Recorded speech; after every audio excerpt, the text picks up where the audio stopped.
Hey Dylan, they got it pointed at me. They're going to do a video. What not to do when you throw a duck pin ball.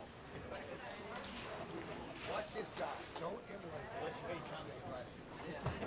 Then you throw one set.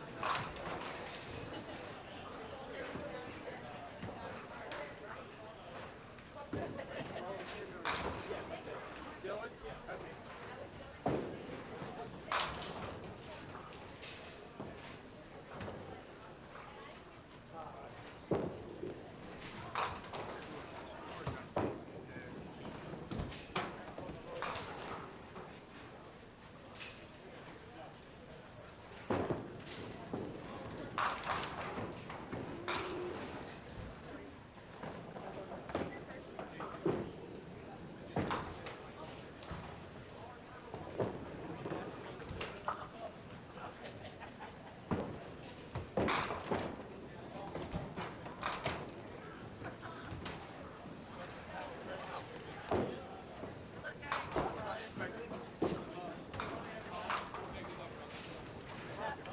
You must not have the camera on yet.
Bobby, can you reset 19, please? Reset 19. Reset 19.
One.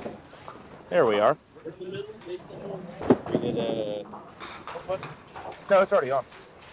It'll just come on its own.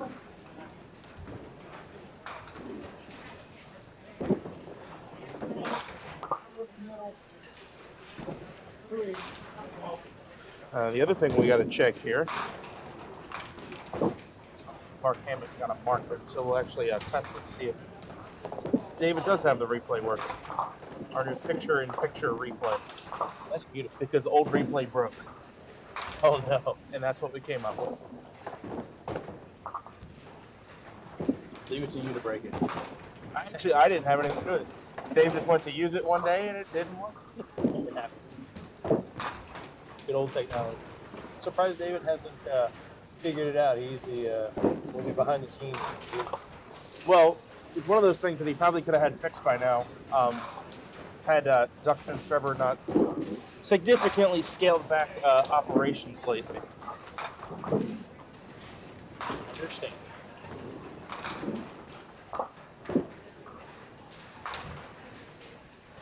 Still got to figure out who this Dylan guy is. I don't know who he is.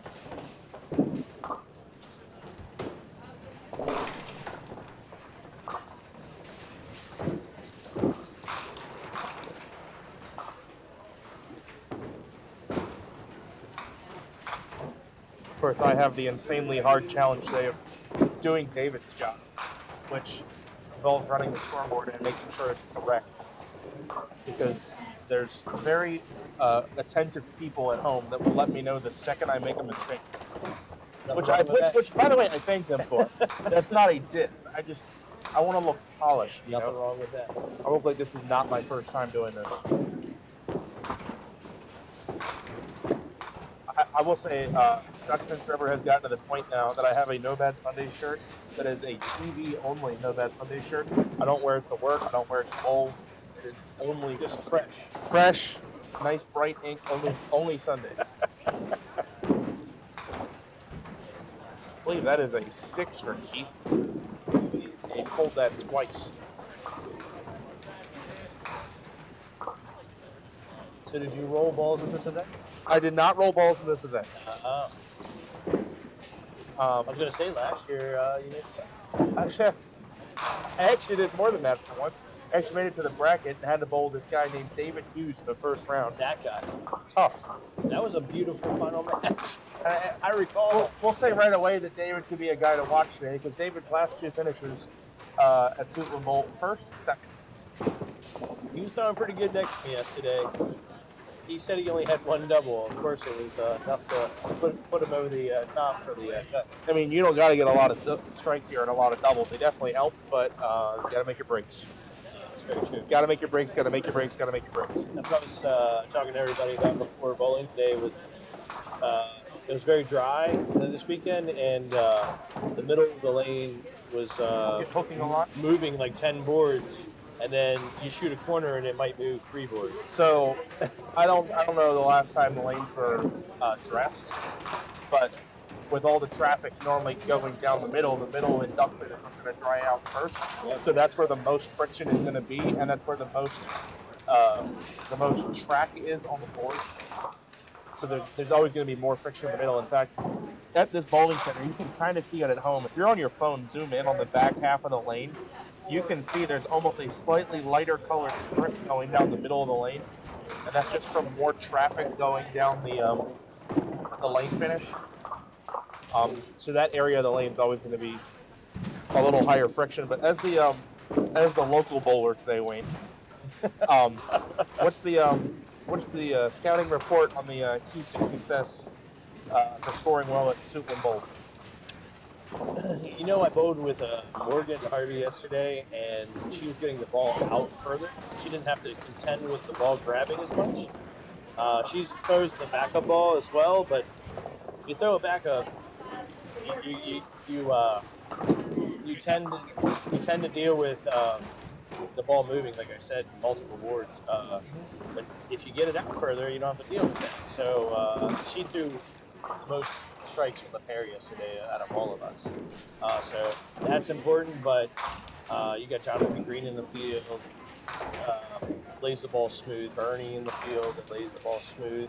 I mean, some people believe that's a better approach than wood. I would say in general the truer houses, if you will, the cream's going to rise to the top. You can't get away with as much crap as you might other places, so it puts a premium on making good shots. To be honest, I think one of the favorites in the field might be Whitten Shriver. He gets the ball out a little further, but he has so much rev on the ball. He doesn't contend with the movement as much. I didn't notice what Winnie had in qualifying. What his score was. He was the top qualifier. He was top qualifier. So, okay, so you may not know this, but my nickname for Winnie Shriver, as far as Pro Tours goes, Mr. Saturday. because he has high qualified many times, but has yet to win a star on Duck Pins Forever. That is a true statement. I really hope to see him get further today. What did I just do? I've been bowling with him many years, and definitely had to contend with him for top qualifiers many times. But he does excel at the wood lanes. That was Rick Riley catching our first double today. He catched backdoor. Gotten my scouting report from Buddy Turner, which, good morning, Buddy. Dylan Malkin, Jason Malkin's, I presume, son, sibling, relative, happens to have the same last name. Well, then it makes sense that he knows what he's doing here, too. Yeah, I mean, no excuse that he's in the POA division, but he's a local guy. My question is, are they going to move the scratch divisions down? I do think it's coming this way. It's going to wrap around. That might be a question I go ask the tournament director, just so I can plan better. That was a joke to make you think that we actually plan for these. We kind of just show up and do our thing as if we done it 1,000 times before.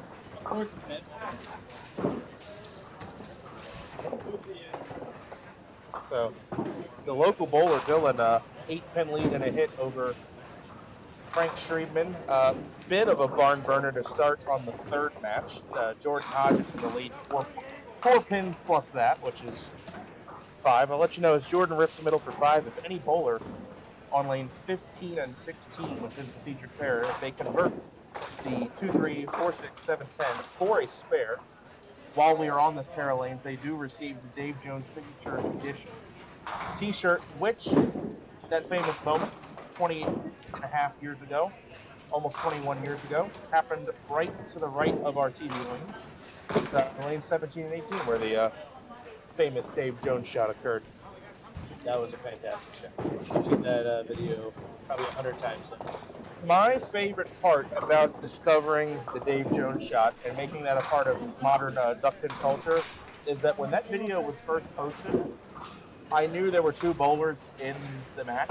I had no idea what the outcome was, so I was watching it as if it was live for the first time. I had no prior knowledge of who won, or it's like if you were watching Duck Pins Forever live, like that's how it felt for me. And I see him slide that to win a game. I'm like, huh? I mean, how has this not been talked about more? That's got to be one of the best shots to ever win a star, period.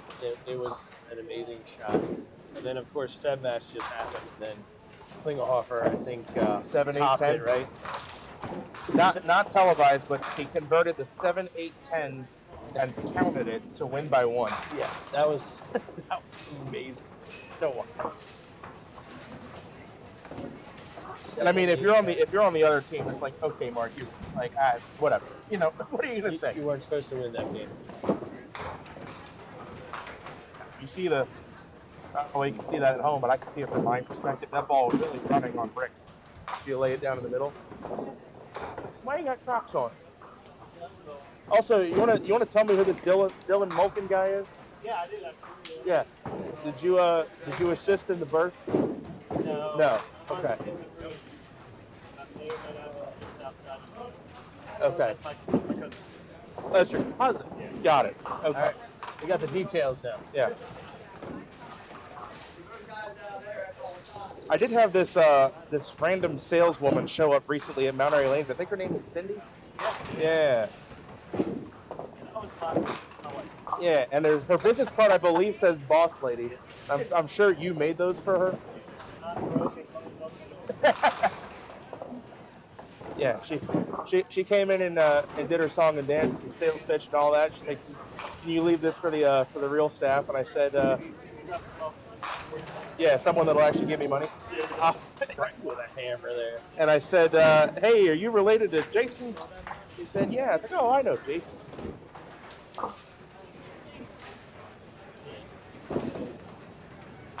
By the way, the customers of Candyland need more mullies in their life. We gotta work on that. Yeah.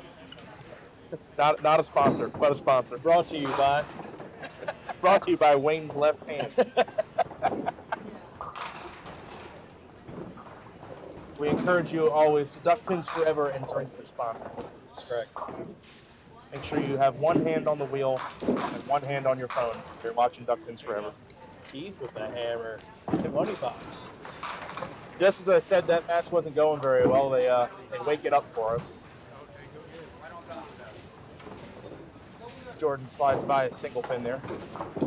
I got a pin. I didn't finish the old counts. bull up there with the Klingelhofer shots. Never want to see that. Who's got that? The old bull. Wayne Madison Sr. Oh, I didn't even notice. 7, 8, 10.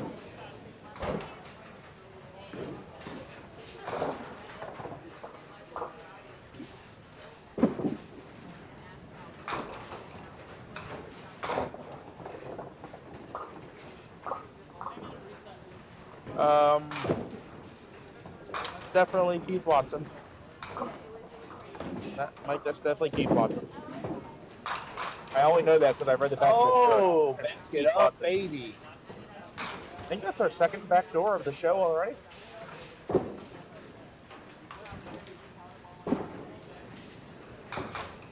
Look at that ball run on Rick. Wow.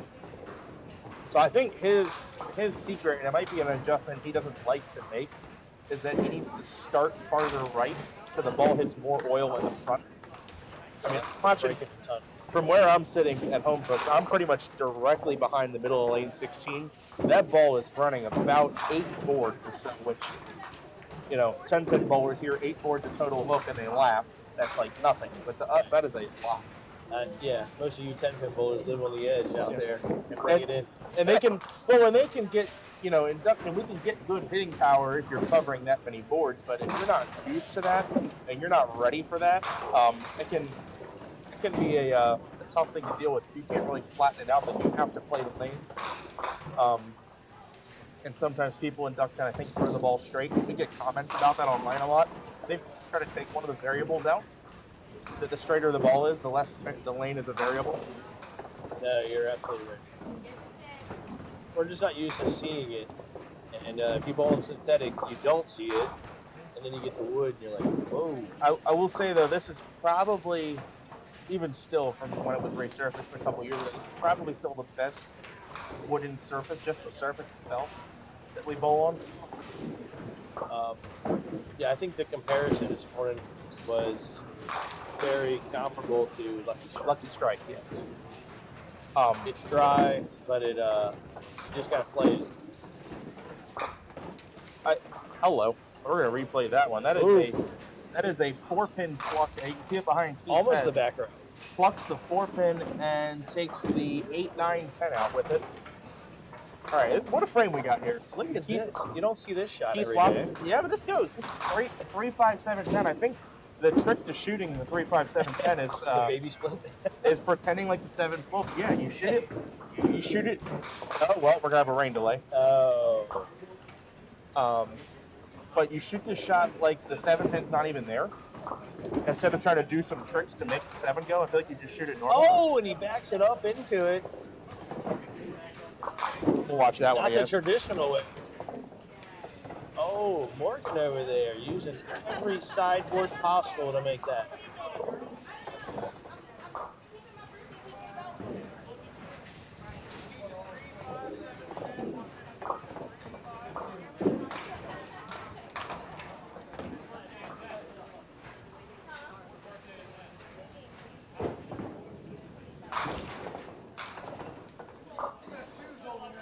Oh look, we're on TV over there.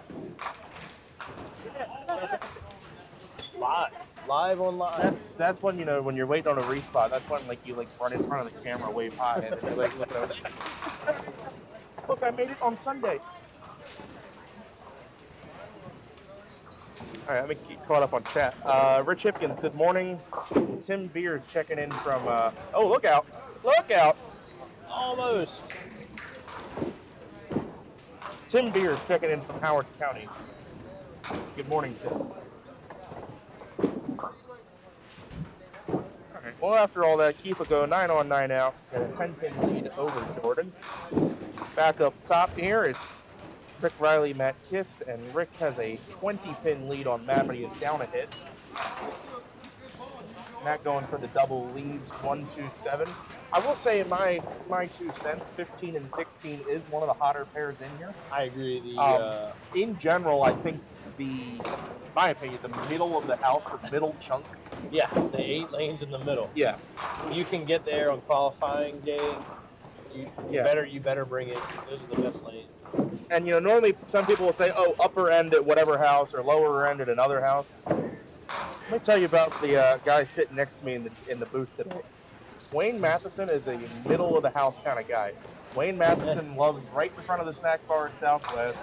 That's true. You like right? That's Aren't true. those lanes? You like right in front I of the think snack those bar? are the best lanes at Southwest. And here they're in 3 pots of 8 with the walkways. Southwest is 5 pots of 8 with the slight gaps. Yep. Between. So, Wayne Matheson Jr., a very big 17 to 24 guy at Southwest. But I really think it's super. The middle lanes tend to play a little hotter. They do. That's where I came on yesterday. I started on the low end, but once I got to the middle, it was a big difference. I will say it's one pair that's not in use today. I would say toughest pair here is probably 21-22. It is, but 23 and 24 is the best pair in the house. Seldom used. Seldom used, but when we had to use it, it's been a fantastic day.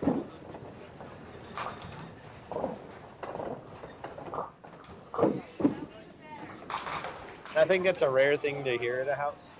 Because most of the time that's the birthday party lane at most houses. It's the 23-24 end pair. Well, it's like it's no different than at Southwest. We seldom use 39 and 40 in the tournaments. There's a lot of people from bowling, the people that used to bowl league on those pairs that love 39 and 40. Same at Parkville. A lot of people like 25, 26. Like the last 2 lanes there as well. And then maybe you're right. Maybe it's just less use at those houses. That being said, though, even if I like bowling on those end lanes, I'm not going to wish for something to break down because that's just bad karma for me and in my line of work. You got. I also know because at my place of employment, the vocabulary term breakdown pair doesn't exist, so I don't get that luxury. So your place of employment seems to be off the Richter right now. This is funny, and I'm actually going to call this out, but not by name. I actually got a complaint about the current state of affairs at that bowling center, saying it's actually too easy and too generous, and that someone actually doesn't like that. Oh, wow. I said, darn. I said, okay, in your honor, for a whole week, I'm going to do the decks with brake cleaner.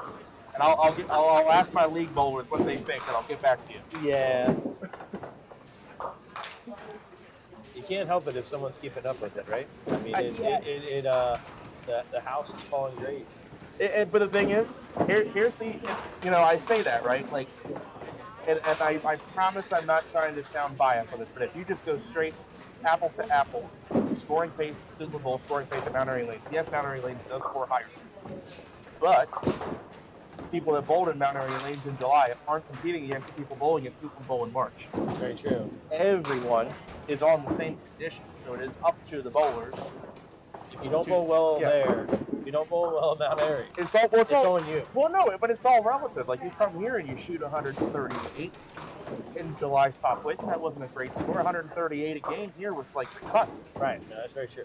So it's all relative. At the end of the day, you still got to make spares. If you get 2 less breaks a game to shoot, then you really have to make spares because they're at a premium. And Jake Dent, that was phenomenal. We're gonna look at that again. Nice. Lane 13, left side of your screen. Watch Jake Dent, house bowler, slide to 2 and 2. I'm telling you, he's a sleeper, man. Well, Jake's never won a star, but he did make a POA championship. He did. He made the finals. I'm trying to remember who he lost to. Oh, hello. Now, Wayne, I'll point this out. Dylan Malkin has a 710 on lane 15. One of the few 710 conversions on live Duck Pins Forever broadcast was Matt Buckingham on this lane. I remember. And I still maintain that if you're going to have to shoot the 710 at Suitland Bowl, this is the best lane to shoot it on. Very active back cushion. You got to hit one hard. I do remember your reaction. Oh yeah. No, well, because I almost called it, and he hit it so pure. But if you drill a pin into the back cushion of 15, you get a lot of bounce back here.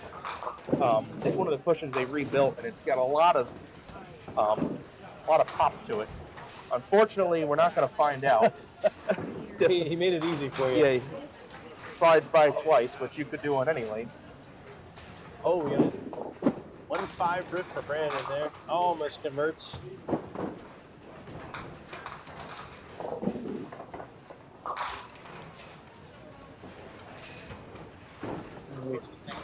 Coming up, I was chatting. I was chatting yesterday with Brandon Watson. He said he's over the hump, the 130 average. He is. I really think you're going to see. I really think you're going to see Brandon Watson as a weekly contributor in the men's pro league this year. I know that's been he's come a long way. It's been a goal of his, and darn it, I think he's earned it. He's come a long way. I've watched him for multiple years now, but it's fun to see people. Oh yeah, start to just keep going up, an average, get better. I'm now in my third season coaching. I still youth bowling. Out of all the bowlers that I saw go from maybe 30s to 40s, it's Andy Weller. Yep. I think he's the most improved bowler Atomic Andy I've ever seen in a year span. Now, it could be because he won the star and his confidence went through the roof. 9-pinners help. But just the way he's throwing is amazing to watch. Yeah, I see it with coaching the kids, especially out in that area. I have a girl who's actually daughter of Joe Muse, who's a pop whip bowler. The first year I started coaching at that area, she carried a 91 at the end of the year. She is now going into state tournament this year carrying 120. Wow, that's a huge improvement. In middle school, throwing the ball two-handed. Two-handed backup ball. It is a style. Oh, do you see that shot? Did they just make another split? Oh. Yeah. 3, 7, 9, 10. Yeah. Wow. Wow. It was an amazing shot. No. And that was right after he made the 2-2 the previous frame. He's on fire. And that's got him a 107. He's got a 14-pin lead on Mark Hammett. Hits even there.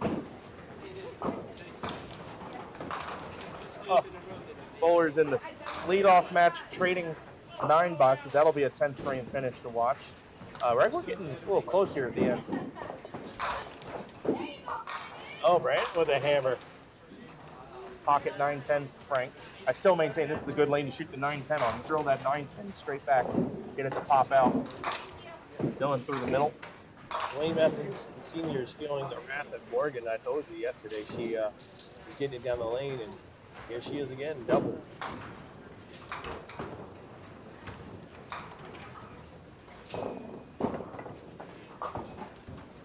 And that's a lead now over the guy that I would call Wayne Mathis Senior and you would call Dad. The old bull. Frank Schriebman with the 9. Dylan at the middle rip picks the 3-pin off. And that is a 6-box.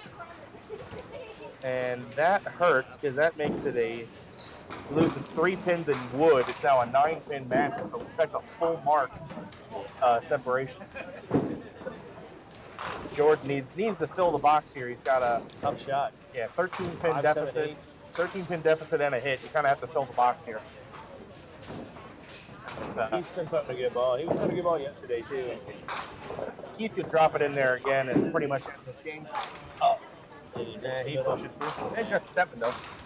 You're at least guaranteed the count. Jordan going off the mark. 7 counts. A-okay here. The close one really is the Rick and Matt here. 3 pins. Yeah. That's the grouping to watch. Jordan Hodges with 9. He's going to need some kind of double in the 10th. 8 on and 10 out for Keith Watson. It is a 22-pin lead. Yeah, Jordan's going to go off the sheet and he needs help.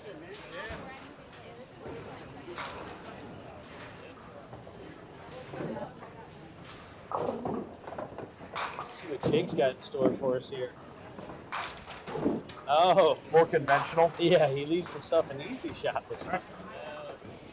Matt trails by 3 here, leaves the 10 pin. He's going to get up and fire right away. Rick waiting on a reset. Got it. Okay. So this is interesting. That's interesting dynamic here. Matt's going to have a chance to throw the fill shot. He can drop 4 right here and force Rick Riley to mark. Definitely putting the pressure on. Now, Oh, Jake didn't leave himself a tough enough shot, apparently. too easy. Mark Hammond will have a chance. He's got to strike out. All right, Matt does enough. Finishes with 125. Rick Riley needs a 16 fill in the 10th. Any kind of mark in 6.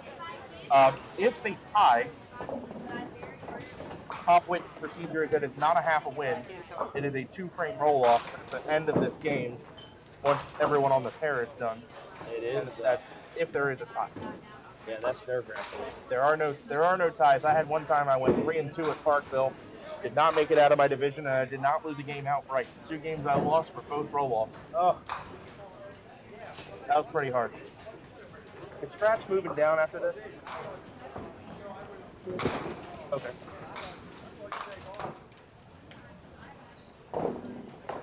So that's play going to do it for Mark. Jake's going to be a victor. Oh, that sounded good. Well, Dylan's got to fill the box here. Spare and 9 puts Frank Schriebman on a 10 box to tie. But covering. Congratulations, by the way. Haven't seen you since. Most people have it. I go. Okay. I can do it once the show's done, once this is finished. Once this is finished, right? Like at the end after. Okay.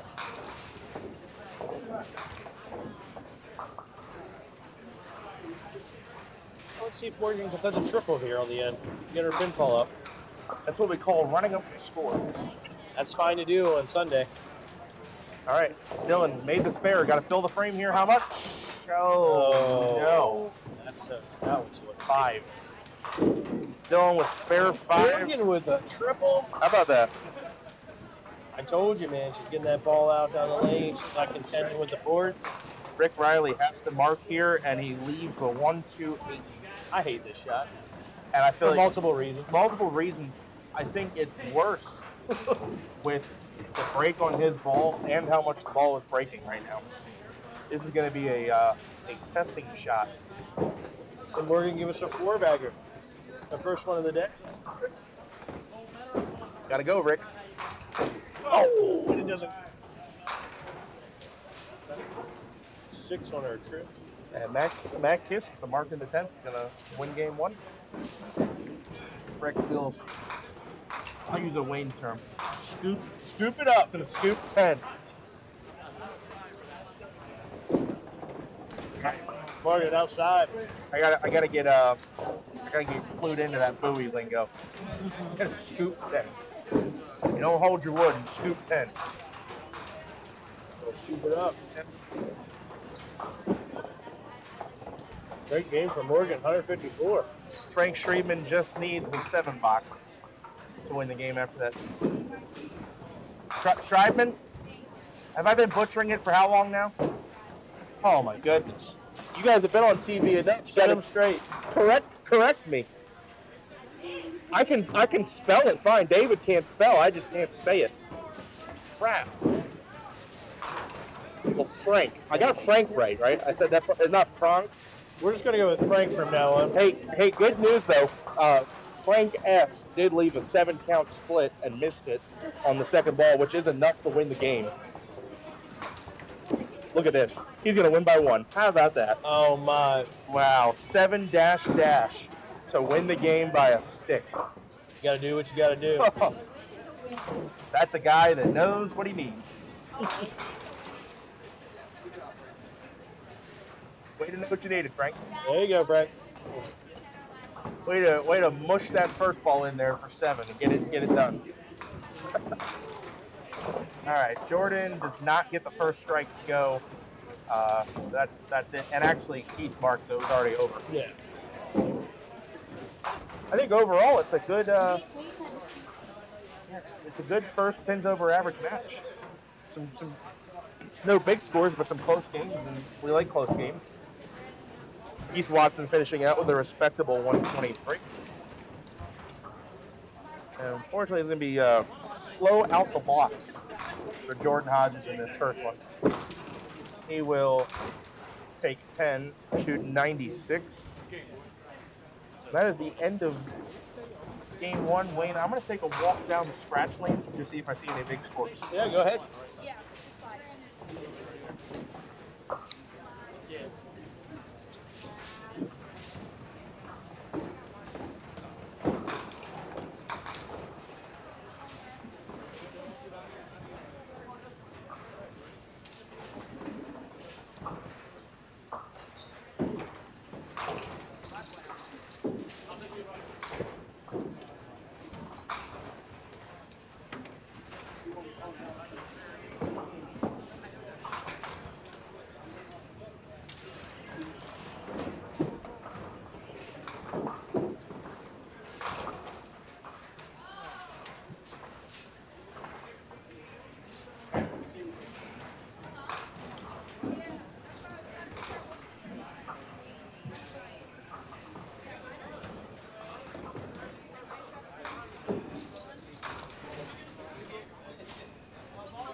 So high game I'm seeing in the house is on lanes 9 and 10. Look at that, Wayne, in the middle third.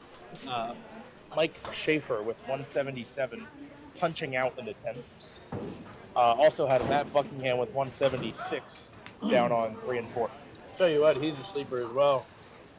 It seems like he's in every tournament. He somehow finds a way. He almost pulled out the Eastern Classic. With sensational. 990 with 11 strikes, 35 spares.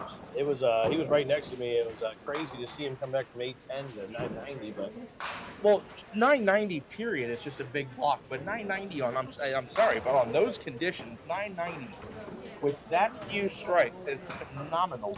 Yeah, he was tossing. But that 3-step approach he does, man, when he gets dialed in, he's tough. Mm-hmm. 3 steps, and he's pretty much all the way at the back of the approach too. They are ginormous steps. There's some strides. Yeah, it would take me like 10 with my little legs to get there. Right. All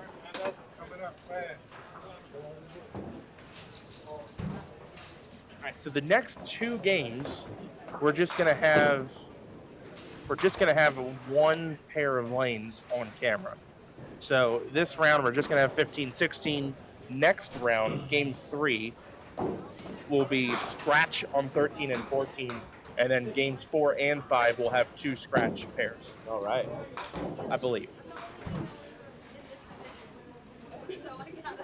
Got your clock cleaned on television. Yeah, and she was throwing the ball really nice yesterday too. Knocked it out too. Fine. No, it's okay. You know, Morgan whoops up on you on duck pin stuff. I whoop up on your golf buddies at Crofton. Yeah. They keep telling me to throw the ball harder. I already got the fastest ball speed in the entire league. They tell me to throw it harder. Like, go ahead, throw it harder. Come on. Are you and your favorite pair this Tuesday?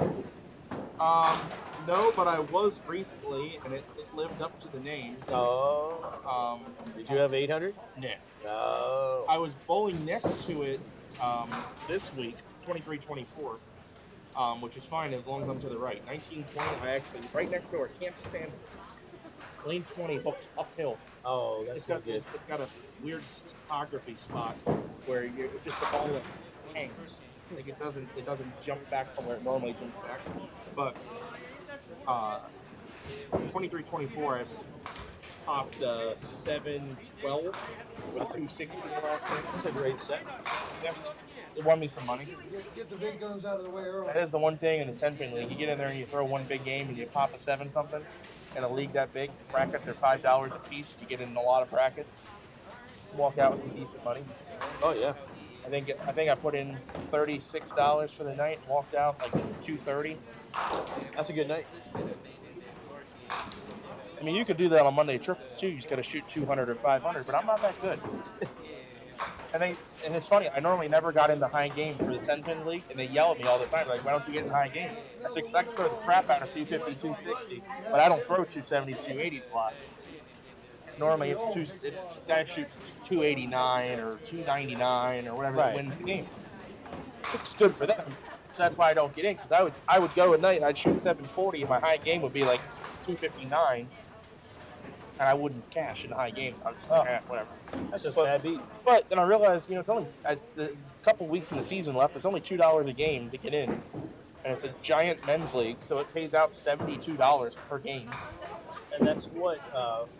How many lanes are in that house? 48, and it's a 32-team league. 32 teams. Of finals. Oh wow, that's a lot of people. And it's a men's league. Senior off the side to start. I believe that's the corner, actually. Yeah. That's the side. We call that the Dennis Bills. I've never seen a guy go 3 out of the corner and make it as much as that guy. And of course, he's always on a strike when he does it. But Dennis Bills has a star on his back now. Good old POA star. Heck yeah. Which, in his honor, I'll say, order 52, bacon, egg, and cheese ready for pickup at the snack bar.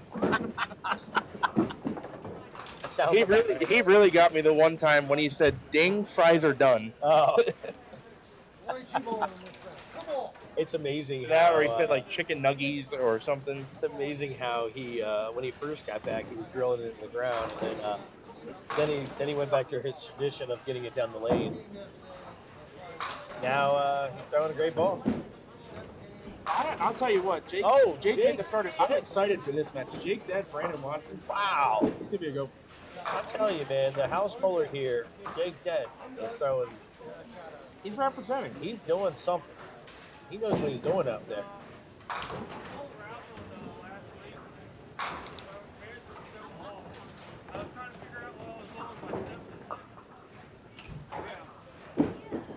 One nine. Nope. Scooper Wood.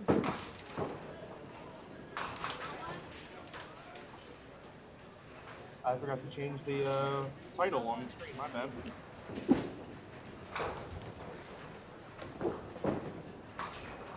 But we're now in game 2, Wayne. You might want to tell the people at home that. Game 2 of many.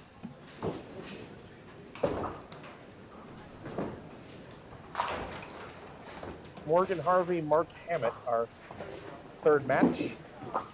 Oh my. Fast 8 for Morgan. Wow. Morgan getting the ball out pretty much to the end of the maple. That's about 20, 22 feet. I told you, she's getting it out. She doesn't have to contend with that ball moving as much. And I think her release is created by her normally bowling on synthetic lanes. Oh, and gets she there. scoops it up. Oh, that's the wrong box. That's better. 3-6-7 for Mark. 9 out. Can we rewrite her in the middle of the tournament? Here's Pops.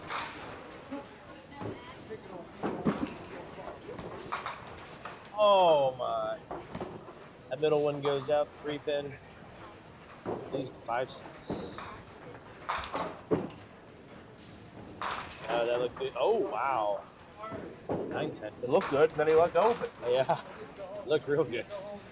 I was wrong. So 9-10, I think you drill this off the cushion on 15. 5-6, you're going for the wall touch. Wayne just bellies the 5-pin. See, when they're real little, they remember every month. Then when the kid gets to be about 10, 11 years old, they have to remind everything. Oh, really? Scoops the wood. Scoops 10.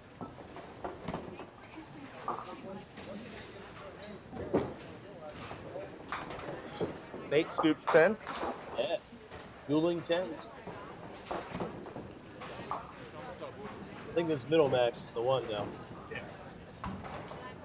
Let's see if Brandon can get in the game here. First time I've ever done it. That's left. Oh my. Oh, He knew exactly what he was doing with that ball. got to know where to hit him. I mean, that was the perfect pitch apparently. Jake Dent for the double. Comes in light. I don't think that 5's going to go. No, it's not. But you know, this is the perfect shot for him. As he can slide everything over today.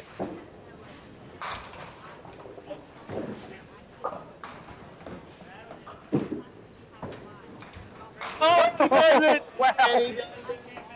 The guy is unstoppable right now. Can you say house bowler? Look at that behind Morgan's head around the world for the 5-10. $20, Jake Dent. And What a frame. Brandon Watson goes back door, and Jake's saying, these are my sideboards, and I know how to use them. Any side of the 5-pin's a good side. Oh, Morgan trying to do the same thing. Yeah. That was my first piece.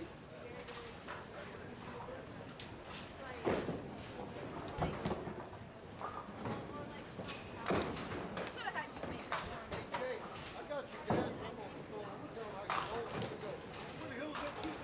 Here we go. Where the hell is that Tuesday night?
All right, let's see what we got here.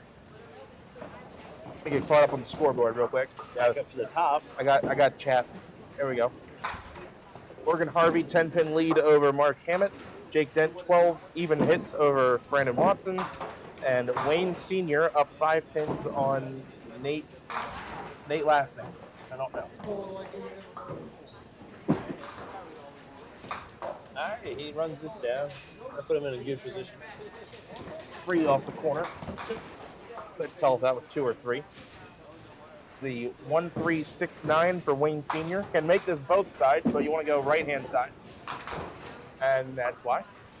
And the 6-pin.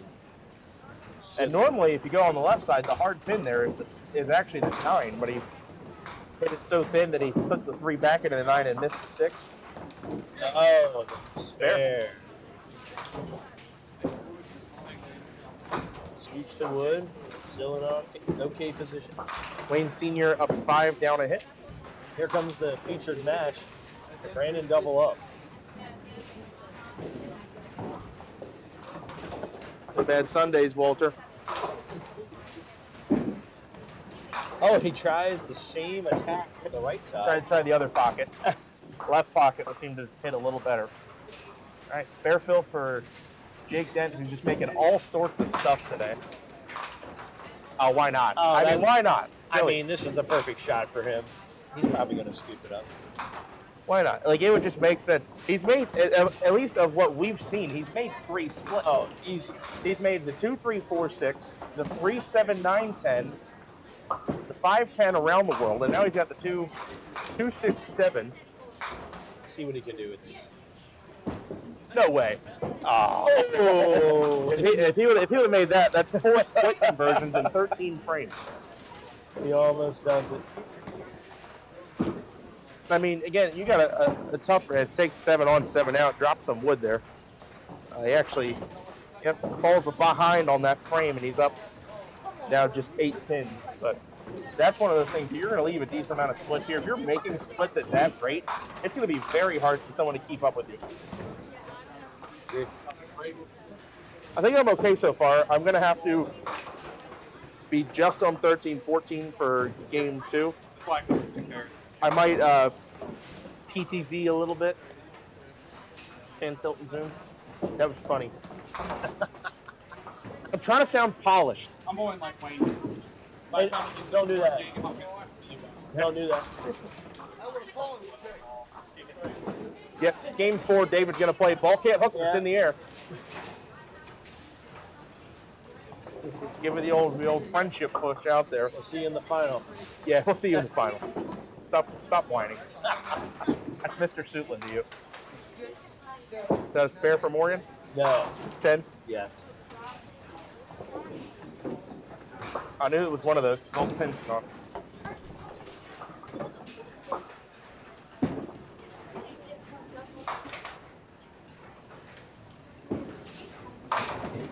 Mark Hammett, I'll say, is one of those guys. He bowls out of this area. He is one of the highest participation rates on the DPBA. It's very true. He doesn't miss a step. Irregardless of state. They could say the DPBA was going to Dover Lanes. You get my passport. Hey, he's on it. Shot. Oh, never mind. Never mind. Okay. I'm going to replay that, actually. I know the head pin goes around the 7. The ball, where did the ball go? I think the ball just went the gutter around the 10. Oh, I mean, the whisker away from giving it a serious bid. Ends up with a 23 in the 3rd frame, trailing by 13 pins. Morgan, that's a dream scenario. You've only got 1 mark and you're up 13 pins. Now, Wayne Matheson Sr. here leaves the 1-5-8-9. If he makes this, you know what they call that? I don't know. They call that the Dave Jones. He has a chance to make the Dave Jones shot in reverse. Oh, wow. Does he have it? Oh, man. That would have been the something 5 to see. pin. That would have been something to see. Nate with 8 on his fill. Actually puts him in the lead by 3. Gonna slide by. Scoop it. All right. He's wooden out this game so far. Yeah, you don't have a mark yet. You're at 39. That's not terrible. Your opponent has a mark, and you're only trailing by 2 pins. Yeah, it's not bad at all. All right, 2-hole match. Jake Dent leads by 8. I know Jake won his first game. I'm not sure about Brandon.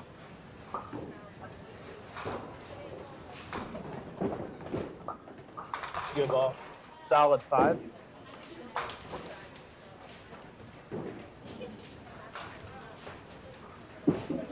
In there. You bet. That sounded pretty good too. That was pure from Jake Dent. All over the 5. They call that the blanket cover. The blanket. And that's nice. Picture-in-picture replay. You see Jake straight, and you don't miss Brandon shooting 5.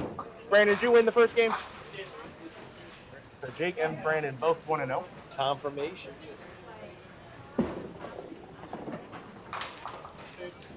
I'm Mark Hammett getting on the board. Caves in the 2-4 last for the strike.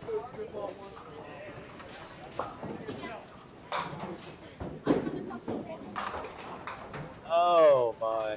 I don't think that 5's going. As a 5-7 for Morgan. Mark throwing the gauntlet down.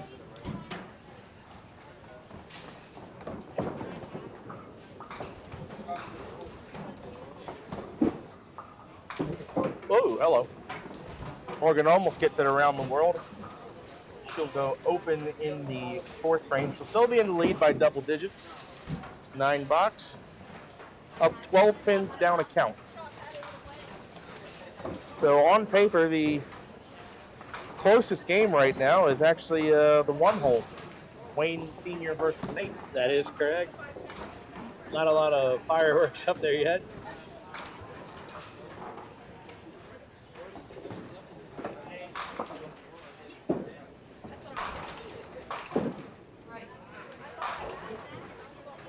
Wayne with an audible displeasure. He lets that ball go. What's up, Wayne? Another high qualifier, huh? Mr. Saturday. Oh boy. Trying to change the tide on Sundays.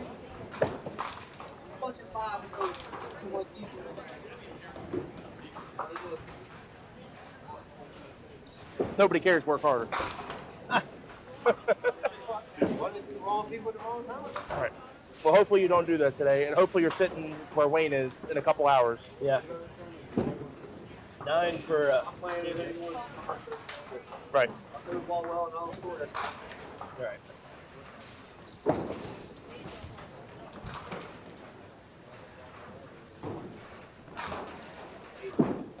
Low end Moisture sure. outside. Low end for sure.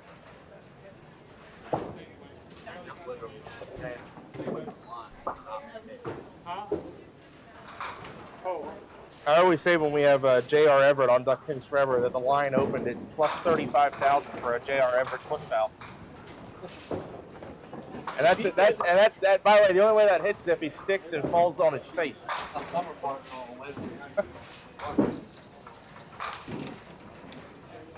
Solid 5. Speaking of J.R. Everett, did you see his performance Oh, at the yeah. Eastern? He cleaned up nicely at the Eastern. Oh my goodness. Where did he come from? Using all those nice approach boards to guide his ball to the. It was funny because the pocket. talking to him, he was not thrilled with his first set. And then all of a sudden we look at it, and it was like he didn't even bowl as bad the first set. I think he had 889 or 890. And I'm like, that's not bad. But he had a phenomenal week. Dueling spares there in the second match has Jake Dent just gaining 1 pin and count that frame. He's up 74 plus 65 plus. Yeah, that's gonna be the match to watch. I'm pretty sure. Morgan with the solid 5. They're both throwing pretty well. Like we said, Jake's sliding over his splits.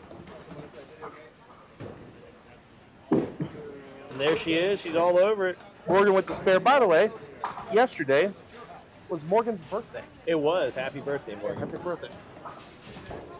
Well, well, It's always nice to see a fellow Pisces in the house. You know what I always say, Wayne, about that? I say I'm a Taurus, which means I'm an idiot who believes in horoscopes. I am a Taurus, though. Whatever that means. Mark, good luck with that one.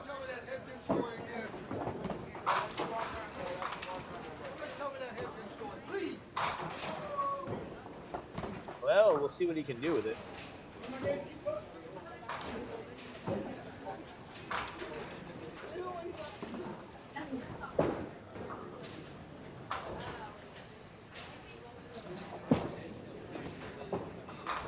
Oh, great attempt. Counts 8. That's fair. Counts 8. So Mark will still be trailing after 5 and now be down a hit. And 8 box. It's not horrible out of that break. Morgan leaves by me? Oh, I didn't miss a spare the whole day. Yeah. Yeah, they both. But I made it to Sunday. He made it to Sunday. Wayne Sr., that's a deuce on the left side.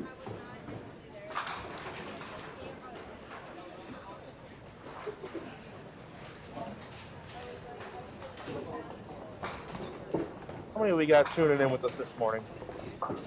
You know, people like to sleep in. Right around- I get their coffee. Yeah, right around 90 this morning. Thanks you guys for enjoying your Sunday with us. Oh, That is one thing we haven't had yet. We haven't had an 8-pinner made. it's tough. Those quarter pins, the 7 and 10 at this house are tough to get. Oh, 9-pinner almost. Nate did have a medic on his first ball. I saw a lot of that yesterday. Really? Yep.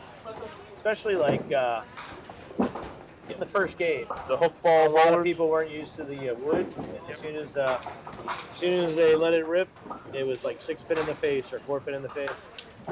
And some good bowlers doing it. You know, they just weren't used to the lane conditions.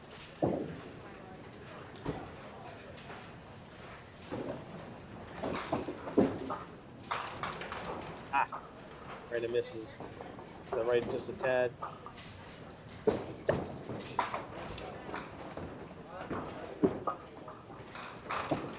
Oh! Big 6-pin goes right between.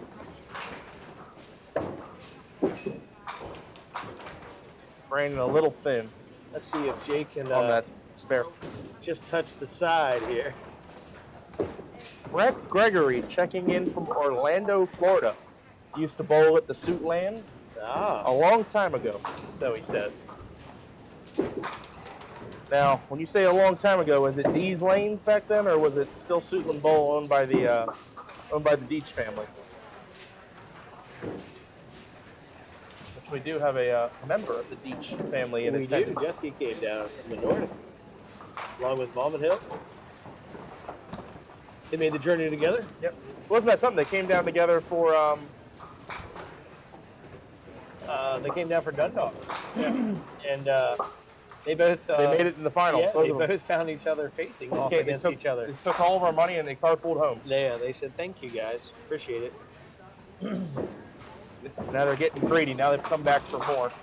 Looks like Jimmy did not make it to Sunday, but he'll be the designated driver. Just kidding. Jesse's bowling. He'll be the designated driver. That's correct. 9 fill for Morgan gives her a 15-pin lead. She will. And scoop she's it up. all over it.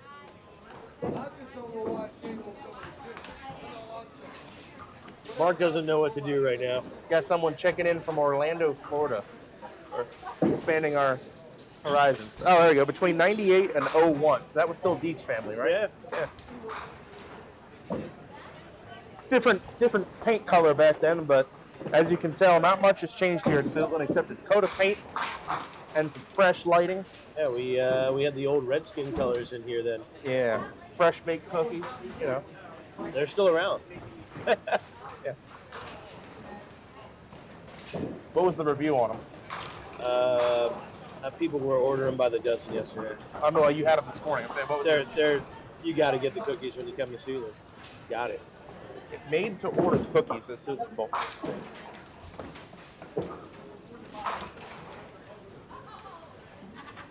Nope, Mark was not done his frame yet. I put his score in already. Let's see if I was telepathic. 10. I was not. All right, we'll give him 9. All right, Morgan Harvey leads by 16 pins and a hit. Nate up 4 over Wayne Matheson Sr. and Jake then up 14 on Brandon Watson. Oh. He's just tossing left, coming around the body a little bit there. He's having a Matt Buckingham game. Off the side, off the side, off the side, off the side. Yeah, he's just got to plant and fire, square it up a little bit. Just kidding. Matt just had 176 the first game, so I'm sure he didn't Yeah. get the side that much. Yeah, tough game.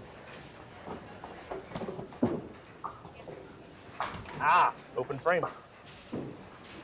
Nate with the middle rip So they're just going to duke it out here. on the third ball. It's just a third ball contest. Who can get the most wood here? Well, the crazy thing is that Nate's got 2 marks and he's up 4 pins. Oh, that doesn't 8 help. box. 8 box does not help. Dad's drop wood for the game just went up 67%. Right. It doesn't hurt. Don't hurt. I'm just trying to give it back. Don't hurt though. Let's see. He can get 1 or 2 pins gained here. Oh one. my! All right, Nate up 70 to 65. Barn burner in the Yeah, one hole. duking it out. Hey. Come on, B. All right, Jake, that There he is. good ball for the 7th pin. Brandon's got to start getting up hits here. 14 pins down, running out of frames. Oh, and he does it. The Sal Marinucci backdoor. Watch it again. More backdoors than Ovechkin. Head pin last to fall. The sign of a great shot. And Jake, that feeling the heat there. And now we have a game. Slides by. Kendra Watson asks, "How is Morgan bowling?" Well, I got news for you. She's on camera right now. Well, someone said, "How is Morgan bowling?" I said, "She's right there." Also, I said the head pin fell last, which is the sign of a good ball.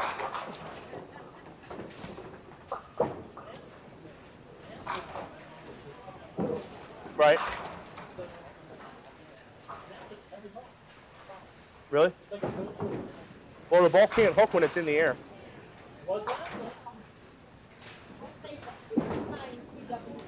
Right. You have to call out a carpenter once you're done.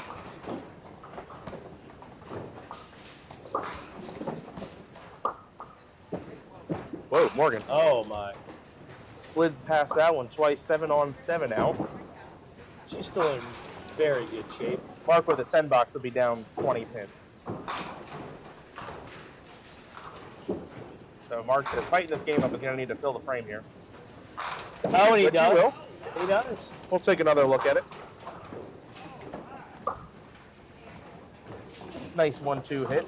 Smushes him back. 5 laps to go. He Right. shushes the crowd. So So they're all sort of close games here. Mark down 20 up a hit. Brandon down 13 up a hit. And Nate up 5 no hits. Wayne Sr. Oh, that's in there. finds the front one. Yeah. It's Now late. you tell me, did this go with your dad's ball? This is probably his toughest spin, and the way I'm watching him bowl right now, coming around his body to the left. I don't know. It's Nate probably in not the the- pin he wants to see right this second. No. Nate in the corner for 3. Kendra, to actually answer your question, though, Morgan won her first game with a triple strike, and she is in the lead this game. So chance to go 2-0. I was wrong. Rides the I rail. was wrong. Rides the rail. He loves riding the rail. I don't know how he does that. 1 in a row, Wayne Matheson Sr. in the top of the 8th, breaking up the no-hitter. I like to go cross alley, but he loves to ride it. Now, wood becomes important here for Nate. He only got 6 after 2 balls. Yeah, you don't want to give anything back. And he does. 8 box. So Gains 2 sticks. that will put Wayne Sr. down 3 pins up a hit, headed to the 9th. I like it. We got a game.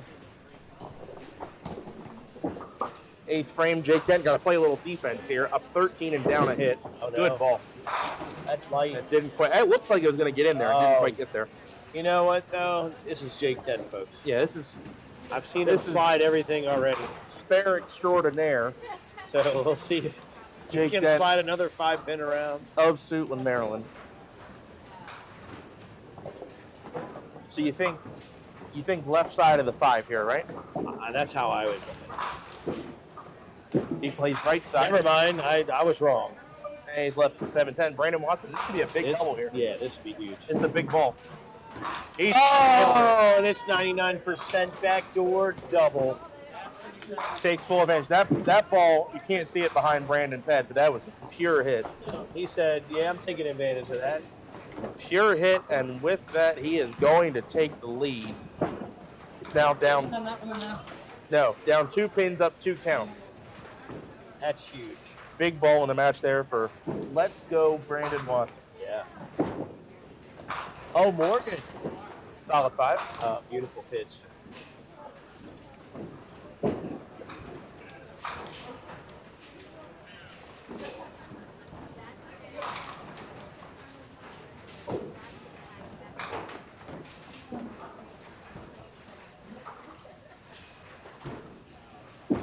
No. Oh, it runs. Don't really want to give that one away there because I could give. Mark would have to double here to really get back in the match. Not really.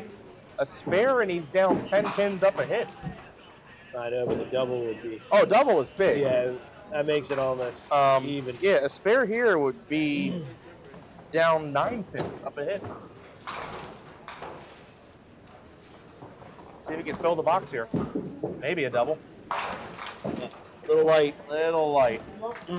All right, still one count. He's gonna have to pull his Jake Dent ball out.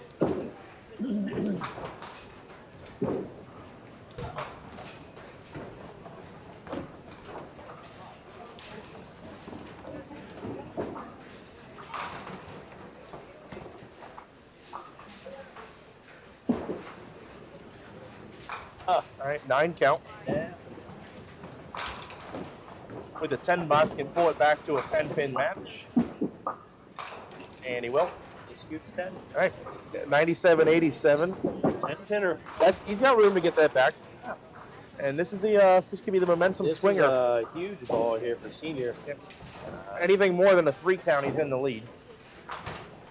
You really want to put the pressure on your opponent here, then I think. Many. 7. Take that. And it's a makeable 4-pin lead. And it's going his way right now. Yep. So should scoop this up. This is his side. 1, 2, 4. There they go. And no doubt, puts the pressure on his opponent. And now Nate's got to paint the box. And he definitely got to cover now. Hello. In the All corner right. for 3. It's a makeable.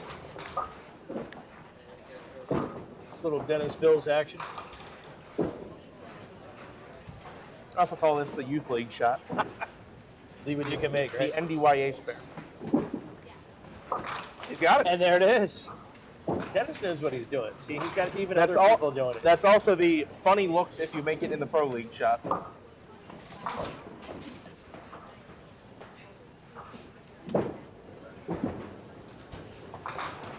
Jake's got the bread line. This is a tough shot in this house. That ball can go around that back pin in a heartbeat.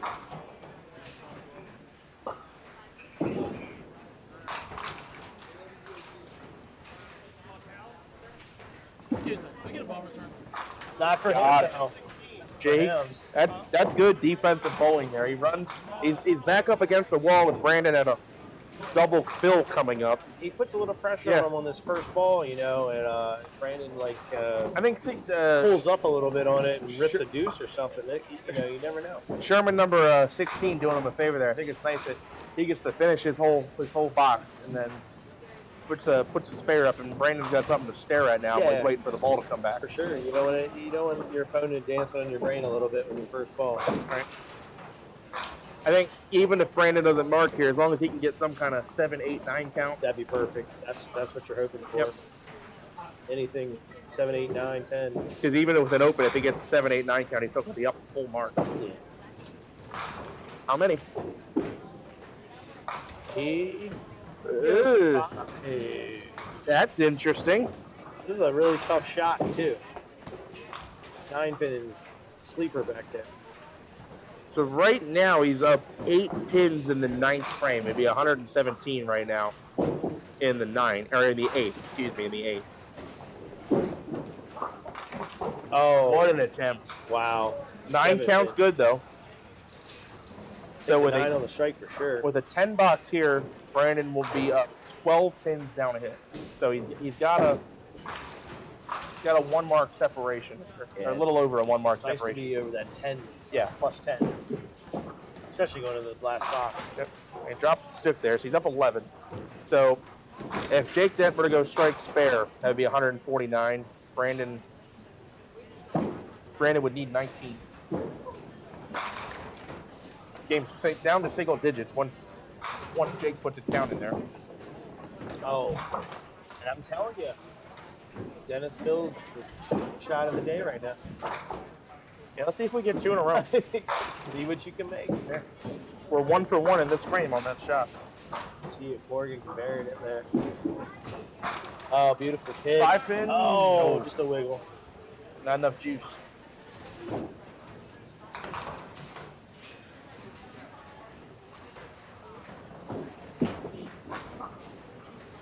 Oh, Mark couldn't convert.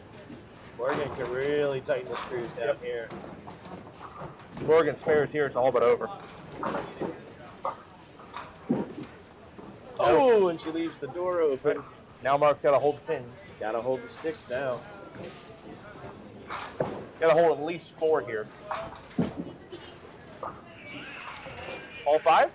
All right. He scoops the wood. She gives a pin back. And that's a big pin. And it's now a 9-pin It's a game. 9-pin game. That is a big pin there. Oh, I didn't think he'd mark it spare. Correct. Should be 10. Hey, Mark. Mark, I gave you a spare. Our scoreboard's correct, but the one in person on the telescore is incorrect. They're gonna press the score correct button, lick their finger, and wipe that off. Write 97 down. Isn't that great? It's the little things you forget how nice it was. Just click. Senior goes 7. He's playing it smart right now. Nate with a fill. 2. That's gonna do it. Unfortunately, the drop pins and the spare counts have been the undoing this game for Nate. Aim for the knockout. Oh, nope. Okay. Fix the head. There's still room here for Nate to get this back if he makes it. Nah, that ain't Nope. over. Spare strike could have got it done for him. That 3-pin falling late does And he count. scoops the wood. So Nothing like a 109. clean living. I really stay tuned for this Jake and Brandon shootout Yep. here. Nate's gonna. Want to see what Jake can do and on this mark. Yep. Nate drops game 2 with a 3-mark 97. Yeah. All right, Jake Dent down 11 pins, up a hit. This is about as we'd expect. This is as we expected this game to be coming down to the 7. That's what I said. This is a game to watch. Got to go. Light hit. Oh, He's gonna hold on. Let it spin. There you go. Oh, never mind. Duck pins forever. Never Thank you mind. for letting it spin. Jake Dent, spare fill, in there. Oh, and he rips. Well, Pushes we've seen him through. make this already.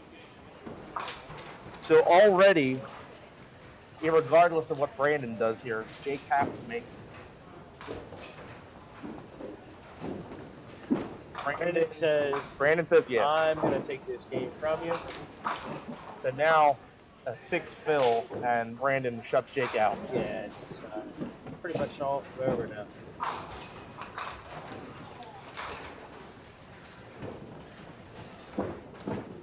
Brandon gonna throw the fill ball here, 6 for the win. He'll And take that. 7 will do it. That's going to be the game. Oh, Jake did it Why not? one more time. Roll out. Roll out. It's going. And he makes There it it is. again. No And way. he makes it again. He's made it twice. 2 times today. He's Wow. made the 2, 3, 4, 6 twice. He made the 5-10 off the left wall. He made the 3, 7, 9, 10. He's And now on he gets a fire. penalty shot. If he throws a strike, he loses by 2. I know. You want to hear something that'll make you happy? Oh, Go backdoor up and Matt Buckingham between 5. Oh, yeah. 1 for the good people. Still haven't hit the head. Oh. how big was that? It's overweight. How big was that 8-pin falling over for Brandon? Morgan Harvey, little defensive bowling there, drops the strike. How big was that now? What you waiting on? Mark, get up there. The 8-pin falling over for Brandon was the key. I mean, Yeah. if that pin doesn't fall over, Jake makes that spare. Yeah. Wow. What a game. I do think that Jake did step up knowing the game was already over. So if he steps up knowing he has to make it to win, then it's a little different. Maybe so. But it's like those small things.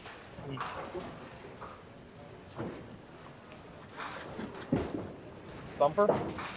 Not to mention the backdoor double. That did help. And that is off the corner for the front triangle for Mark Hamill. So Not you- going to be enough. So you got your average there. That's what they call clean living. That was a terrifying game right there, man. You think so? We were calling it from back here. We didn't know which I one watched of you, every ball, we all didn't- 28 of We them. didn't know which one of you were gonna hit your 10. I think you hit it twice. So Morgan's going to go 2-0 to start today. That's a beautiful start. Mark. 10 for Mark. Gonna shoot 107. Morgan. Oh, she tries to pull a Mark. She got one extra. Off the corner for the 1-2. She's in good position. Going to start to have the scratch bowlers moving over here soon. Captain Carl checking in on YouTube saying it's been a very long time since he's been at Suitland Bowl. He was on the DPBA during the 90s and the early 2000s. Well, thanks for watching some Duck Pins Forever. Morgan going to finish out with 124, and that is the end of game 2. Do I have a... I do not have a Duck Pin trivia. Darn. David didn't leave me one. There, that's still me. All right. We're going to have a quick pan, tilt, and zoom over to the left-hand pair. Some big scores just put up there. Andrew Gaver with 191 and Jesse Deach, 180. That was just shot on 11 and 12. Give me a quick sec. We're going to turn over to 13, 14, and we'll get you some scratch. Ugh. Scratch action coming up.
Andrew. I see what he means. Leaving the 4-5.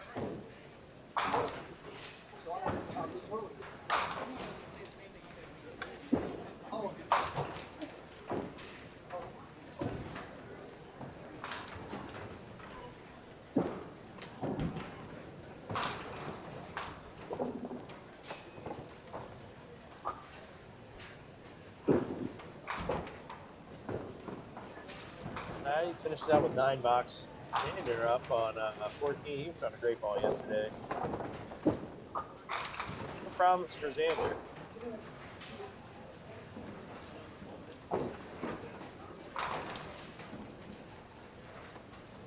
We'll give Andrew a fun nickname on TV to lighten the mood.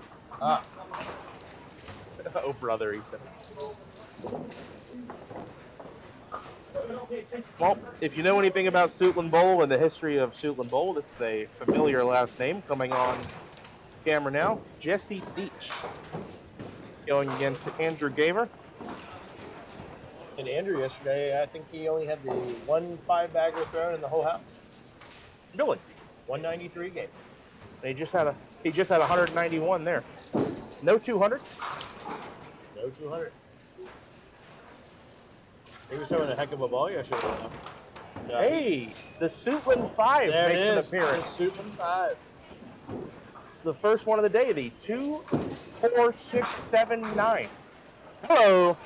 And there he is. Let's take another look at that one. I'm going to have to probably re-tilt this camera. I don't like this angle. I need to go up a little bit.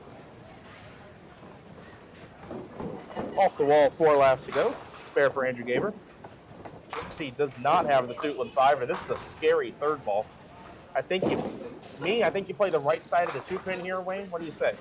First frame of the day? I go for First frame of the the 2, get my 8 box. Really? Yeah. Let's see what Jesse does. I think he had that idea, but takes Don't want a to get too 7. aggressive early. I feel like that is the time to get aggressive, you know? I don't know, man. I mean, except the fact that his opponent started with a mark.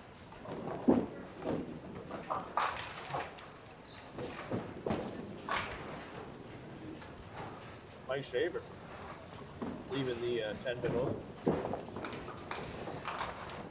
Chris Roth leaving. Oh, he gets it to go. Triangle? A tricky triangle. All right, let me fix this camera. Ah, Schaefer in the gutter.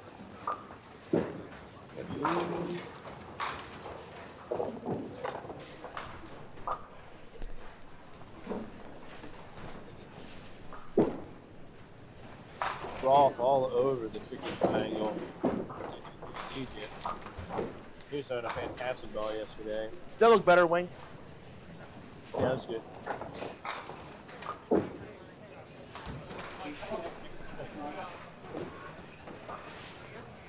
Yeah, that's better.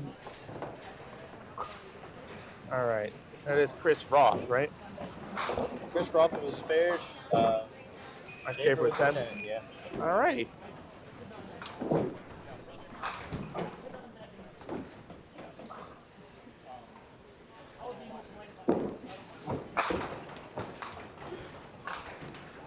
Pin for Xander. No belt help. 19 in the first.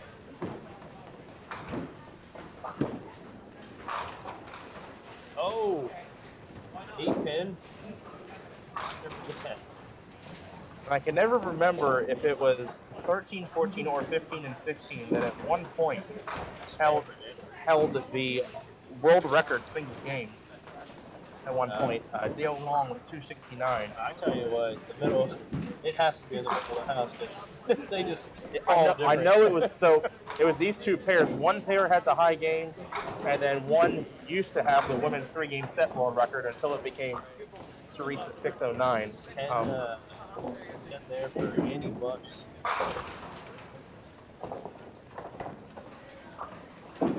Eight count for Andrew. A little bit of an offset angle. It's kind of something unique. I kind of like it. I like that. That's fun. Kind of get a over-the-shoulder look at the pins. We typically just do the look right in the middle of the pair when we're on TV, and then we're just doing one pair because that's just normally the most neutral angle. But this camera here is right up next to the counter, so we don't have room. Beautiful pitch by Jesse. Let's see how that replay looks. I'd say it looks pretty good.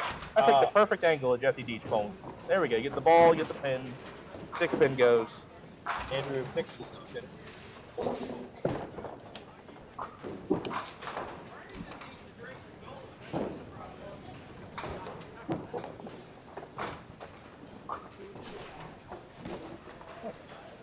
Chris Roth. Ball sliding on by. Leaves a washout. 3 gets you 4 here, maybe. Rulebook? No rulebook. Shoots goes for the layup. Yeah, instead. he's playing it safe.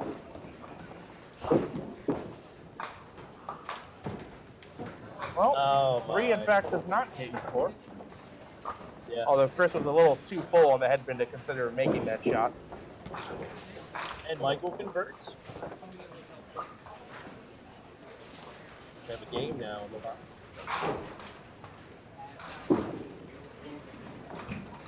I think we're just going to keep the camera on this pair the last 3 games because we will have 2 pairs. This is some really good matches. Or no, I will need to move it over. All 3 of these matches here pair up very well against each other.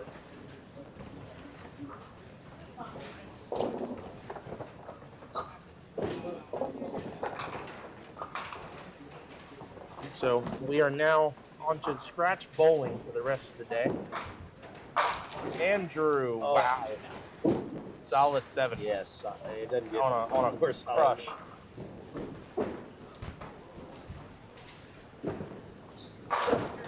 Xander, a little light, leaves that 2-7-8. Andrew gets Andrew on the all board, over it. breaks up the no-hitter early in the top of the 3rd. Andy Bucks. Oh, got to scoop this wood. Don't want to get any sticks back.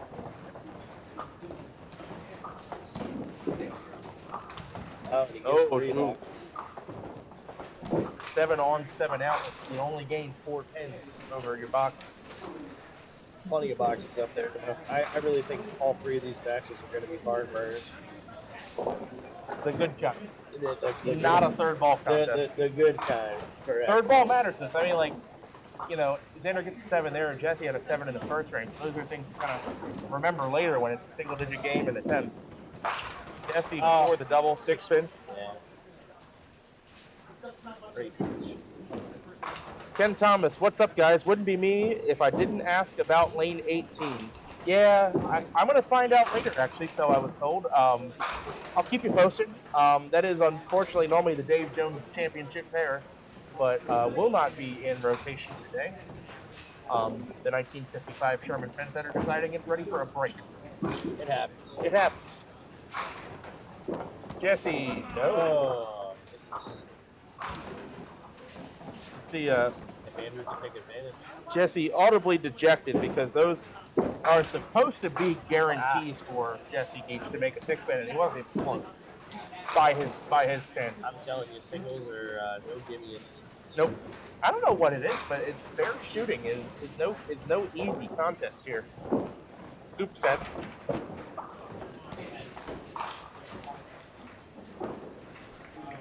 Andrew will drop a stick, go to 9, and we have a tie game, 36 apiece. Exactly what you want to see. Tight game.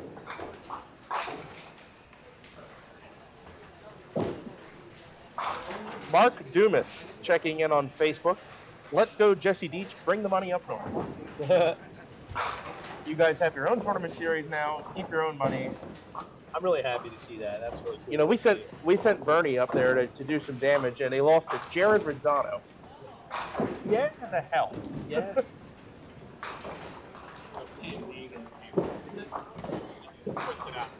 Oh, it was. Jace got it done up there. Oh, the candlepin's in the left corner. Yeah. Shout out, Greg Gouliard and everyone at Candlepin Bowling Network. Yeah, Jace getting it done. What for their first tournament series up there? Jason Politano. Yep, and then the second one was just won by Tommy Shaw. Tommy Shaw. Tommy Shaw over. Oh, who was it in the final? Crap. Insert Italian Rhode Island name. One of those. Darn. Ron Pavo, speaking of Rhode Islanders, checking in. What's up, Ron Pavo? Ron, I will get you those Pro Tour documents back as soon as I can. I didn't have time to gather them before Fed Match weekend because your messenger gave me little notice. That's my excuse, I'm sticking to it. Andrew goes 2. Oh no. 12 box.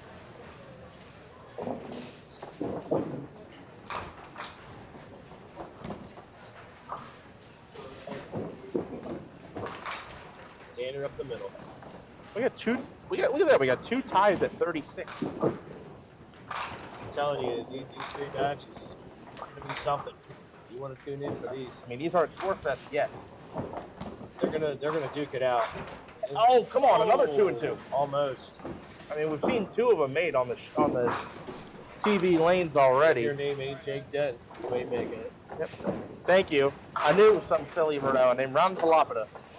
Ron, if you're watching, sorry for calling your name silly, but I knew it was an Italian name or some kind of dynamic lettering there. It wasn't Smith. Yeah. There's Smith lit up there. Yeah, it wasn't Eric Jones.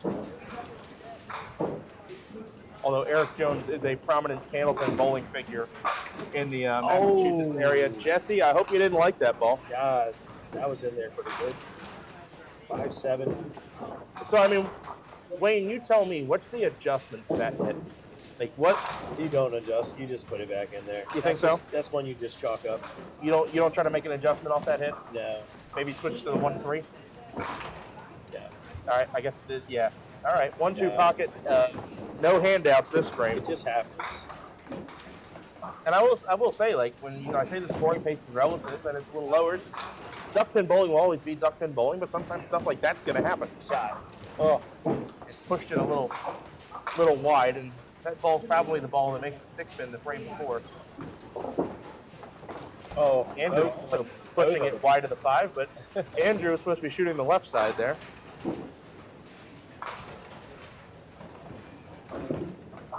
Of course, Katie Deets checking in. Thanks for commenting, Katie. Boost Yeah, our, she is. keep commenting, everyone. Boost our algorithm. And cheer on Jesse, because he's got a bit of a struggle here through 4. He's going to need your help. I feel like Regis Philbin explaining the situation to the phone a friend. John's here in the chair, and he's owed $64,000, and he needs your help. Our friends at AT&T have got you 30 seconds. You got that down pretty good. You gotta plug AT&T. Yeah, with a smoke. Take another look at Chris Roth crushing it in there. I believe that the speed is also a factor. You know, we're getting down to these scratch bowlers, and a lot of them. Cover. Oh, look at that 4-pin rock. Wow. I want to see if you can see that. Good on bottom replay. on that. I don't know if you can see that at home, but that 4-pin was rocking forward. Yeah. It's thinking about it. I will say, in general, the pins here do fall easily, provided you hit them. It's very true, but I think speed's a factor on the ball. Mm-hmm. A lot of guys that throw a little harder leave a lot more 9s. Well, because and a little you can't, bit slower, you're carrying the strike. Well, you don't get away with spray and pray here either. Correct. Within reason. This is not a spray it in their house. This is a like a Scott Wogo move. This is a be accurate. Brian Peach showing everybody how the coffee cup works. Oh, Donation. Peach in the Thank you, house. Brian Peach. Peach. Yeah, you like that? Peach chilling. I did like that comment the other day. Your dinner buddy checking in the donation. You can do what Brian did. Click that coffee cup on screen or in the video description. That's how you make a donation to Duck Pins Forever. You can also click the join button. What a shot. Xander joining the 3-4 together.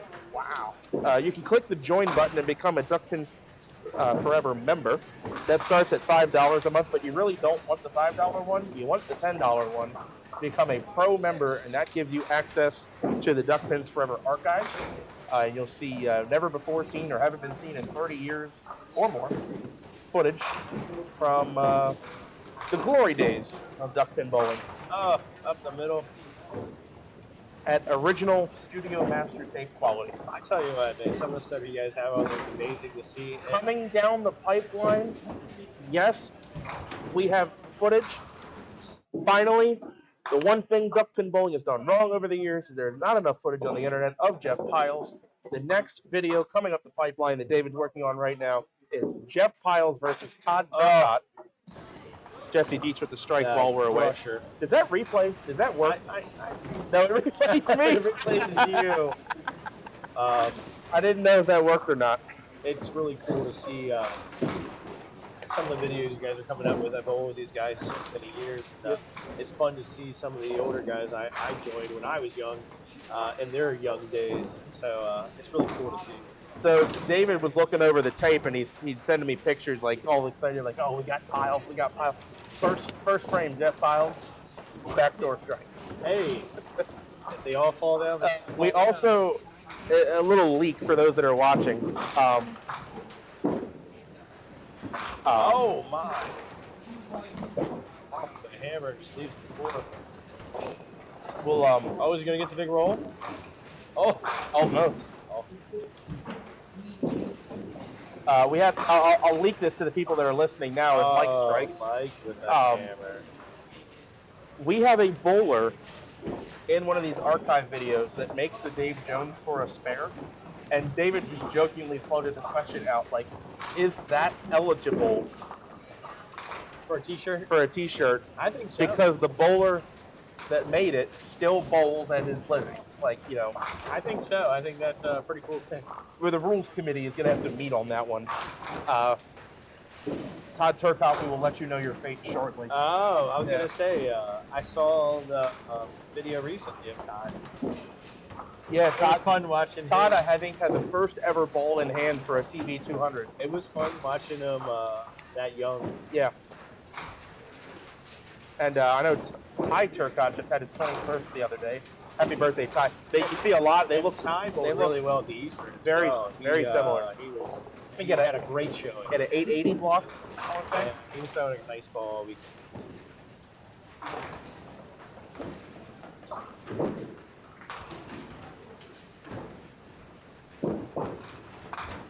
Andrew scoops 10. Scoop a loop. Xander with a 2-1. Nope. Let's see if Jesse can really put some pressure on Andrew here.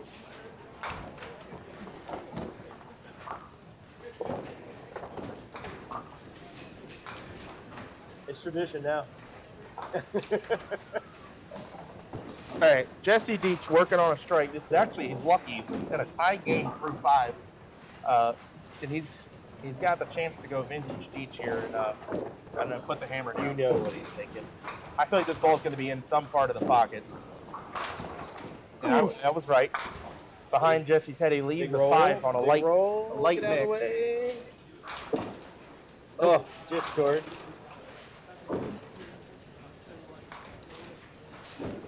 If that was against me, I would have gone. It's all good. Andrew Gaver, 6 frame. He goes light. almost 5'7", 10. He got the 10 out. It's all those rims. A couple 5'7", 5'10" combinations for these two. Jesse, light hit in the 1-3, fortunate, just leads a single 5. Bringing in for a 10-pin lead. He's He's all got it. over it. He's all over it. Give him that 20. Greg Gregory, yes, White Oak is still open. We have 2 24-lane centers holding down DC duck pins. They are that two- place is falling great right now. Yep. I love bowling there every Thursday and Friday. Dan and I play with a big number there. She is on fire right now. I mean, 200 games back-to-back weeks. I mean, you often go in there and you look at the high scores for the season, and it's either going to be Dan Iman or Amanda Zangler are going to be part of that. Yeah. And then Carrie Mapp was in with her Yeah. first 200, 500 a couple weeks ago. Yeah. The girls there are holding it down. That's all I can tell you. So is that like PG wifing? How does I that guess work? so. I don't know. But I mean, She have a PG Dan, name? Amanda, Carrie, 200s, 500s for the ladies. You know, it's been fun to watch. I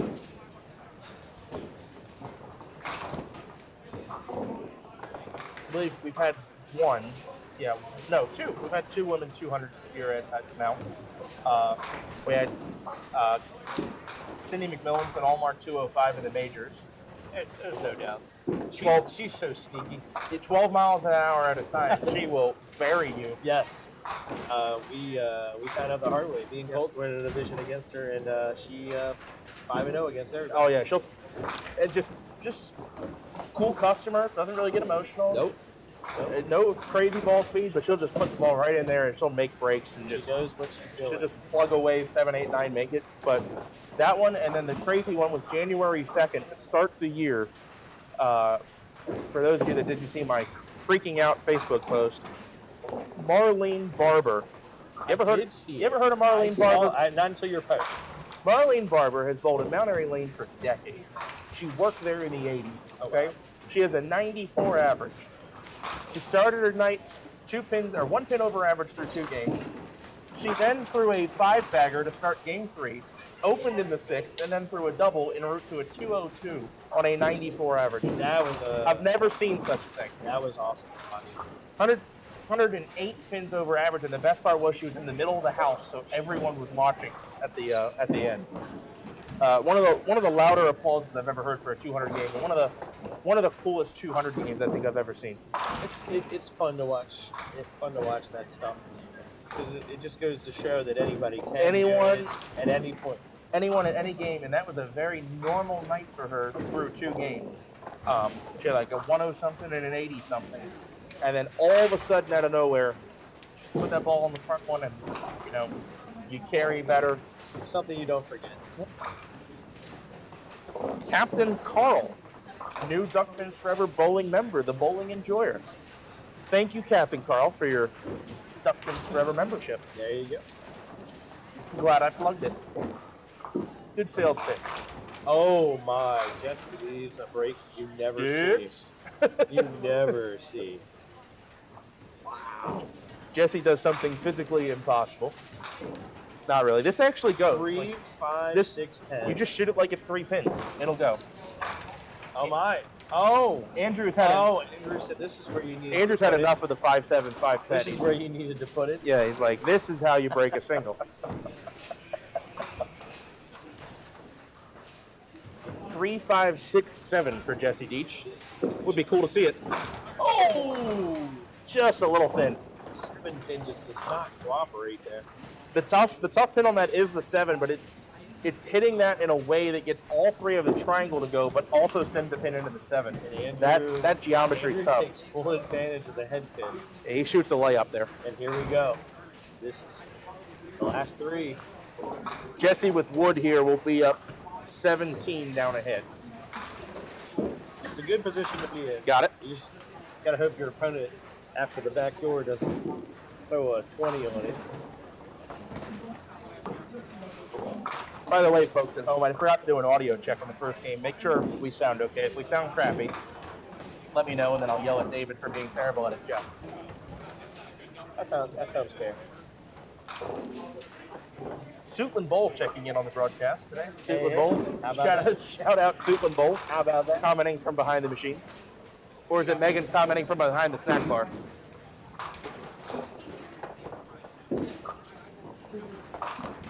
Good. They're getting our viewership up. They got it up on the TVs, got it on their phones.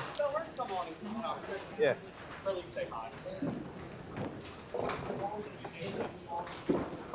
Roth, all over it, spare. He's got the 20 boxes rolling. Mike gonna slide by. And that is a 9-box, and that is advantage Roth with 3 to go. Yeah, you don't want to see your opponent just dropping 20 boxes on you the whole time. Well, while you're opening, especially. Yeah. Chris now up 17 in the hit, but 3 to go. Up top, Xander Beto up 13 against Andy Bucks. No hits. Andrew's had the loose cannon right now slinging away, but he's still got a chance to get into the game here. I don't count Andrew. With it being game 3, even if he's 0-2, your day is not over yet if you win this game. Yeah, even 3-2, you want to get that pinfall. Never know. especially with 2 people coming out of the division. All right.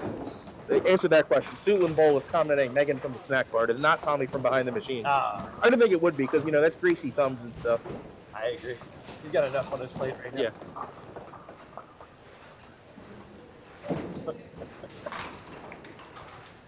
Yeah, it's not my laptop. Oh, Andrew That's him. Andrew taking a page out of the other Andrew's playbook. He knows what he's doing. I'm telling you, these last 3 frames are going to be Fireworks. Yes, it's going to be something to see. Xander on the side for 7. Andrew with the easier leave here. I feel like it's going to be who screws up first. Oh, Andrew. right in the face. Right in the right ear.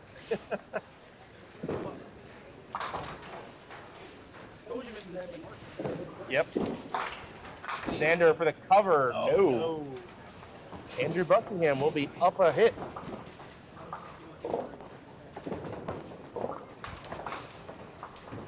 And he's, we got game on. Game on.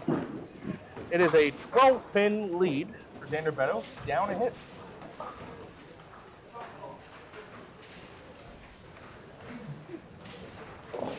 How's he going down there? He's got a little trouble. Hey. I know. I did. Eighth frame for Jesse. Ah, through the front. Just too much. Yep, and Andrew stepping up here on a fill. Can cut the lead down to single digits with a good fill, and Jesse is likely staring at an open frame here. So He doesn't have dead on the back of the street, so this is just a like this is a solid opportunity for Andrew Gamer right here. And he blows it. deuce. Jesse dodging a bullet there, and I think that gives him license to attack this a little more I now. agree. I would go for it. He did, he Hell of a did. try. I think that was expected that he's going to give that a bid. I think if Andrew blasts 9 off the deck there or throws a strike, I think he lays up for the count more. But I think that is a well calculated risk. Oh my! Andrew goes the other side. Shot. 4, 5, 10. That's wrong. I mean that's you're looking at 8 at best. And with 8 there is fine for Jesse because Yeah. Andrew can go 2 on 8 out and would gain nothing. Yeah, Jesse's got the advantage here for sure. All right, 2 on 8 out. So Jesse actually in that whole exchange only lost 2 pins. Yeah, it's a dream. That's a dream. That's a dream. Up Yeah. 15 with 2 to go. Let's see what if Got Rob a can 2 mark continue his lead. onslaught here. If Chris goes up a hit again in this frame, it's almost out of reach. Oh god, Solid 9. 10 pin ringing. Yep. Chris up 26. Yeah, he's looking good. Schaefer would to really get a double here. I think they even get back in the game. 7 pin. Yeah, See if they straddle the ball return and put a ball in each hand. he's getting to the point. Michael's getting to the point.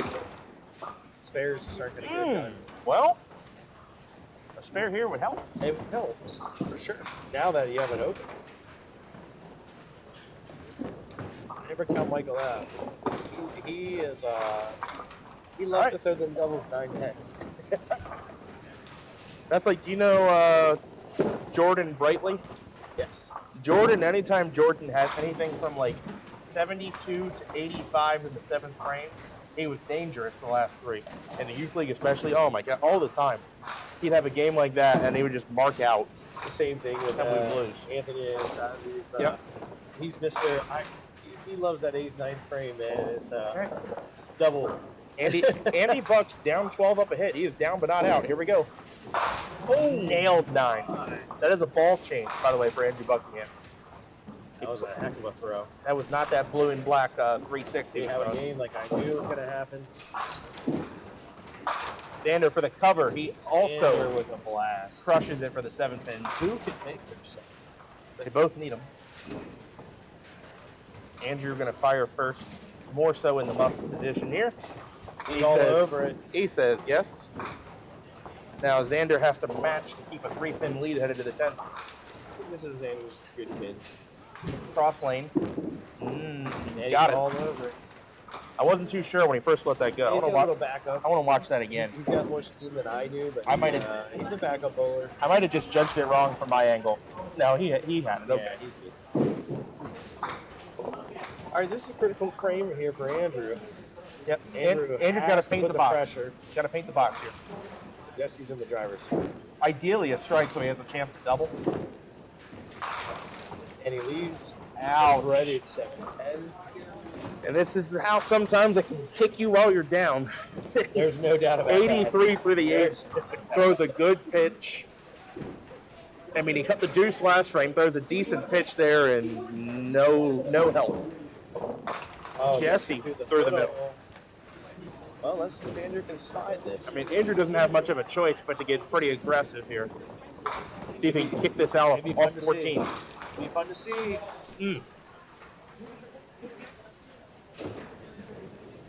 So, count matters here. Andrew got at least a 9 box.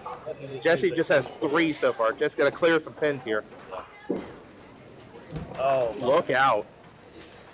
Count becomes a big issue now. Andrew 10 scoops box. 10. That could be something. Depending on the Andrew net. will likely gain some pins here. Just a question of how many. I want to go in the hole here. 3 for 30. There you go. Okay, opts for the right side and takes 4. That's good out of that. All right, and that makes it a, oh, nope, it's 7, my bad. A 12-pin lead. And that's the lead you want going into the 10th. Yeah, sure. double digits. Yeah. So above 10. Yeah, and at 12, you're putting Andrew on a double. Right. And the way Andrew's pin carry has been this game, a double is a very, very tall ask. Not the other ones too. I know. But like that was crazy. He cut a deuce the last frame, and he tries to throw a good ball in the 9th. He leaves pocket 7-10. He's trying to put himself back in the game, and Brawl says 4 pin. I thought that ball was striking there. That was a good ball. Well, listen, you were down here, but now you're right in it. Oh, Michael goes in the gutter. I think if Roth makes his, that about nothing. Yep.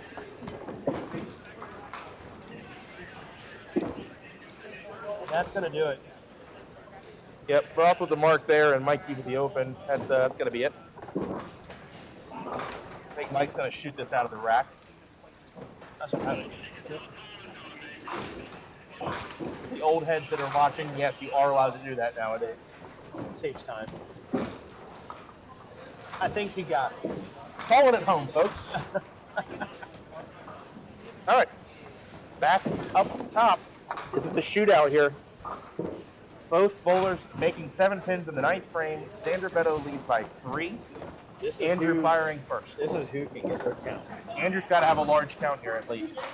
Large count. How many? Oh, 5. oh, That practically puts him on a conversion if Xander strikes here at call game. oh Look my out, goodness. 4. Oh my Oh, goodness. man. Oh my Andrew still probably in a must convert here. Dave Two Jones pin- minus two the pin 7. game. Oh. He almost did it. Look at that aggressive behavior could cost If Xander gets 5 of these, he wins. And it's okay. And he made it. Game over.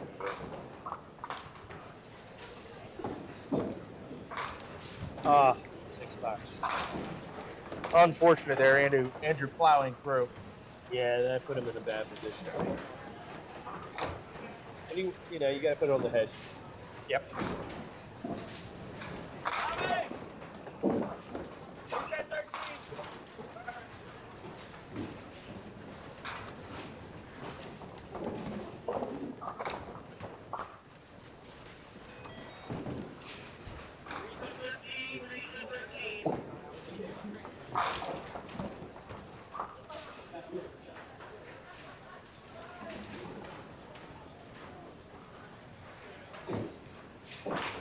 There she goes.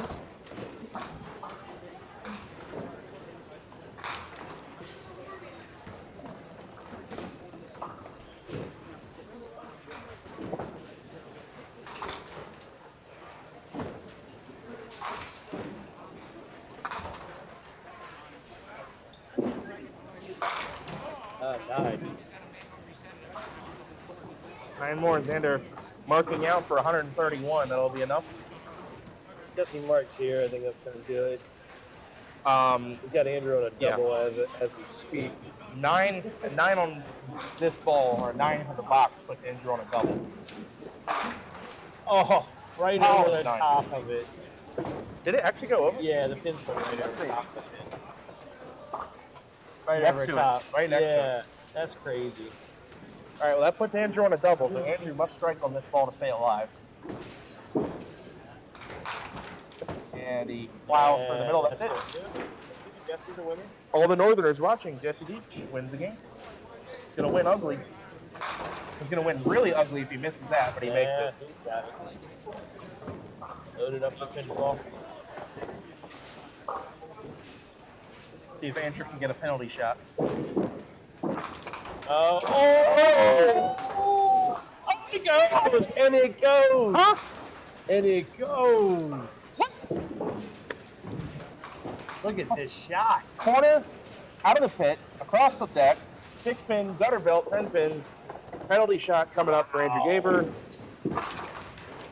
Jesse with 722. Now, if Andrew strikes on this ball, he's going to be, I'd be infuriated. Had to have a double. Plows through the middle after leaving a pocket 7-10. That went? That was amazing. On a flyer. Amazing. Flew out of the back corner.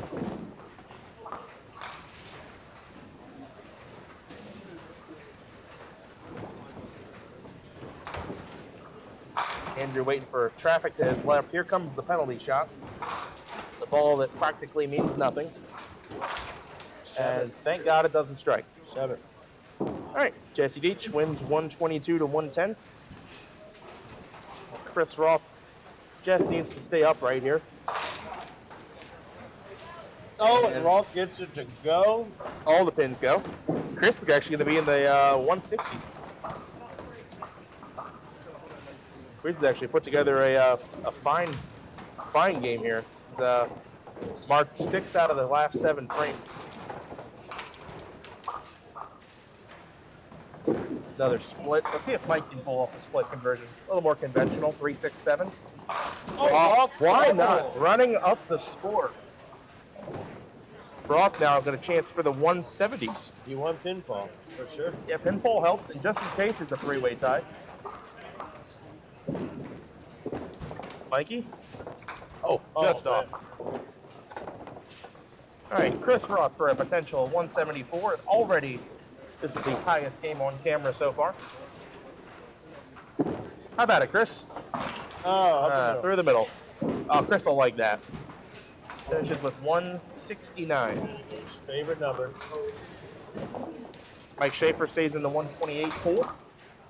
And that is the conclusion of Game 3. The pair to our left, which we'll be covering next game, they are in the middle of the 9th frame right now, so we are going to go on a quick break.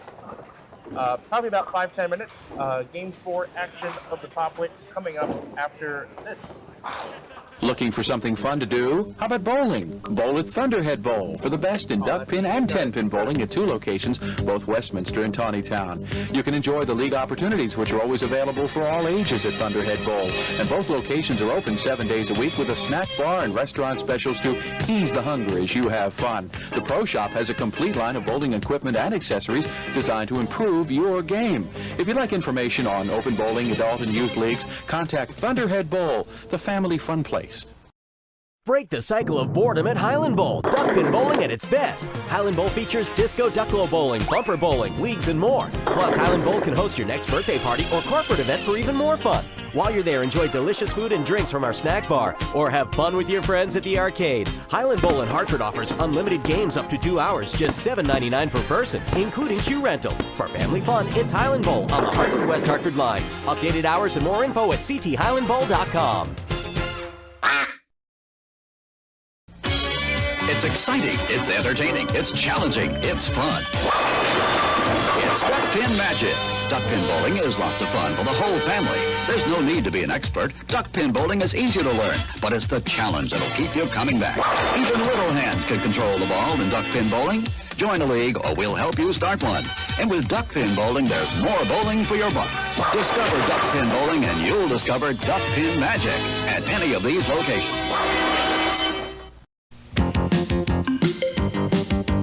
Duck pin bowling, reach for the sky. The ball's in your lane. Make it fly, fly. Keep the ball rolling out, give it a try. Little ball, big ball, reach for the sky. This weekend, reach for the sky and make the ducks fly for only 50 cents a game at these Duck Pin Fun Unlimited centers. Reach for the sky. Duck pin bowling, reach for the sky. My oh my.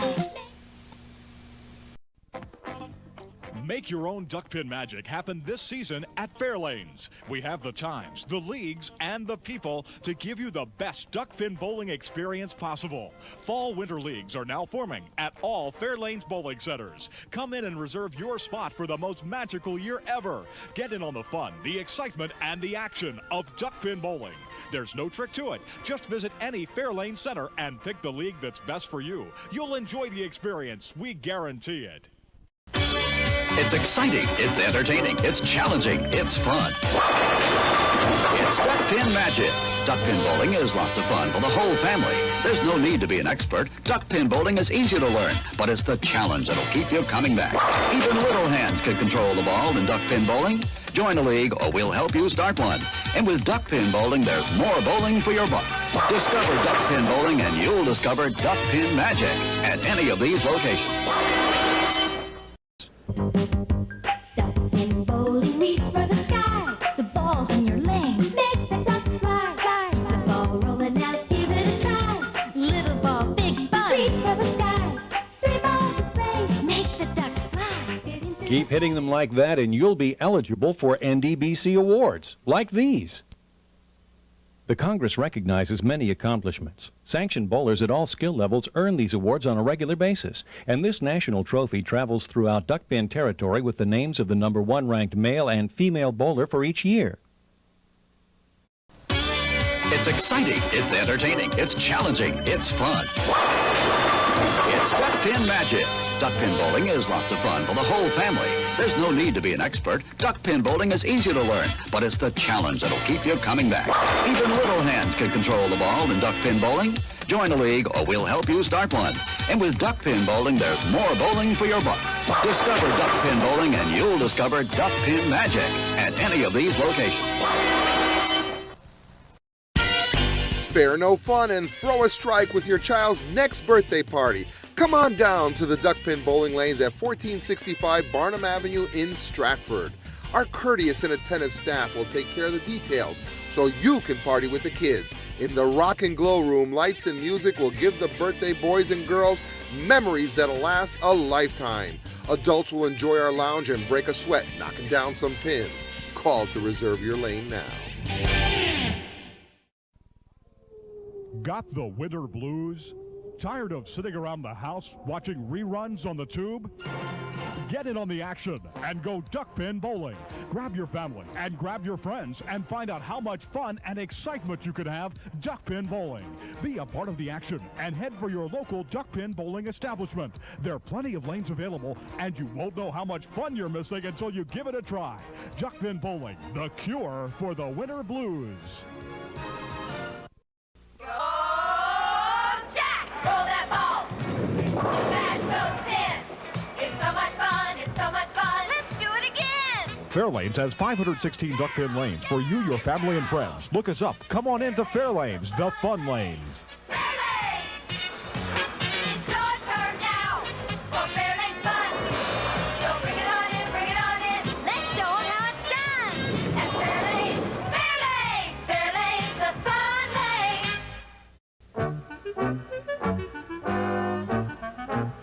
Bowl with Barney at Barnum Recreation and Duck Pin Bowling, a place for the entire family. Great for Grandpa and for Grandma. Marvelous for Mom and for Dad. Super for the kids. Leagues are welcome too. After bowling, enjoy the newly decorated lounge. Live entertainment on the weekends. A place for the entire family. Barnum Recreation and Duck Pin Bowling. And tell them Barney sent you. It's exciting, it's entertaining, it's challenging, it's fun. It's Duck Pin Magic. Duck pin bowling is lots of fun for the whole family. There's no need to be an expert. Duck pin bowling is easy to learn, but it's the challenge that'll keep you coming back. Even little hands can control the ball in duck pin bowling. Join a league or we'll help you start one. And with duck pin bowling, there's more bowling for your buck.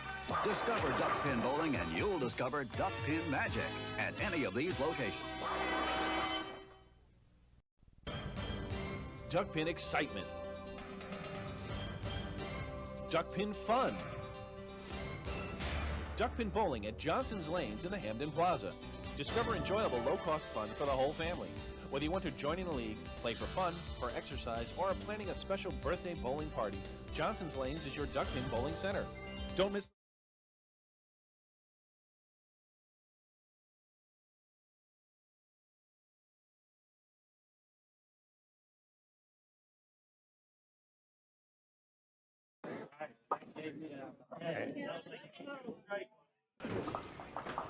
Getting set and ready for game 4.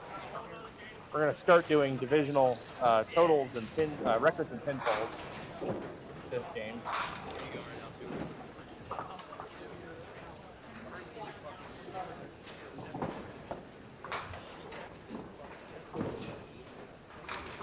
All right, 2 scratch sets. Let's get rid of it. So Neil, you missed it. We were off camera for a minute, but you missed it. Mike Schaefer, first frame, 4-7-10 spare. Really? Yeah. It was pretty awesome. Of course, Jesse threw the gauntlet down after, but it was still awesome.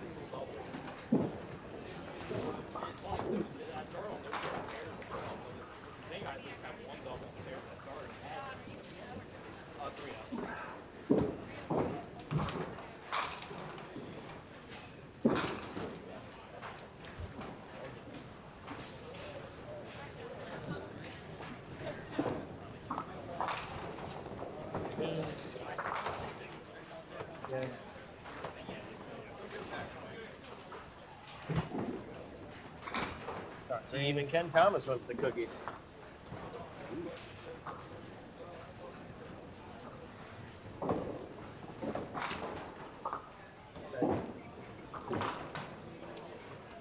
Jay Davis, 3-0, ladies and gentlemen.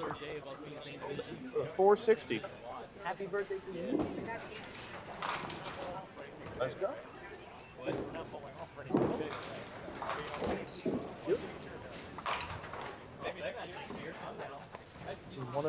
One and 2 with 406. Sander with a hammer.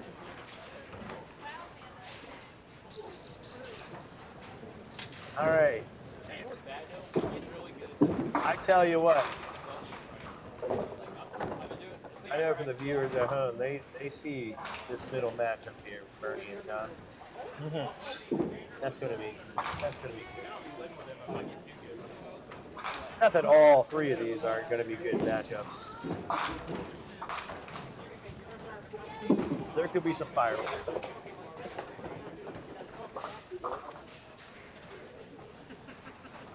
All right, I just need John Green. Jay Davis 3-0 against Jason Sauter. Sauter lives rent-free in this house, so I wouldn't be surprised to see some fireworks on the bottom as well.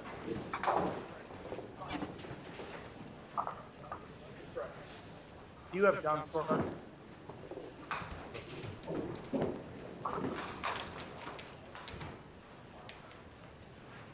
Thank you.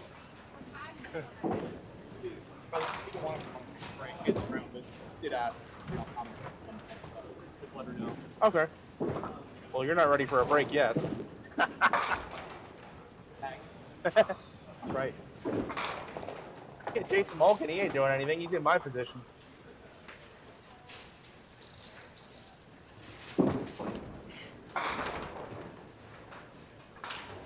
Dang it.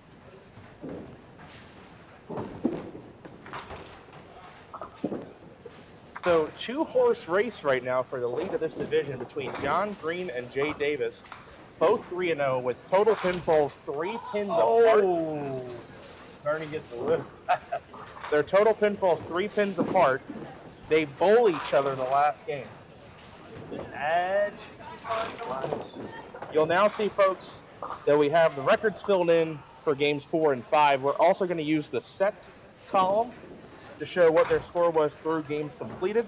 And then where it says total will be their running total. So you see Bernie Hipkins, for example, has 10 in the first frame with a set of 415 for 3, which means his total is 425. That matters come time for game 5 when total pinfall could be used to break a tie. Got it? Good. Jason Sauter, Jay Davis on the bottom. Jason Sauter leads a fast 8. This is a must-win game for Jason Sauter. Yep. It's also a must-win game for Bernie Hipkins. Jay Davis says yes to the 7-pin. And if Jason Sauter can bring in this 2-pinner, which he will, we start this match 5 for 6 on spares. Way to go, Bernie. Well, Bernie didn't have a make one, did he? He almost made it. He got a wiggle on the 9-pin. But it wasn't a makeable spare. Like, it wasn't a 2-pinner. No, it was a 5-pinner, but he Right. almost converted. But So- he got hung by the whole lane. Lane hang for Bernie Hipkins. Yeah. Oh, Sander with a double. Here. I don't have a hangman, but here, Bernie Hipkins. I'll just make him red for the frame. So, speaking of Andrew having the 5-bagger, he did it on this pair. So, I'm actually going to replay Andrew's strike there because it was a slow motion I one. think Andrew feels at home on this. Watch that. Far right side of the replay screen. There goes Dennis. That is a Oh, man, there's a tough bottom on that one.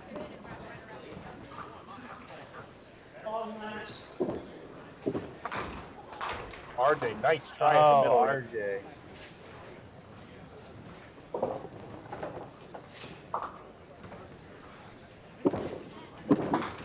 All right, I'll get rid of the hang color on Bernie.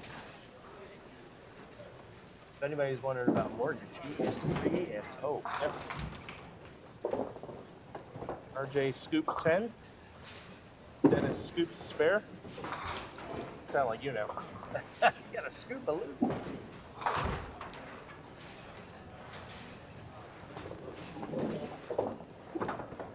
Bernie in the second. A vast array of stars on that back. Not enough. Well, don't be greedy. Oh, and he leaves a traditional 1-5 on his first ball. He does have a baker's dozen. 13 stars, and he's one of the few ever in professional duck pin bowling to be a 20-time winner. Oh, and John gets this. Those boots are made for walking, and that's just what that messenger will do. Yeah. One day, that pin will walk all over you. I like it. Clip that one, David. Bernie only took the head pin off that 1-5 leave. As you do. Better than taking just the 5-pin off that lead. He goes What? 9. He goes 9. I don't want to make that 5-pin right now. Ball burn. I don't know if I've ever seen Bernie miss a 5-pin that bad. 0-3.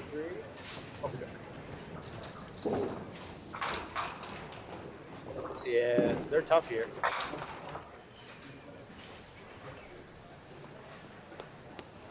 Uh-oh. Rolling down the ramp. Ooh, Jesse just barely misses.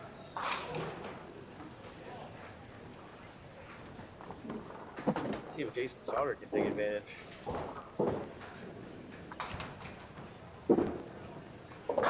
Oh my, doesn't get better than that. Bang, bang. $20 to start the game for Jason Sauter. Again, he is in a must-win scenario here. However, the way the divisions are sitting, if Jay Davis and John Green both win, they're both blocks and bowl each other for win division. I don't know. We don't want that to happen. I'm just. Jason said that ain't happening. I'm just doing my That's job. not happening today. I'm just doing my job. No, hey, he won a star here with that shirt. I've seen it. Oh, is that right? So my story about that match he won is lane 10, the 24-inch belt stopped running, and I was on my stomach the entire championship match, just sticking bowls over to the elevator. Well, it really wasn't. It was not a sight. Oh, Xander just dropping hammer cons. That was a triple strike for Xander. Dennis O'Neill, solid 5. He's 2 marks to start the game. Nice. Andrew is dropping 20 boxes, and Xander's dropping strikes. 9 spare does not beat triple. It never has, and it never will. RJ with a tough shot here. Yep. Just from the middle last frame. Now he's got a 2-6. Dennis just the 5 pin to go 3 marks in a row. He says yes. Andrew Buckingham finally strikes there. Him and Chris Ross just duking out at the bottom of who can get more wood. RJ just a hair off on that second ball.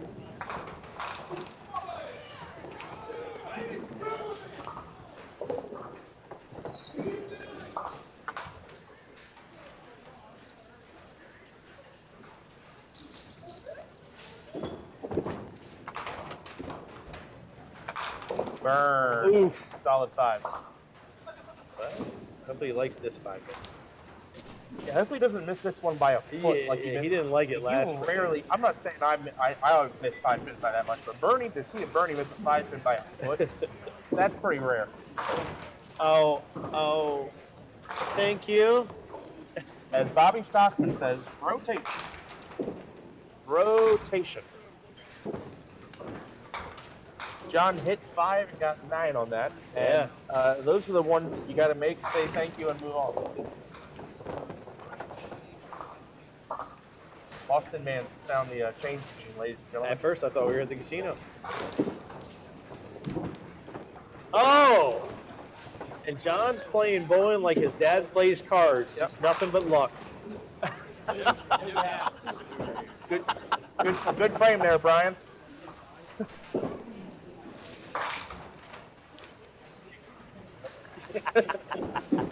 Hey, if you scroll far enough back on Facebook, there's a video of you shooting an Allmark 217 here. Yeah. I know. It's a youth adult something here. That's why I use a 5-inch ball. Yeah. I don't use a 5-inch ball. How about how you pretended there were sideboards on the first ball and got pins to move?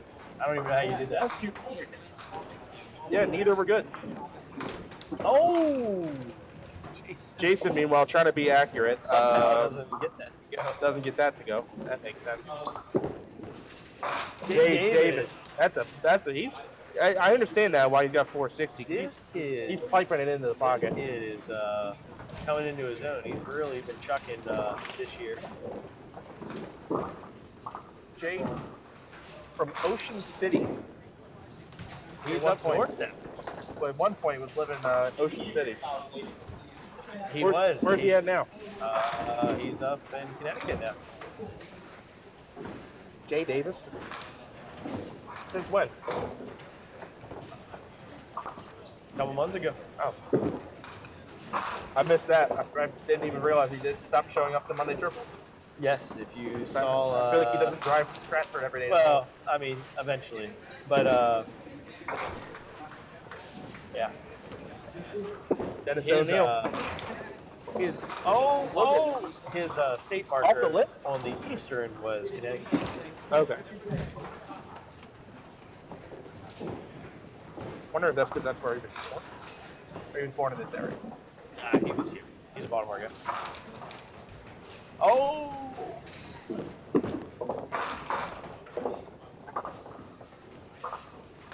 RJ with another split. This one a little easier. 3-5-10. Dennis has done nothing but 9 and make it. Nothing but 9 and make it so far. It's 4 singles. That's tough when your opponent's just grilling it on you. That's plugging away. Nice Nerf ball.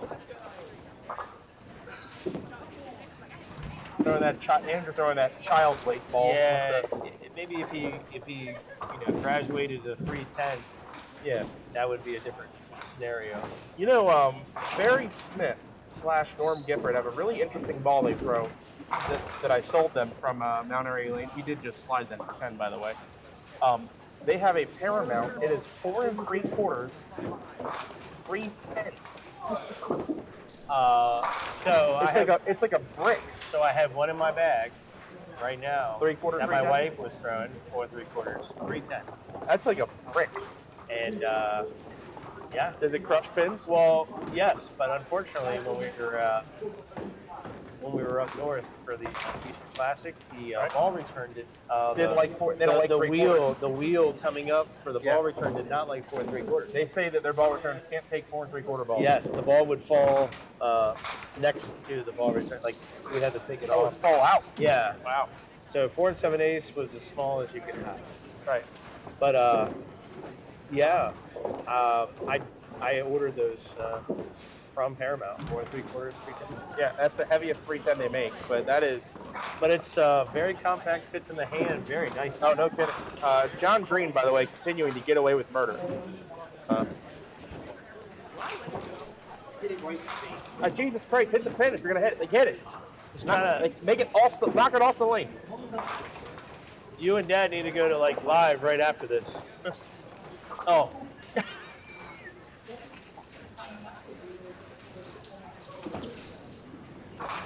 I think your luck will continue. Hey, I've read up on how to play Ultimate Texas Hold'em, so next time you're in Twin River, I'm ready. I've learned it's not hard for Dad. Twin River is the best place to play it heads up. Right. Because other places like Ultimate, it's tough. Yeah. Right. You playing up there, Twin River? I probably will once we're up there. I hadn't played it yet, but I've read up on technique and yeah, like when you should bet, when you shouldn't. So we got a barn burner on the bottom there, Jason just trading blows. John is just trying to keep his foot on the gas pedal and Bernie. Okay.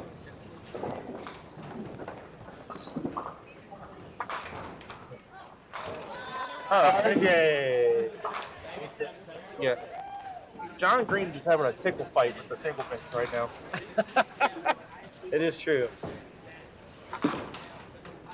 RJ does get the strike to go there. Let's see if Sanders having a over here. Look at this. Yeah, 100 spare, 107.5. Dennis just been all over single pins. That is not a single pin. I ain't wait for it, though. At least not yet. It might be an 8 count, but that's a worse lead. 7 count. I know, if it turns into 8. Oh, no, he's going to leave the 3 9 10 there. There's something different. You got 74 in the 4th. What's wrong with that?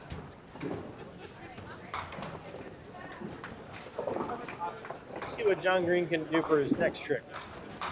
Oh! Andrew Buckingham playing the Dennis corner shot. Quick fires.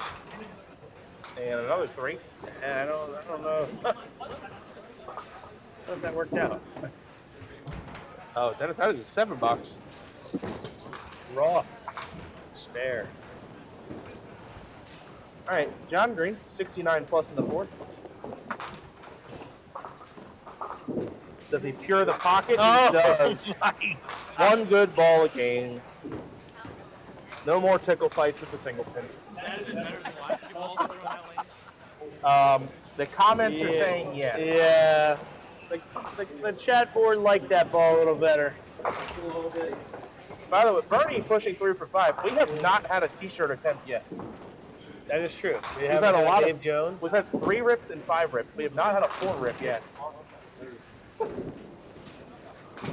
Bernie, you already got those. It's tough when your opponent's just gas pedal in your face. Bernie opts for the right side. I don't know if 2 was the play there. You would think you'd shoot the 2-4-7. We'll see if he can come through with the second half here. He's a 2021 time winner, so what do I know? Right. You can't question it. You know how many times I've won? None. Unless we count youth bowling. Not yet. We count youth bowling. Stop my resume at 2019, and I look pretty good. Just take the words youth out of all of it. You gotta think they're one of the few guys that does 10 induction. That's my excuse, yeah. And the fact that you can convert between both is, I think that's amazing. It's me, Kevin Quinn, Quinn, Doug Sass. Right, Doug. Doug's really good at Walkersville. Yep. But it's just that's totally different weight. Different throw. Yep. It's Different approach to the pin. Different way of playing the lanes. Jason, another 5 rip. I still feel like your throw and duck pin, the way you bring it over is like 10 pin. Sort of, yeah.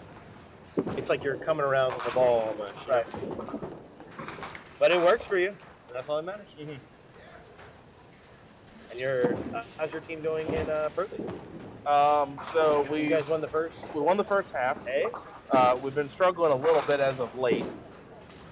I think we're around the middle to top of the bottom third right now.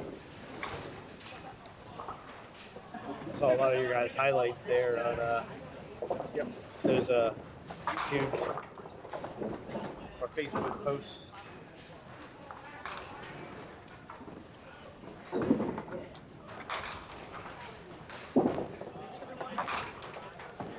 Oh.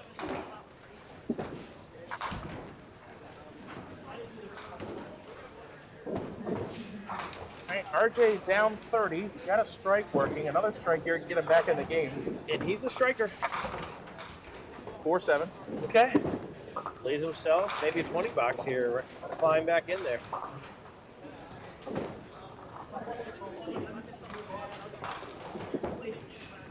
Dennis and all Dennis over says it. no.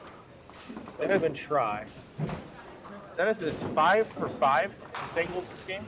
5 singles and 6 Yeah, strikes. he's throwing a great ball. He's in there. He's been in there every pitch. Only opens at 2-7-8. Yeah, that was the only one. He didn't have a single pitch to shoot. RJ picks. Ouch. Ouch. That hurts.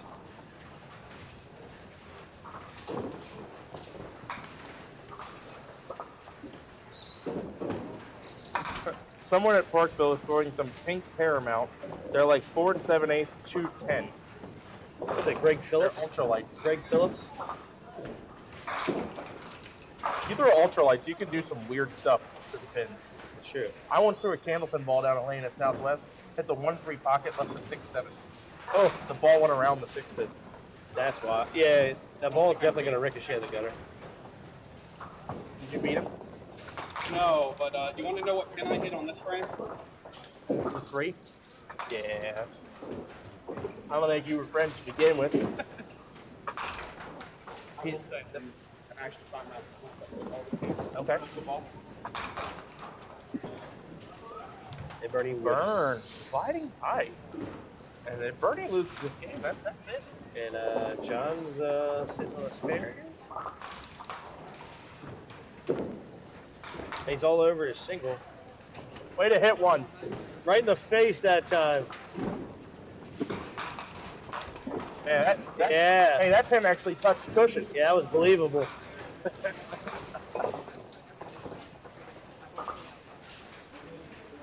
don't think Vern knows what's hit him right now. No, that missed single didn't help. He's down 40 pins with a hit. And the tough thing with that, when you're down that much, you need multiple strikes. And stringing strikes here is no easy feat. No. You'll get strikes, but they don't typically come in bunches. If you start getting them in bunches, it's when you can really start to score. Oh. Jason leaves the mixed league single.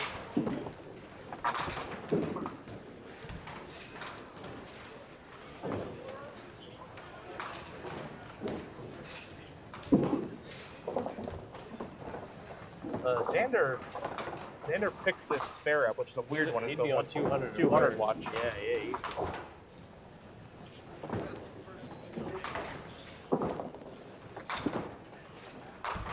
Oh, and he brings it back.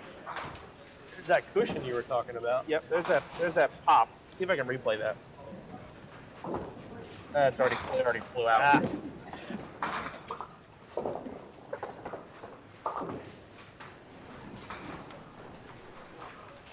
All right. Jay with the 9 box there, and Jason with the spare. That's a tie game, 83 to 83. But now Jason Sauter up ahead. I'm telling you, man, the kid's rent free in this house. Is that a good ball to throw? Tough. He's tough in this house. The ball breaks right in from the left to right. Yeah. Sam asking if a 2-pound, 10-ounce ball is good ball for duck pin. Light? Is it better to have a light ball or a heavy ball? Some people like lighter balls. I think 210 is a little too light. I mean, Collison's won 3-6. He throws 3-6. Right. So, I mean, but the way he throws is end over end, and it works for him. But if you throw back up or spin, I don't think light is the way to go. Right.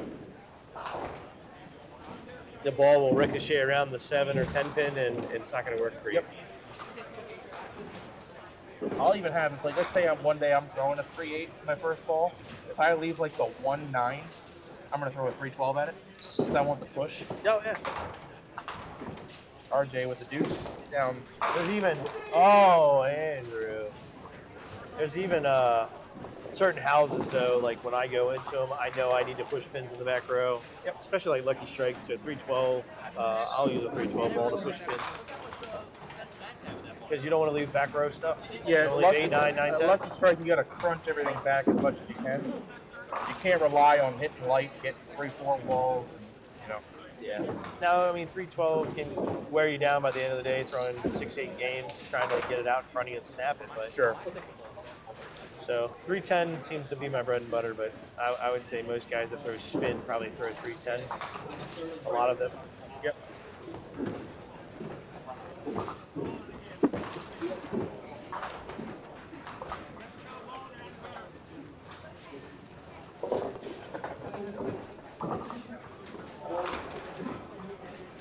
All right.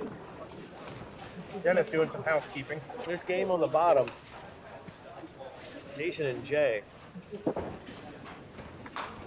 think that might be the game to watch. Dennis is kind of putting the pedal to the metal on RJ. Another 9. Jeez, this guy can't buy a strike. He is just hammering the pocket. Yeah, he is all over the pocket pretty much the entire game. It's just down to pin carry. Yeah. When he bowls? Yeah. Whee! Oh, my. It is an interesting backswing, though. It starts by going like this. Yeah. Ow. Some of us I can't do bring that, our I do arm that back. once, it hurts. Some of us Listen, it was bad enough when you did this. Some of us are tighter in the shoulder. Okay? Yeah. We can't bring the arm straight back. Some of us also have less clearance to do stuff like that. That's you know? true. And I feel like, I don't know, some guys are more flexible in the shoulder. Uh-huh. Uh-huh. Oh, Andrew says, I'm not going anywhere. And 7, 8, 9. Why was 6 afraid of 7? Well, let's take another look at it. 7, 8, 9. 7, 8, 9 for Bernie. Yeah. John Green with his first. Good luck with that one, Bernie. We haven't had one yet made on Duck Pins Let's see forever. if he'll go for the corner. No, he tries to slide it inside. Pick a hole, any hole.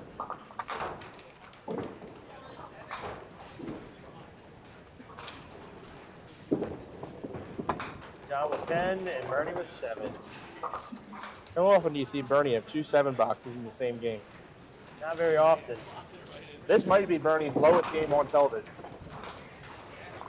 Delete. Bernie just waved. Did we just see that on camera? Delete. Look at Bernie coming back off the lane. Can we see it? Waving the white flag. That's not a challenge flag. No, that's a surrender flag.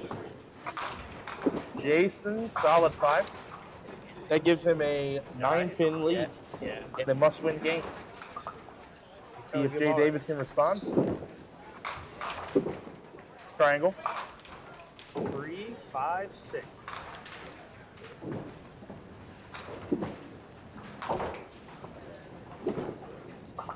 This is all over it, though. It's putting the pressure on now. Yeah, Jay got to respond now with a spare of his own. Oh, and he's living good.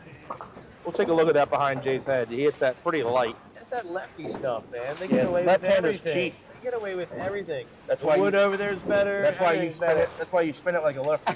Right. Yeah. Okay. I know what's up. Yeah. Something over there. Yeah. Dennis O'Neill, 8th frame up 30, as you do. 110 in the 7th with 5 single pin spares. And he finally gets Hey, one. there's all of them on one ball. Nice count. Reads the rule book. Had to miss a single to get a strike. Oh, RJ plays the side. I don't know if it's the time for layups. I don't think he meant to. Jeez. He's gonna listen back to that. And That's be like, okay. Thanks, Wayne. Hey. If it was me, it would be the same thing. I would expect the same commentary. Oh, and he picks the head.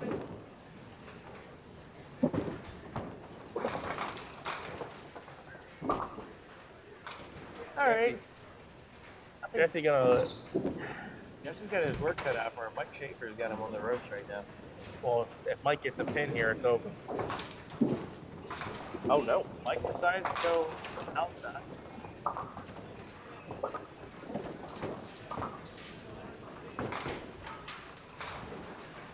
If Mike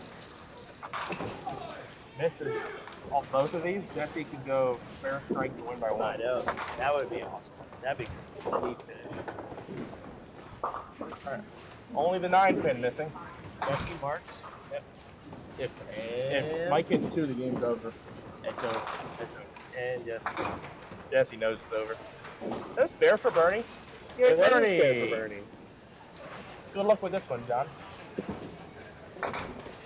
Not only did he Good luck have with that one, too. the 7-8, but he had the 10 up there. Yep. Good bowlers get 10. John is on an all-wood game. Unfortunately, not anymore. $8. I'm just going to say it. I have seen that shot made this year. Yep. So, no excuses. Hi, Austin. You got all Dad's spare change now. Yeah, man, that sounds like a casino over there.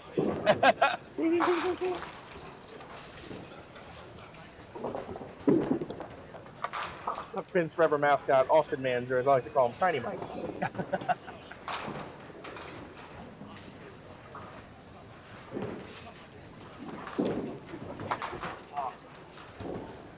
Just give me no 200 for Xander.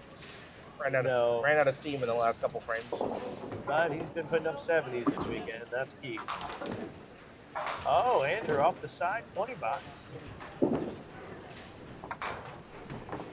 He's got a shot for 50 here, and that hurts when you shoot 50 and you're not in the game. Yeah. Especially in a house where the scoring pace is on the lower end. Right. Oh, Jay Davis goes. That was a hurtful count. Jay Davis goes off the side. Yeah, Jay's down 13 pins now, and he's opposite of Smear, so he kind of has to make this. Good game. Yeah, he's for, off the mark. Good game for Andrew there. Just not ran into the wrong guy at the wrong time. No kidding. Andrew comfortably would have beaten anybody else in his division that game except Xander. 68 for Xander. Great game.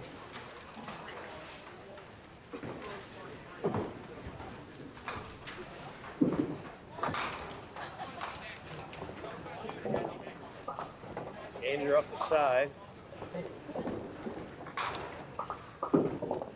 Andrew Rippy Deuce. And Ross going to win again.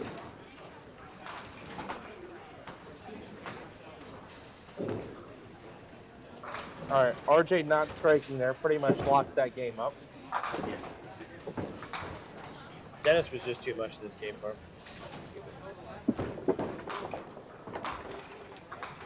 Breaks another 9.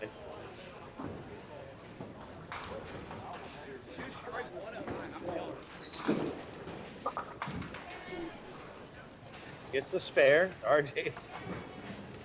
has some relief there. Like, thank God. Finally got one.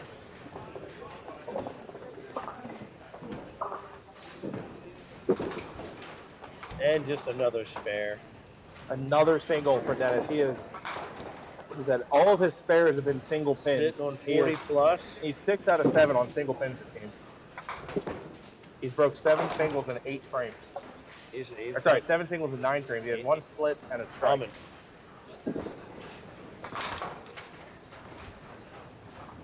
All right, he almost leaves the Southwest Special. This is a spare for John Green.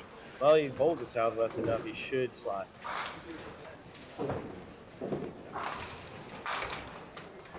Bernie's leaving an Andy up there. And, Andy. You got to put something on the ball. Yeah. John's gonna make this. Oh, he almost does.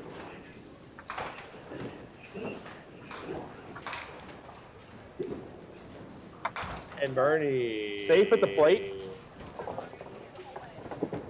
Picking it up. Game is all but over though. Bernie can only shoot 144, and John already has 141. Yeah. Yeah. So John Green with a move to 4-0, irregardless of what Jay Davis does. That's an automatic. Is a lock. John Thank Green. you. Moving on. No. No. No. No. No. No. Dougie's special. No. You're gonna get me canceled.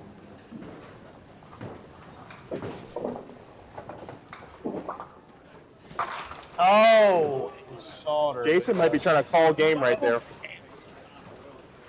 I think he just tried to call game on that shot right there. He said, buy him another beer.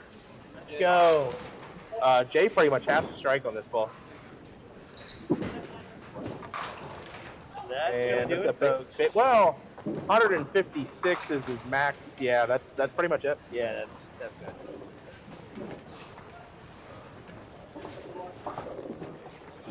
Jason, who do you bowl the last game? Yeah. Ah.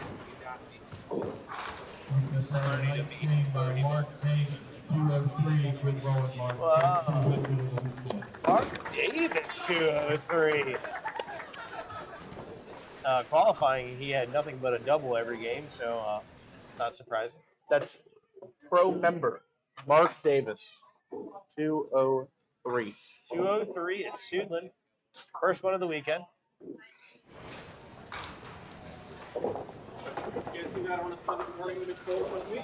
Well, I blame it on the partner. Yeah, that's what I was going to say. I think that's a partner issue.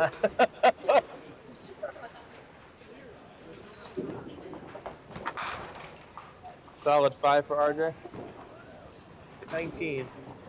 See if Dennis can give us one more 9.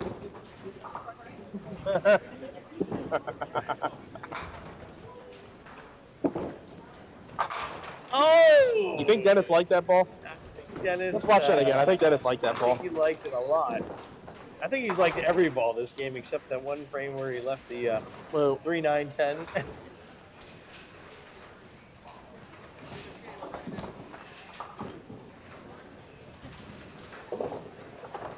Dennis has crunched the ball in there. He has not missed a head pin all game. Yeah, he's been humming all game, man. He's only been off the pocket one time when he was light. They left the 3-9-10 or 2-7-8 or whatever that was. But 2 strikes. He's broke his 6 spares. He's broke 7 single pins. Split, 2 strikes. See if we can get another one. One more time. Oh! That ball is too pure. Just another 9. Want a division report? Division B?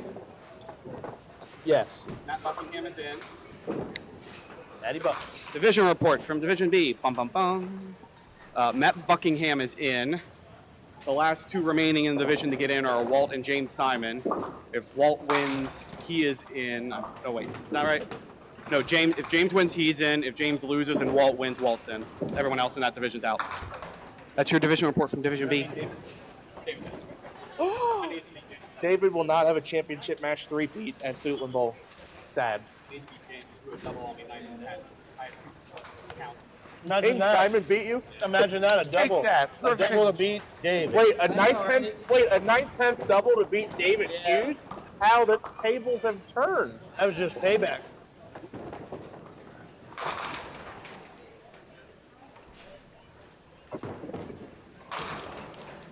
I'll have to say something to James about that in a minute.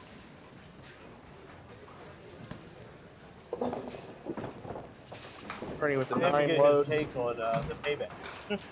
That's what I mean.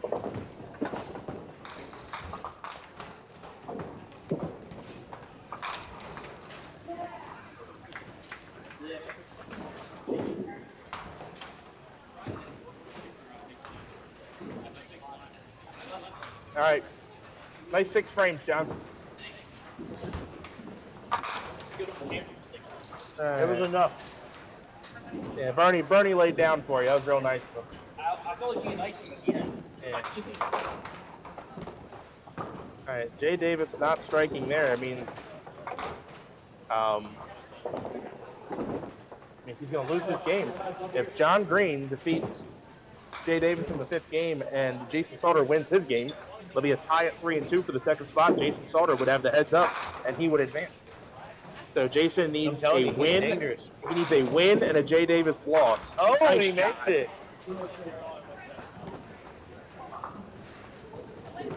Salter's dangerous here. He's won twice at Suitland Bowl. I think he's won twice at Suitland Bowl. I know of at least one time. He's pretty deadly here.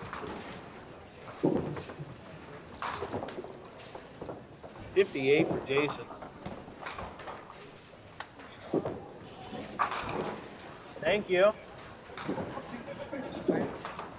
I think I put it back on the telescope. Have all these got a sheet. All right, final score there is Jason Salter 58, Jay Davis 34.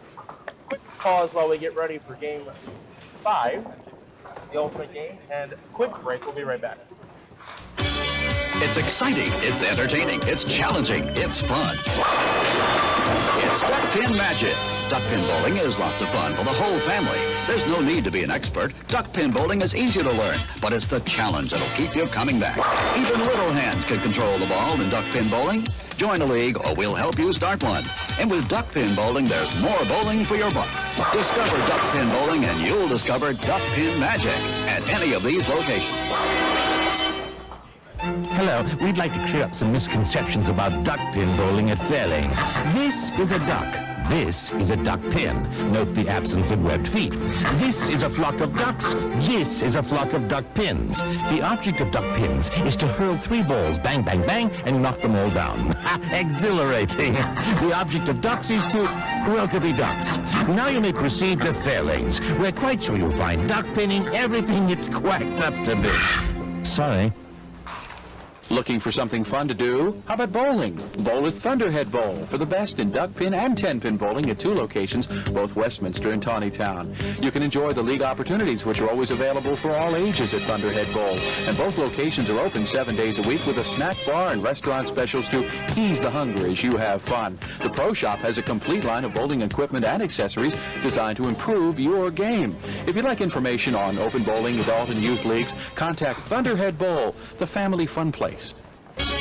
It's exciting, it's entertaining, it's challenging, it's fun. It's Duck Pin Magic. Duck pin bowling is lots of fun for the whole family. There's no need to be an expert. Duck pin bowling is easy to learn, but it's the challenge that'll keep you coming back. Even little hands can control the ball in duck pin bowling. Join a league or we'll help you start one. And with duck pin bowling, there's more bowling for your buck. Discover duck pin bowling and you'll discover duck pin magic at any of these locations. It's exciting, it's entertaining, it's challenging, it's fun. It's Duck Pin Magic. Duck pin bowling is lots of fun for the whole family. There's no need to be an expert. Duck pin bowling is easy to learn, but it's the challenge that'll keep you coming back. Even little hands can control the ball in duck pin bowling. Join a league or we'll help you start one. And with duck pin bowling, there's more bowling for your buck. Discover duck pin bowling and you'll discover duck pin magic at any of these locations.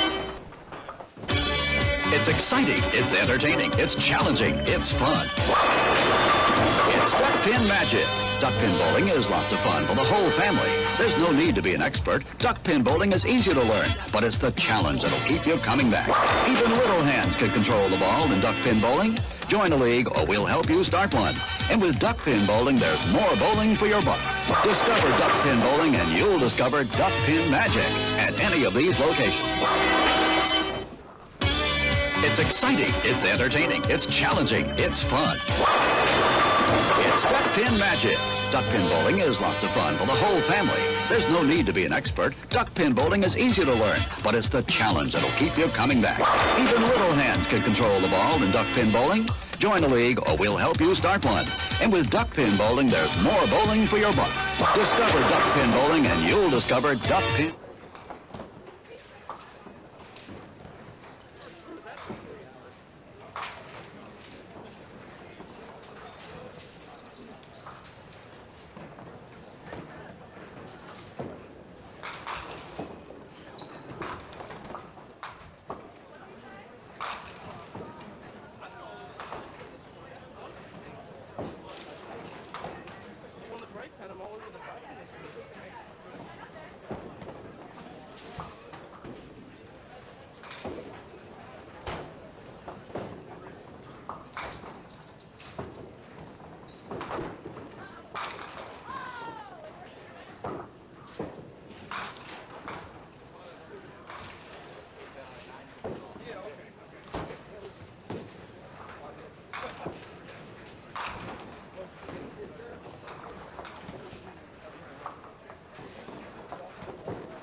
Our mics were not on. Now they are. Oh, now they can hear us. Well, it's not surprising. Game 5 has had another 9. Yep. So let's go through the scenarios here. So John Green, we're gonna put him in green. Okay. There. John Green. John Green. Green. It's green because he's already made it. Green, good. He's already made it through to the bracket. The question now is who makes it in. So, Jade Davis is in with a win.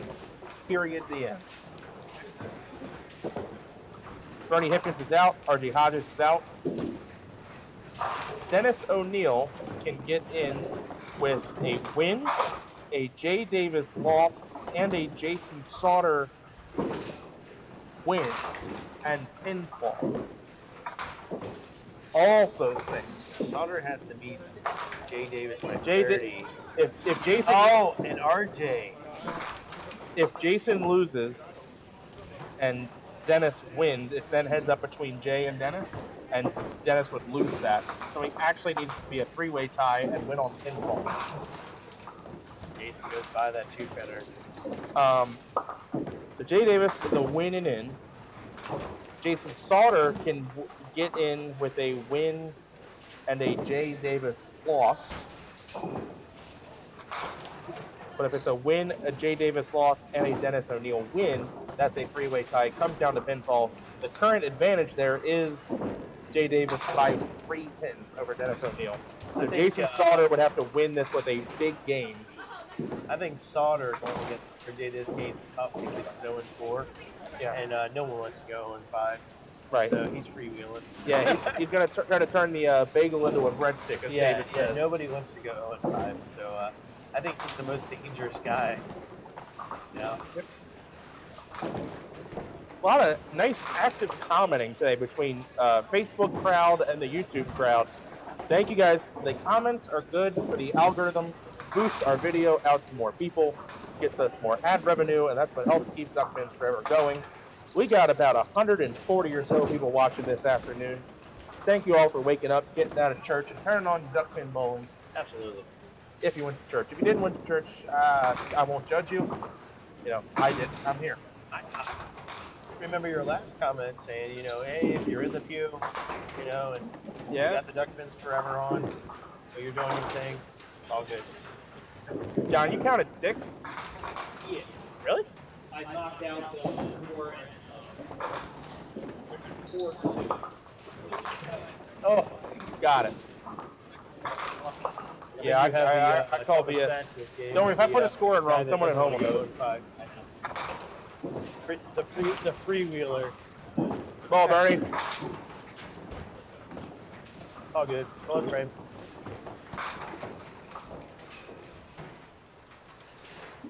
Jay Davis with 9-9. Dennis O'Neill in the first frame at 10. Bernie had a 2-pinner. He says yes. Bernie was off the side on the 3-6 pocket that first shot to leave the 5-8. But then it went from an off the side hit to just a traditional Andy. Which I think's not an easy shot. How many times? Crunch. Oh, nice count, Dennis. Dennis has been putting the ball all over the pocket. And if he starts carrying strikes, watch out. Guy is 9 strike almost every first ball. Jason Felder's got a decision to make here. He's going to go with this offset. 9-pin is not where it should be. Yeah, you can't tell as easily from this angle at home, but it is pretty offset. He goes with it. And he gets the 9 out. Just leave it 10-pin. That's a normal hit. I sure as heck would win the 9-pin. Overall, I will say overall, the racks here tend to be pretty on spot. Oh, yeah. That is one thing the machines here do very well. That you do tend to get pretty accurate racks. Yeah, a lot of houses, the pins kind of wiggle when they're coming down and get it offset, you know, just a little bit. Yep, and I know the second I get a racket down here and it's coming down slightly off, they are up my rear end. I look at, and it's the senior bowler that averages like 101, and they want to tell me about how the pins are off spot. They average 101 at Candyland. I said, okay, you should focus on hitting the one in front. I was not worried about the 8-pin being a hair off. I was talking to Wayne Lipko about the pins being offset a little bit. He said that the cups can get out of the line a little bit. And it's tougher there to do distributor table work because his distributor table's up against the wall. Right. I can, yeah. Wait till we're between match play and I'll put in my car. Okay. John with the Johnny boy. Take another look. That's right. That's your Eastern Classic champion, John Green. That's what he does. John Green won this year's Eastern Classic with a winning score of a little more than none. It's a pretty low winning score this year. What, 18-18? 18-19, I want to say. 18-19. You know, it's tough. I asked Bob King about 18-19. He said it's a good year. 4-0, there you go. And you're in now? You're guaranteed?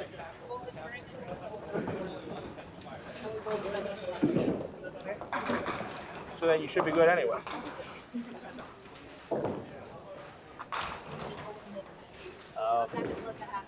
Good. Don't. Not on my birthday week. Yeah. Bernie.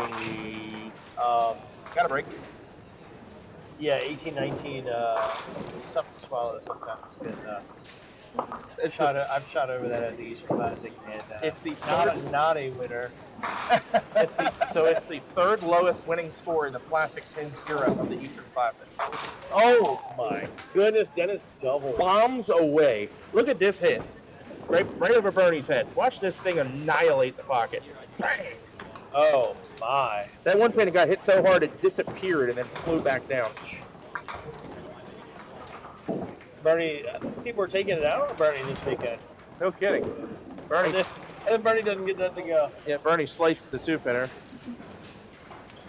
Throws the pink house ball for a 9-box. I don't think he knows what's hit him yet. That might be, for the calendar year, that might be one of the hardest strikes we've seen yet. That was a good on one. Duck Pins Forever. That was a good one for sure. That was nailed. RJ with a oh no, $20. Another 20. He's going for the Dutch 200. He just keeps doing it to him. Told Jason this is gonna be a tough match. Jason 3-5-10. Definitely makeable. Definitely needs it.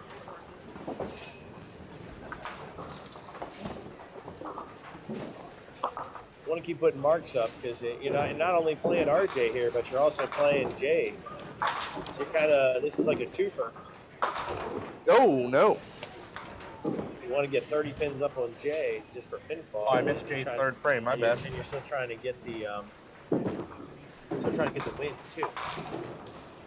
And now Jason is trailing by 14 and a hit. RJ Hodges, who is in no mood to give him a freebie. No, I told him earlier. I said nobody wants to go 5-0, so, or 0-5. Sorry. John Green for the double. Oh, take advantage of that situation. All right, shoots a layup.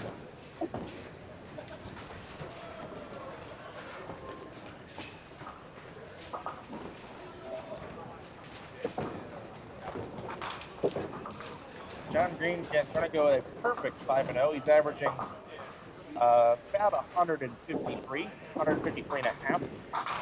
Sometimes if you go 5-0 and you're the top guy, it works out for you. You get the POA guy that maybe in the first round, but or you get a bye, or you get the bye. But I don't think this weekend there will be a bye, depending on the not enough entrants. So, but I've also had the buzzsaws where you're like, you're not a POA. Right. And sometimes being number 2 seed worked out better. Well, Andy Welling won his pop-up star medal from the POA side. Yep. All right, Jay Davis fills the frame in the fourth. He's down 6 pins up a hit. Yeah, there's definitely a little bit of luck when it comes to seeding and who you face. So, you ever hear my my proposal for bonus pins and doing a different match play format as a trial run? So, here's my idea. You bowl each person in your division 1 game. That's a total of 5 games. The people that move on are the top 2 pinfalls with bonus pins. What that means is when you win a game, this is a version of what the PBA does. When you win a game in match play, you would get 20 bonus pins. If you tie a game, you get 10 bonus pins apiece. So, if you and I are bowling a match, and you beat me 170 to 160, I get credit for 160, you get credit for 190 after your 20 bonus pins. Okay? Which is tracked separately, but your score with bonus pins after the first game would be 190, mine would be 160. Now, let's say there's another match on our same pair, and that game ends 120 to 112. The person that shot 112 is going to stay at 112. The person that shot 120 is going to go to 140. So now, after 1 game, my loss at 160 would be ahead of the person that won with 120. Got it. Yeah. It's an idea. It's an idea. Now, never mind all that because Jason Sauter has just left the Dave Jones shot. Oh, here we go. First Here's time. the problem. He's the first member of the Dave Jones Club. He already has a shirt. So I guess if Jason wins here, RJ doubles. If Jason makes this, do I donate the shirt to somebody? I need don't have to worry about it. I need a ruling on that. I need to know how that works. RJ is on a tear right He's in what we call garbage time. now. Right. But he has nothing to lose. Foot on the gas pedal.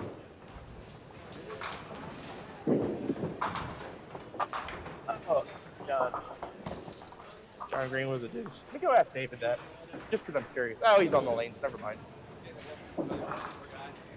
I made a spare. We're good.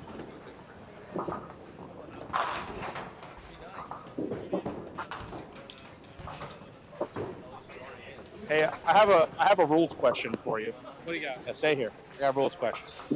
So, Jason Sauter just left the Dave Jones on camera.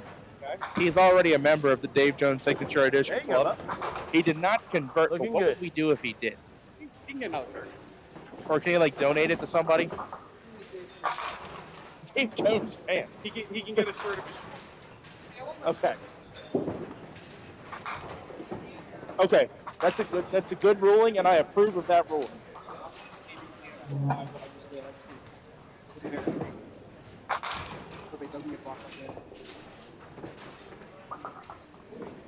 Oh yeah.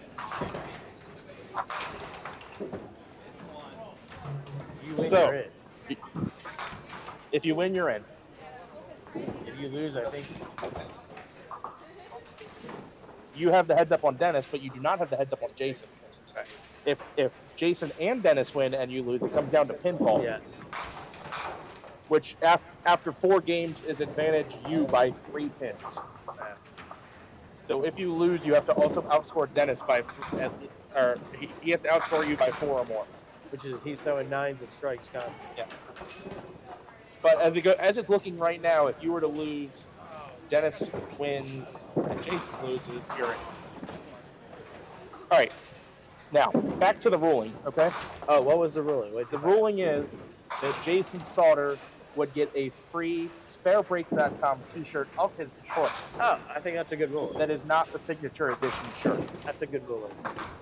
That's what we decided on. I think your scoring method for the division play is interesting, especially the bonus pin thing.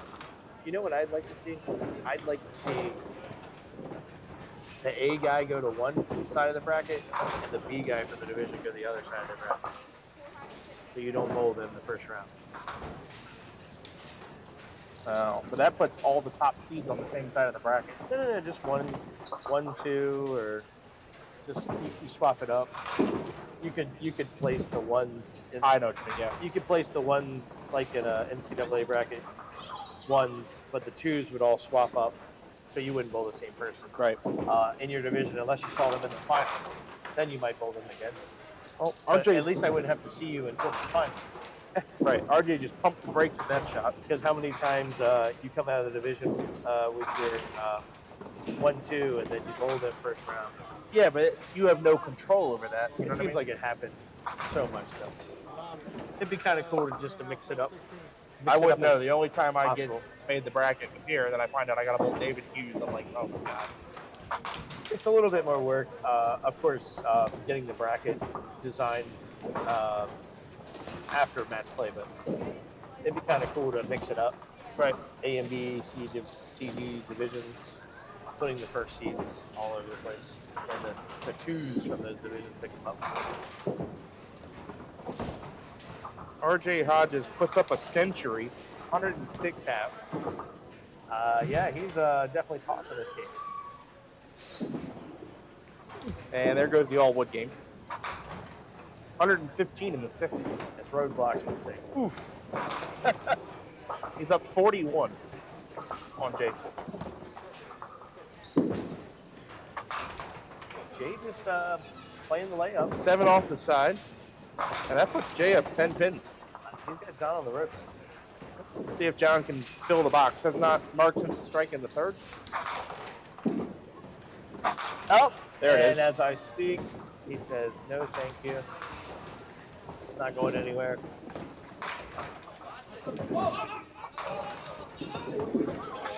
It's golf. You're welcome. Everyone look at it. We make money off that. Look at that. Bernie's golf course. Look, John Green's strike brought to you by Rattlewood. Brought to you by Rattlewood. Shameless plug. I could plug Rattlewood. They did like a $1,200 company event at Mount Airy Lanes, and they helped pay my paycheck, so I'll plug them. Oh! Oh. Yeah. I haven't been doing a good job of checking that. Because they give you like a 10-minute warning, and I always forget. Yeah, I've seen it like in the final round. Yep. We did it one time. Chris Lau doubled in the 10th frame of a semifinal. Yep, I saw it. And it ad breaks some people. Yep, I was watching it, and then I was like, did he do it? Did he do it? And See, he came it's- back and it's like, yep, he threw the triple. It's tough because we also want ads to be playing later in the tournament because that's when there's the most viewership, so we get the most ad money. Like that ad right there probably just made us like $2-3 for whoever watched it. 83, let me get caught up. 83, Bernie, 3 through to Schnoz. Get out.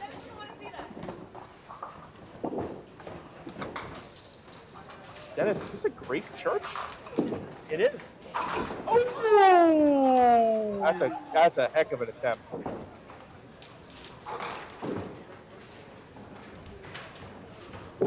And a touch.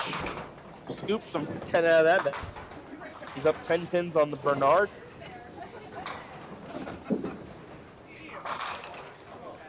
Sauter with a hammer. It leaves a 7.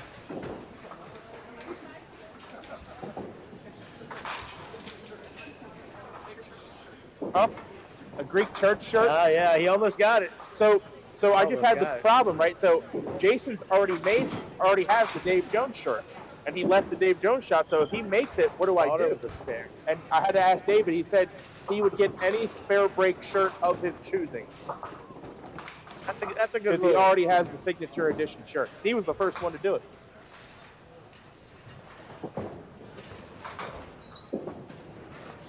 RJ feeding it to him.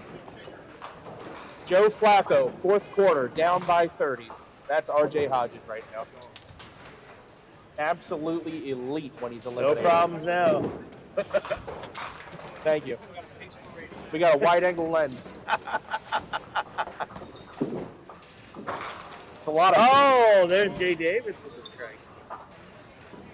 There's a lot of noggin in the broadcast booth today. There's a couple large heads. That's okay. John Gridley's the 3-9.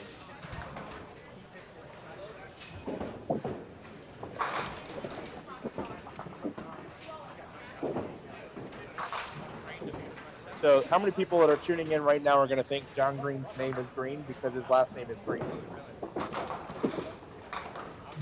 Shot. Like Rob Gold, you know.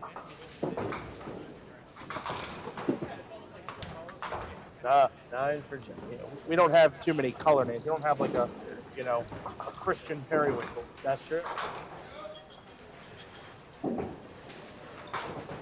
Dennis O'Neill. Oh, he liked it. Almost a pocket 4-9. He liked it. I feel like he has a good ball right here.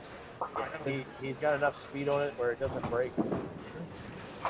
And I feel like this house, you got to get a little speed on it so it's not going to break. This is unfortunate because for Dennis to have a chance, he also needed Jason to win to make because he doesn't have the heads up on Jay Davis. Unfortunately, So- RJ Hodges has got other plans. So if Dennis puts up a big number here, it's actually irrelevant. Because all the guys that are on the bubble right now, none of them are having particularly great games. The frustrating thing. Bernie with the spare. The frustrating thing for Dennis is pinfall-wise next to Jay Davis, he's 1 pin apart right now. That's probably what's frustrating to him because if he can actually catch Jay Davis on pinfall, but if Jason loses, it doesn't matter. Sauter right now would have to maybe go double, triple. RJ throws another strike here. Put him on 200 watch. Yeah, right. Here we go. Oh, God. Oh, nailed 9. Crusher. Exhibit A, or why there's never been a 300. That ball, Crusher. you can't throw that ball much better than he threw it. Jason on the side for 6. And this is definitely not the time for side. And RJ being 0-4, 506, this will be in the face.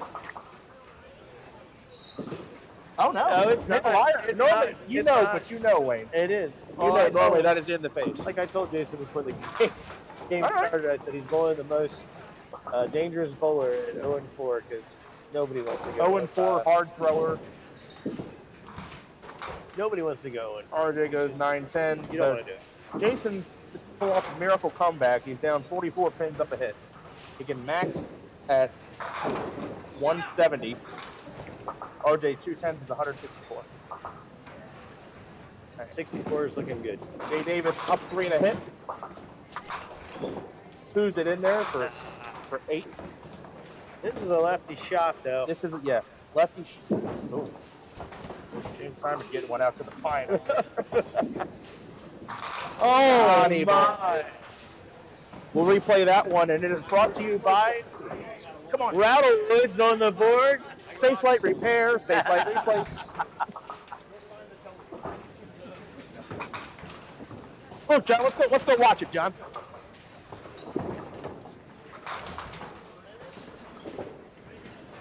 Oh, my. Uninterrupted action.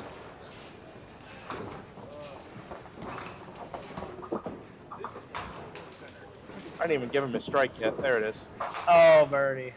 And Jay went 8 on, 10 out. That game is not over yet. No, not at all. I mean, John's down 11 up ahead. yeah, but John can double in a heartbeat, but this game's sideways quick. Bernie had a 2 count. Yep, unfortunately.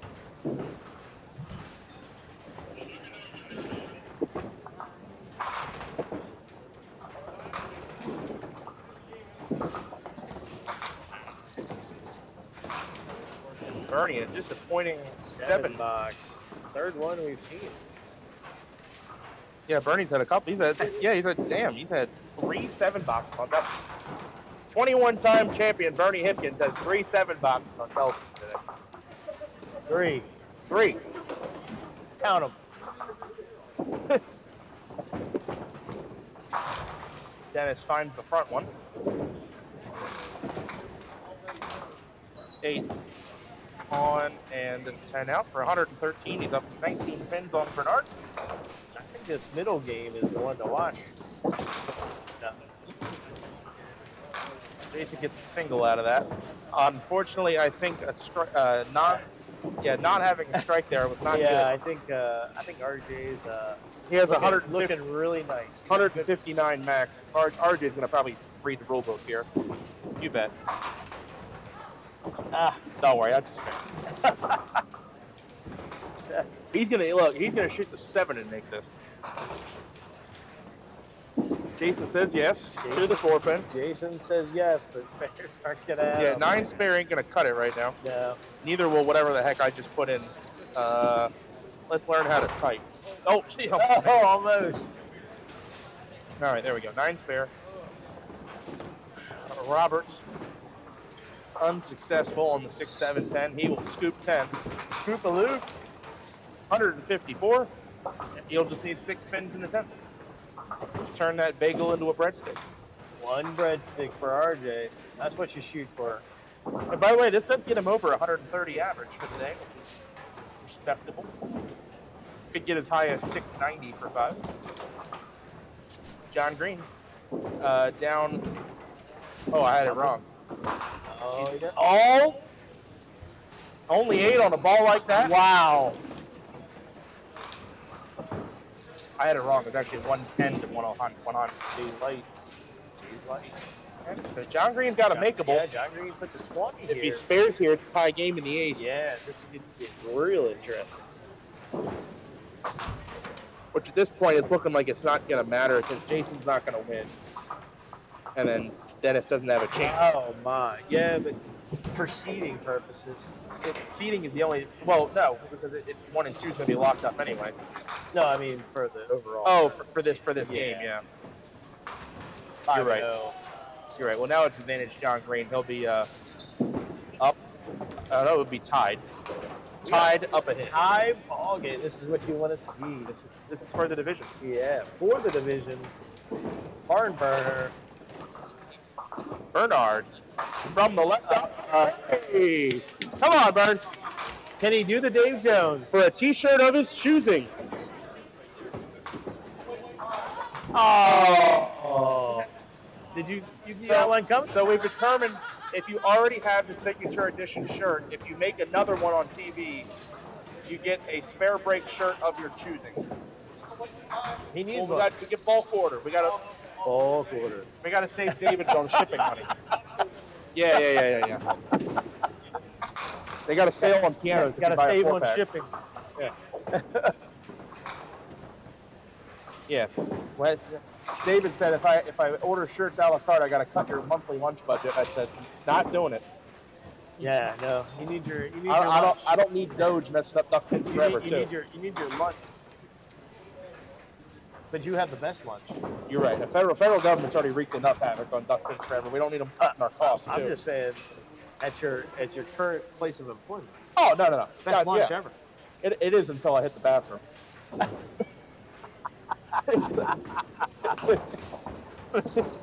I tell you what, I literally get in the car. That's why we call it the screaming hog. That's what I'm saying. If I literally will get in my car, not eat all day, and go, oh. Because I always tell Allison I want to get the screaming hog, and I literally buckle up and drive there just for that sandwich. Captain Carl, you're correct. I think I thought they did 30 on the PBA tour, but I could be wrong. You wouldn't be able to do the same number the PBA does, but a scaled down version to duck pin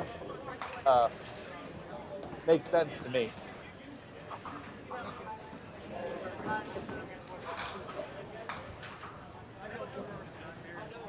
Middle brick. Bernie had a 6-box in the 9th.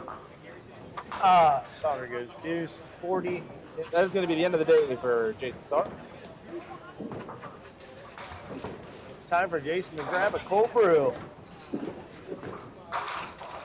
RJ with a smoke bomb. I'll put the spare in now. Spare's already in. I'm just getting ahead of the curve here. Dennis had a 10-box in the 9th. RJ said, oh, I don't want that pin. I don't even need it. Let me leave the spare in. Let's see if it gets 10.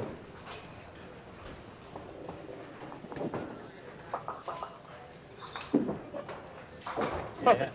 For 10, for 10. For 10, for 10. For 10, for 10. Look at 2 spare 0. Good game, Mark. Good game, Huss.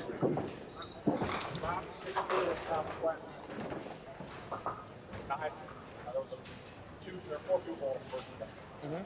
I had the 3rd highest score in the 16. But John D. and John had the highest score in the 16. Well, you're going to do it. So let's go. Thanks so much. All right, John Green, any kind of mark here, he locks the division up. That's a hammer. Oh, yeah. No love to the 4-pin. Crusher. Jay Davis now has to make this. Oh, he picks it going cross lane, and John Green is your division winner. He goes 5-0. Pinfall total in the mid 700s. That's pretty good for this. He'll be over 750. For sure. That might be tough. That's a lot. Yep. $50. There you go. Way to win your 5th game for an extra 10 minutes of play at the MGM. Nothing wrong with that. If that. Knowing John, he'll put all $50 on 000. You don't play any wheel that's 000. I'm aware. You shouldn't even play 00s. Most wheels have 000, but 000, you stay away. That's a thing now. They're doing 000s. Stay away. Stay away from that. Greedy people. Don't even go to that. All right. With Jason Sauter's loss, Jay Davis is going to be the 2nd seed. We'll make him green as well. Oh, no. I'll be back in. Oh, okay. Bernie, house ball. Oh. 2-1. He's like Greg Phillips, pink and white, 2 and pound 6 ounces. Dennis trying to get something to fly out there. Unsuccessful. Good. Oh, good. Oh. Thank you. Shane, there's a chance. Thank you. Dennis will scoop 10. Scoop a loose. Oh, Bernie with did a you just shot. slide the 2? He did. Did he really? He's not finishing his day like that. Is that a house ball he threw? Let's go, house ball. Pink Paramount for the fill. About as pitted as the moon. Ah, there he is. Hall of Famer. 20 with the house ball. Should have thrown the house ball the whole time. All right, let's turn this around real quick, Rain. Sneak in here.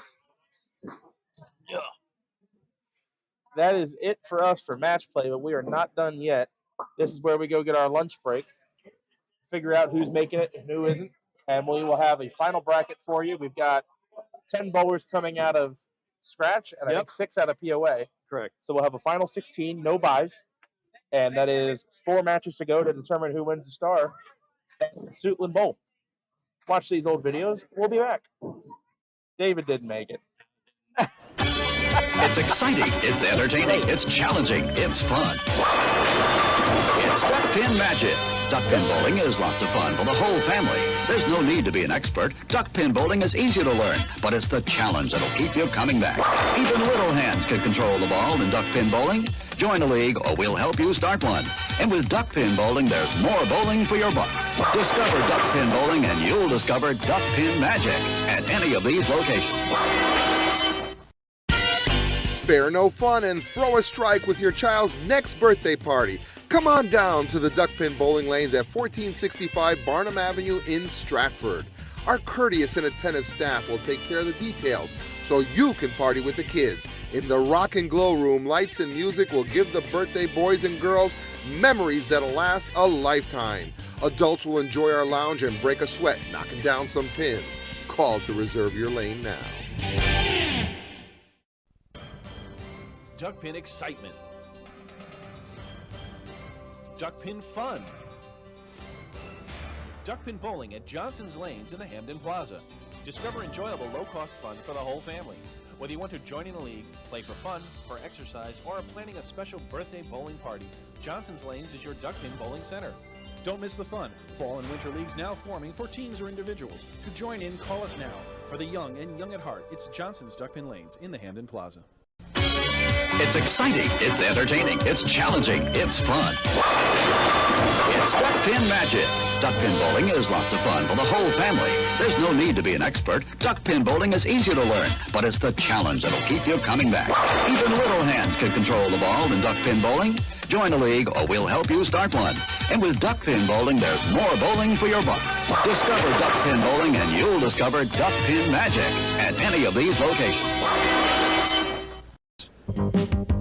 Duck pin bowling, reach for the sky. The ball's in your lane. Make the ducks fly, fly. The ball rolling out, give it a try. Little ball, big ball, reach for the sky.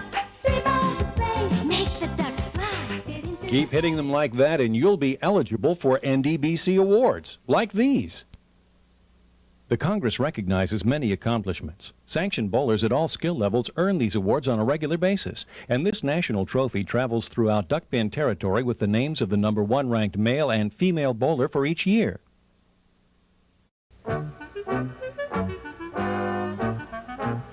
Bowl with Barney at Barnum Recreation and Duck Pin Bowling. A place for the entire family. Great for Grandpa and for Grandma. Marvelous for Mom and for Dad. Super for the kids. Leagues are welcome too. After bowling, enjoy the newly decorated lounge. Live entertainment on the weekends. A place for the entire family. Barnum Recreation and Duck Pin Bowling. And tell them Barney sent you.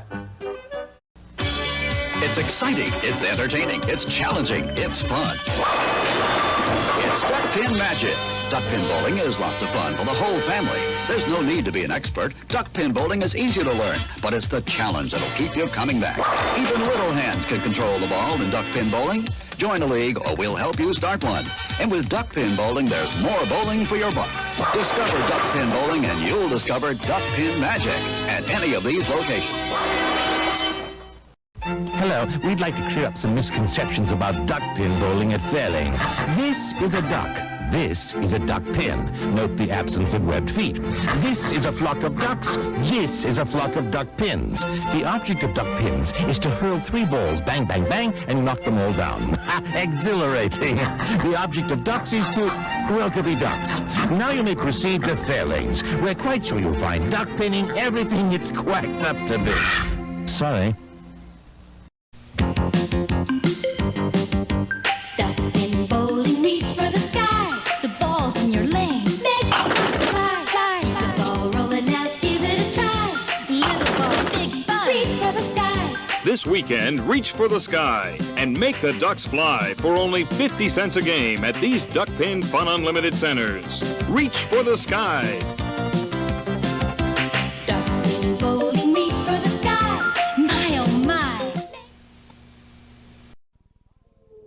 Got the winter blues? Tired of sitting around the house watching reruns on the tube? Get in on the action and go duckpin bowling. Grab your family and grab your friends and find out how much fun and excitement you could have duckpin bowling.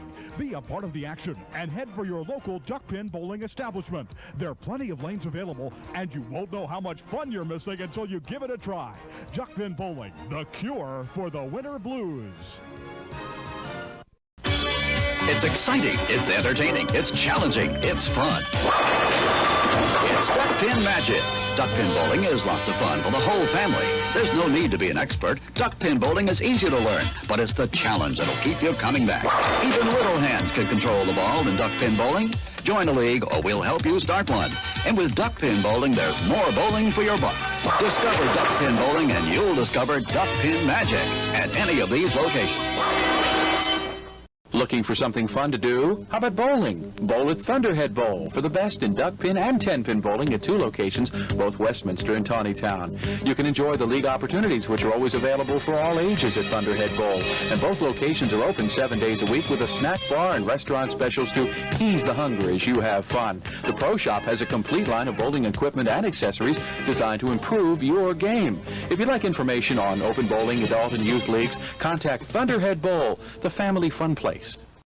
Break the cycle of boredom at Highland Bowl. Duckpin bowling at its best. Highland Bowl features disco ducklo bowling, bumper bowling, leagues, and more. Plus, Highland Bowl can host your next birthday party or corporate event for even more fun. While you're there, enjoy delicious food and drinks from our snack bar, or have fun with your friends at the arcade. Highland Bowl in Hartford offers unlimited games up to 2 hours, just $7.99 per person, including shoe rental. For family fun, it's Highland Bowl on the Hartford-West Hartford line. Updated hours and more info at cthighlandbowl.com.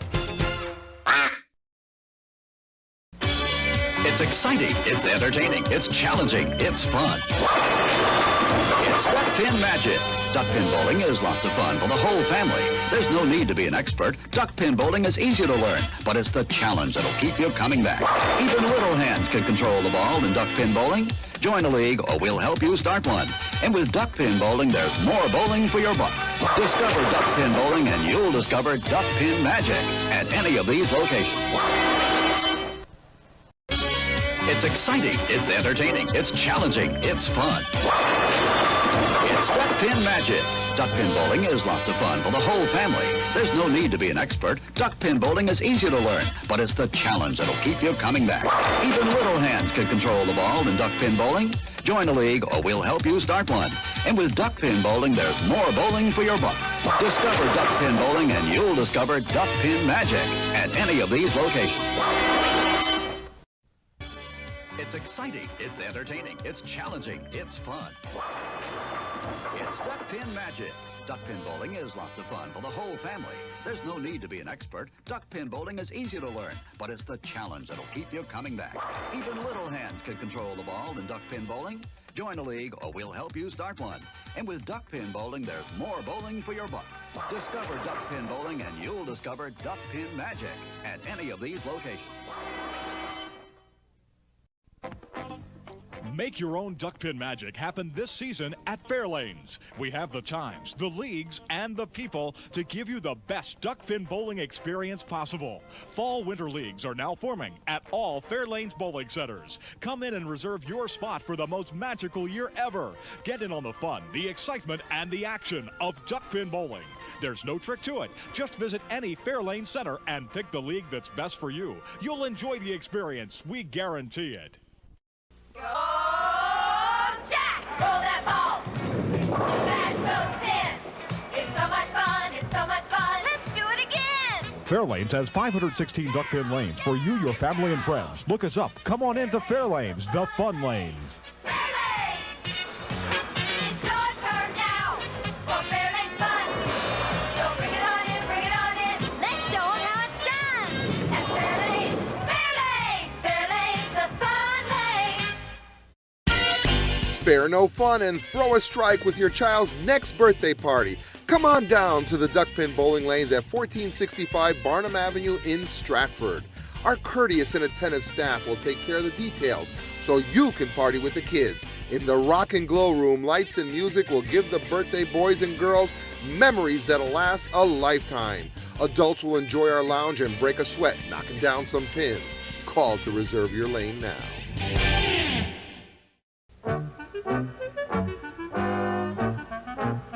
Bowl with Barney at Barnum Recreation and Duck Pin Bowling. A place for the entire family. Great for Grandpa and for Grandma. Marvelous for Mom and for Dad. Super for the kids. Leagues are welcome too. After bowling, enjoy the newly decorated lounge. Live entertainment on the weekends. A place for the entire family. Barnum Recreation and Duck Pin Bowling. And tell them Barney sent you.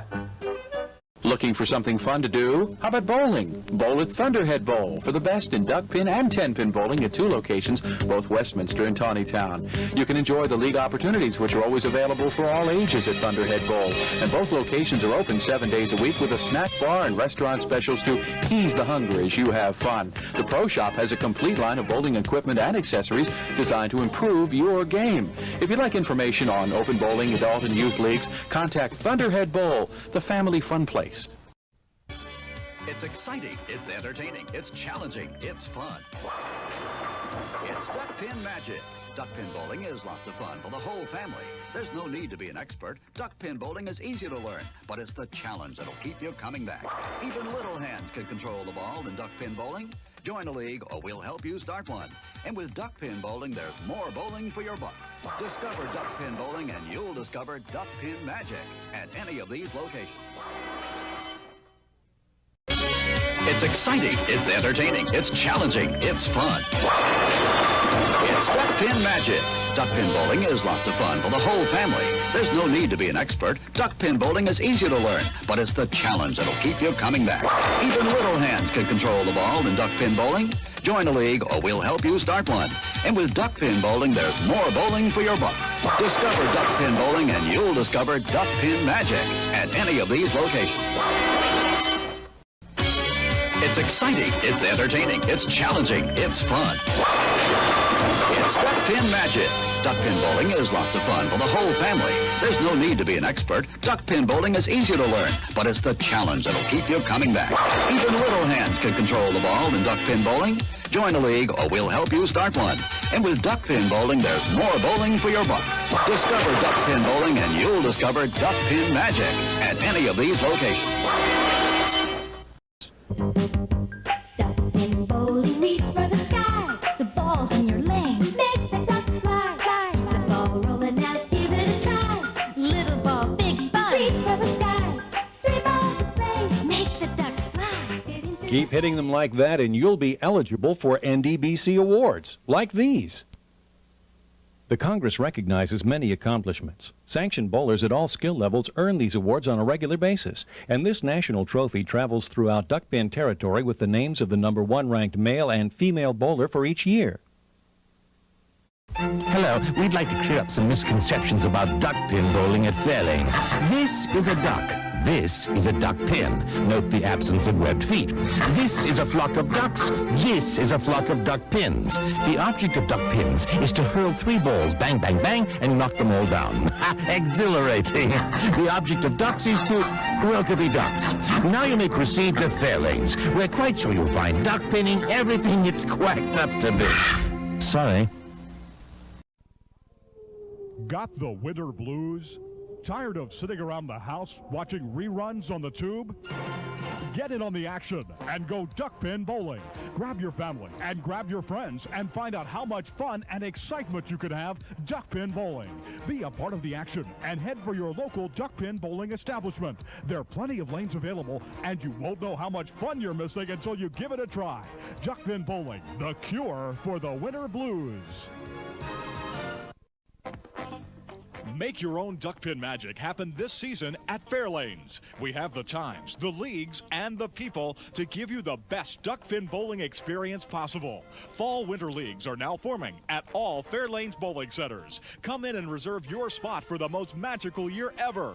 Get in on the fun, the excitement, and the action of duck pin bowling. There's no trick to it. Just visit any Fairlane center and pick the league that's best for you. You'll enjoy the experience. We guarantee it. It's exciting, it's entertaining, it's challenging, it's fun.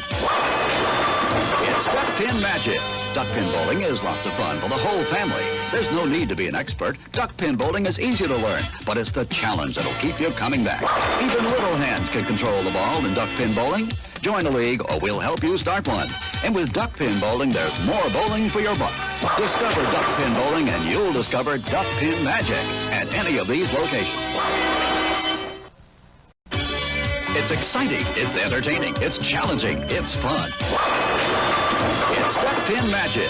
Duck pin bowling is lots of fun for the whole family. There's no need to be an expert. Duck pin bowling is easy to learn, but it's the challenge that'll keep you coming back. Even little hands can control the ball in duck pin bowling. Join a league or we'll help you start one. And with duck pin bowling, there's more bowling for your buck. Discover duck pin bowling and you'll discover duck pin magic at any of these locations. It's exciting, it's entertaining, it's challenging, it's fun. It's Duck Pin Magic. Duck pin bowling is lots of fun for the whole family. There's no need to be an expert. Duck pin bowling is easy to learn, but it's the challenge that'll keep you coming back. Even little hands can control the ball in duck pin bowling. Join a league or we'll help you start one. And with duck pin bowling, there's more bowling for your buck. Discover duck pin bowling and you'll discover duck pin magic at any of these locations.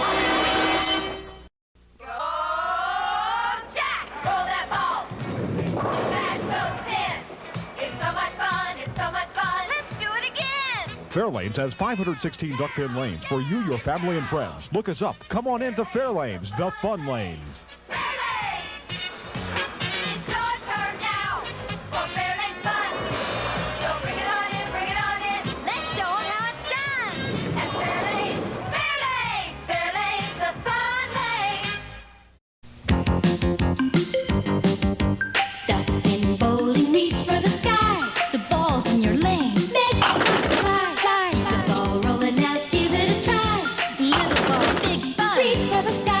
This weekend, reach for the sky and make the Ducks fly for only 50 cents a game at these Duck Pin Fun Unlimited centers. Reach for the sky. Duck pin bowling, reach for the sky. My oh my. Duck pin excitement. Duck pin fun. Duck pin bowling at Johnson's Lanes in the Hamden Plaza. Discover enjoyable low-cost fun for the whole family. Whether you want to join in a league, play for fun, for exercise, or are planning a special birthday bowling party, Johnson's Lanes is your duck pin bowling center. Don't miss the fun. Fall and winter leagues now forming for teams or individuals. To join in, call us now. For the young and young at heart, it's Johnson's Duck Pin Lanes in the Hamden Plaza. Break the cycle of boredom at Highland Bowl. Duck pin bowling at its best. Highland Bowl features disco ducklo bowling, bumper bowling, leagues, and more. Plus, Highland Bowl can host your next birthday party or corporate event for even more fun. While you're there, enjoy delicious food and drinks from our snack bar or have fun with your friends at the arcade. Highland Bowl in Hartford offers unlimited games up to 2 hours, just $7.99 per person, including shoe rental. For family fun, it's Highland Bowl on the Hartford-West Hartford line. Updated hours and more info at cthighlandbowl.com. It's exciting, it's entertaining, it's challenging, it's fun. It's Duck Pin Magic. Duck pin bowling is lots of fun for the whole family. There's no need to be an expert. Duck pin bowling is easy to learn, but it's the challenge that'll keep you coming back. Even little hands can control the ball in duck pin bowling. Join a league or we'll help you start one. And with duck pin bowling, there's more bowling for your buck. Discover duck pin bowling and you'll discover duck pin magic at any of these locations. It's exciting, it's entertaining, it's challenging, it's fun. It's Duck Pin Magic. Duck pin bowling is lots of fun for the whole family. There's no need to be an expert. Duck pin bowling is easy to learn, but it's the challenge that'll keep you coming back. Even little hands can control the ball in duck pin bowling. Join a league or we'll help you start one. And with duck pin bowling, there's more bowling for your buck. Discover duck pin bowling and you'll discover duck pin magic at any of these locations. Hello, we'd like to clear up some misconceptions about duck pin bowling at Fairlanes. This is a duck. This is a duck pin. Note the absence of webbed feet. This is a flock of ducks. This is a flock of duck pins. The object of duck pins is to hurl 3 balls, bang, bang, bang, and knock them all down. Exhilarating. The object of ducks is to well-to-be ducks. Now you may proceed to Fairlanes, where quite sure you'll find duck pinning everything it's quacked up to be. Sorry. It's exciting, it's entertaining, it's challenging, it's fun.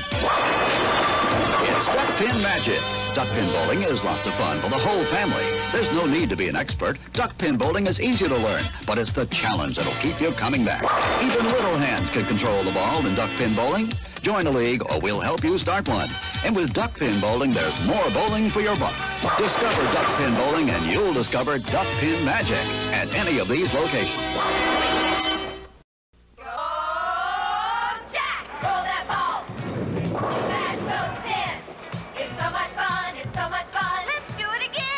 Fairlanes has 516 duck pin lanes for you, your family, and friends. Look us up. Come on into Fairlanes, the fun lanes.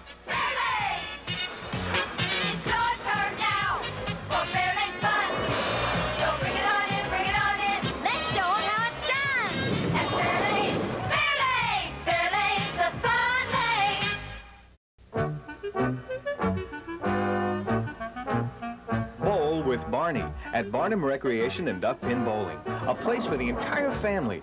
Great for Grandpa and for Grandma. Marvelous for Mom and for Dad. Super for the kids. Leagues are welcome too.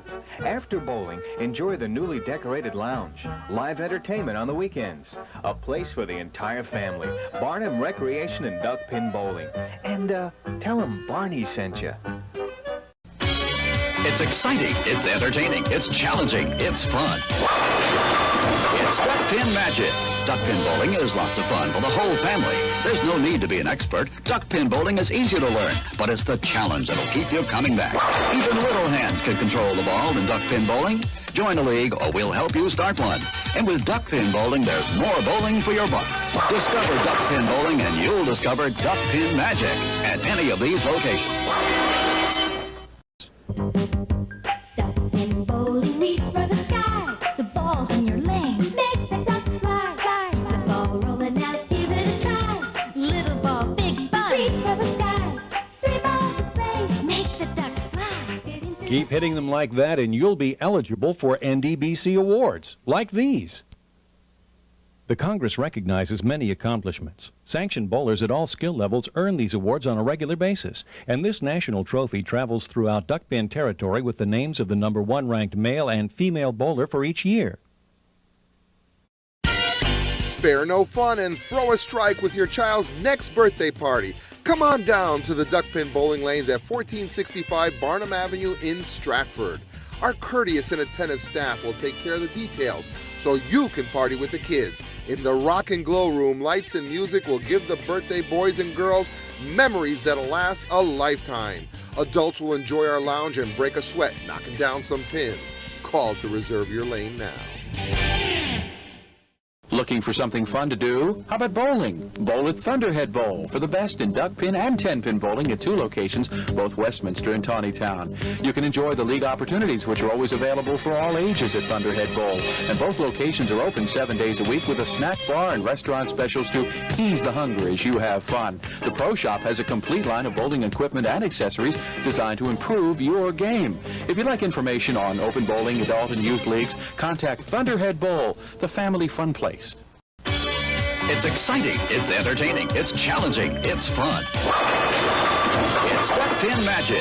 Duck pin bowling is lots of fun for the whole family. There's no need to be an expert. Duck pin bowling is easy to learn, but it's the challenge that'll keep you coming back.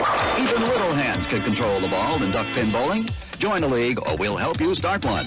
And with duck pin bowling, there's more bowling for your buck. Discover duck pin bowling and you'll discover duck pin magic at any of these locations.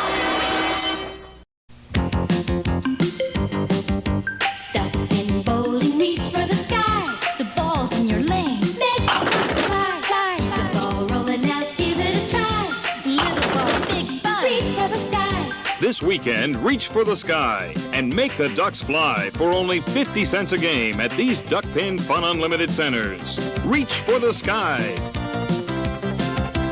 Duck pin bowling, reach for the sky. My oh my. It's exciting, it's entertaining, it's challenging, it's fun. It's Duck Pin Magic. Duck pin bowling is lots of fun for the whole family. There's no need to be an expert. Duck pin bowling is easy to learn, but it's the challenge that'll keep you coming back. Even little hands can control the ball in duck pin bowling. Join a league or we'll help you start one. And with duck pin bowling, there's more bowling for your buck. Discover duck pin bowling and you'll discover duck pin magic at any of these locations. Duck pin excitement. Duck pin fun. Duck pin bowling at Johnson's Lanes in the Hamden Plaza. Discover enjoyable low-cost fun for the whole family. Whether you want to join in a league, play for fun, for exercise, or are planning a special birthday bowling party, Johnson's Lanes is your duck pin bowling center. Don't miss the fun. Fall and winter leagues now forming for teams or individuals. To join in, call us now. For the young and young at heart, it's Johnson's Duck Pin Lanes in the Hamden Plaza. It's exciting, it's entertaining, it's challenging, it's fun. It's Duck Pin Magic. Duck pin bowling is lots of fun for the whole family. There's no need to be an expert. Duck pin bowling is easy to learn, but it's the challenge that'll keep you coming back. Even little hands can control the ball in duck pin bowling. Join a league or we'll help you start one. And with duck pin bowling, there's more bowling for your buck. Discover duck pin bowling and you'll discover duck pin magic at any of these locations. It's exciting, it's entertaining, it's challenging, it's fun. It's Duck Pin Magic. Duck pin bowling is lots of fun for the whole family. There's no need to be an expert. Duck pin bowling is easy to learn, but it's the challenge that'll keep you coming back. Even little hands can control the ball in duck pin bowling. Join a league or we'll help you start one. And with duck pin bowling, there's more bowling for your buck. Discover duck pin bowling and you'll discover duck pin magic at any of these locations. Break the cycle of boredom at Highland Bowl. Duck pin bowling at its best. Highland Bowl features disco ducklo bowling, bumper bowling, leagues, and more. Plus, Highland Bowl can host your next birthday party or corporate event for even more fun. While you're there, enjoy delicious food and drinks from our snack bar, or have fun with your friends at the arcade. Highland Bowl in Hartford offers unlimited games up to 2 hours, just $7.99 per person, including shoe rental. For family fun, it's Highland Bowl on the Hartford-West Hartford line. Updated hours and more info at cthighlandbowl.com. Make your own duck pin magic happen this season at Fairlanes. We have the times, the leagues, and the people to give you the best duck pin bowling experience possible. Fall-winter leagues are now forming at all Fairlanes bowling centers. Come in and reserve your spot for the most magical year ever. Get in on the fun, the excitement, and the action of duck pin bowling. There's no trick to it. Just visit any Fairlane center and pick the league that's best for you. You'll enjoy the experience. We guarantee it. Got the winter blues? Tired of sitting around the house watching reruns on the tube? Get in on the action and go duck pin bowling. Grab your family and grab your friends and find out how much fun and excitement you could have duck pin bowling. Be a part of the action and head for your local duck pin bowling establishment. There are plenty of lanes available and you won't know how much fun you're missing until you give it a try. Duck pin bowling, the cure for the winter blues. It's exciting, it's entertaining, it's challenging, it's fun. It's Duck Pin Magic. Duck pin bowling is lots of fun for the whole family. There's no need to be an expert. Duck pin bowling is easy to learn, but it's the challenge that'll keep you coming back. Even little hands can control the ball in duck pin bowling. Join a league or we'll help you start one. And with duck pin bowling, there's more bowling for your buck. Discover duck pin bowling and you'll discover duck pin magic at any of these locations. It's exciting, it's entertaining, it's challenging, it's fun. It's Duck Pin Magic. Duck pin bowling is lots of fun for the whole family. There's no need to be an expert. Duck pin bowling is easy to learn, but it's the challenge that'll keep you coming back. Even little hands can control the ball in duck pin bowling. Join a league or we'll help you start one. And with duck pin bowling, there's more bowling for your buck. Discover duck pin bowling and you'll discover duck pin magic at any of these locations. It's exciting, it's entertaining, it's challenging, it's fun. It's Duck Pin Magic. Duck pin bowling is lots of fun for the whole family. There's no need to be an expert. Duck pin bowling is easy to learn, but it's the challenge that'll keep you coming back. Even little hands can control the ball in duck pin bowling. Join a league or we'll help you start one. And with duck pin bowling, there's more bowling for your buck. Discover duck pin bowling and you'll discover duck pin magic at any of these locations. Spare no fun and throw a strike with your child's next birthday party. Come on down to the Duck Pin Bowling Lanes at 1465 Barnum Avenue in Stratford. Our courteous and attentive staff will take care of the details so you can party with the kids. In the Rock and Glow Room, lights and music will give the birthday boys and girls memories that'll last a lifetime. Adults will enjoy our lounge and break a sweat knocking down some pins. Call to reserve your lane now. It's exciting, it's entertaining, it's challenging, it's fun. It's Duck Pin Magic.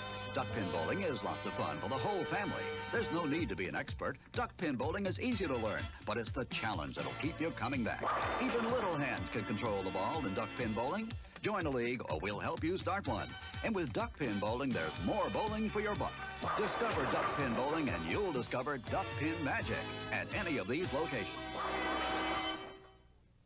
Hello, we'd like to clear up some misconceptions about duck pin bowling at Fairlanes. This is a duck. This is a duck pin. Note the absence of webbed feet. This is a flock of ducks. This is a flock of duck pins. The object of duck pins is to hurl 3 balls, bang, bang, bang, and knock them all down. Exhilarating. The object of ducks is to be ducks. Now you may proceed to Fairlanes. We're quite sure you'll find duck pinning everything it's quacked up to be. Sorry. Got the winter blues? Tired of sitting around the house watching reruns on the tube? Get in on the action and go duck pin bowling. Grab your family and grab your friends and find out how much fun and excitement you can have duck pin bowling. Be a part of the action and head for your local duck pin bowling establishment. There are plenty of lanes available and you won't know how much fun you're missing until you give it a try. Duck pin bowling, the cure for the winter blues. It's exciting, it's entertaining, it's challenging, it's fun. It's Duck Pin Magic. Duck pin bowling is lots of fun for the whole family. There's no need to be an expert. Duck pin bowling is easy to learn, but it's the challenge that'll keep you coming back. Even little hands can control the ball in duck pin bowling. Join a league or we'll help you start one. And with duck pin bowling, there's more bowling for your buck. Discover duck pin bowling and you'll discover duck pin magic at any of these locations. Duck pin bowling, reach for the sky. The ball's in your lane. Make the ducks fly, fly. The ball rolling out, give it a try. Little ball, big ball, reach for the sky. 3 balls to play, make the ducks fly. Keep hitting them like that and you'll be eligible for NDBC awards, like these. The Congress recognizes many accomplishments. Sanctioned bowlers at all skill levels earn these awards on a regular basis, and this national trophy travels throughout duck pin territory with the names of the #1 ranked male and female bowler for each year. Make your own duck pin magic happen this season at Fairlanes. We have the times, the leagues, and the people to give you the best duck pin bowling experience possible. Fall-winter leagues are now forming at all Fairlanes bowling centers. Come in and reserve your spot for the most magical year ever. Get in on the fun, the excitement, and the action of duck pin bowling. There's no trick to it. Just visit any Fairlanes center and pick the league that's best for you. You'll enjoy the experience. We guarantee it. Looking for something fun to do? How about bowling? Bowl at Thunderhead Bowl for the best in duck pin and 10-pin bowling at 2 locations, both Westminster and Tawnytown. You can enjoy the league opportunities, which are always available for all ages at Thunderhead Bowl. And both locations are open 7 days a week with a snack bar and restaurant specials to ease the hunger as you have fun. The Pro Shop has a complete line of bowling equipment and accessories designed to improve your game. If you'd like information on open bowling, adult and youth leagues, contact Thunderhead Bowl, the family fun place. Break the cycle of boredom at Highland Bowl. Duck pin bowling at its best. Highland Bowl features disco ducklo bowling, bumper bowling, leagues, and more. Plus, Highland Bowl can host your next birthday party or corporate event for even more fun. While you're there, enjoy delicious food and drinks from our snack bar or have fun with your friends at the arcade. Highland Bowl in Hartford offers unlimited games up to 2 hours, just $7.99 per person, including shoe rental. For family fun, it's Highland Bowl on the Hartford-West Hartford line. Updated hours and more info at cthighlandbowl.com. It's exciting, it's entertaining, it's challenging, it's fun. It's Duck Pin Magic. Duck pin bowling is lots of fun for the whole family. There's no need to be an expert. Duck pin bowling is easy to learn, but it's the challenge that'll keep you coming back. Even little hands can control the ball in duck pin bowling. Join a league or we'll help you start one. And with duck pin bowling, there's more bowling for your buck. Discover duck pin bowling and you'll discover duck pin magic at any of these locations.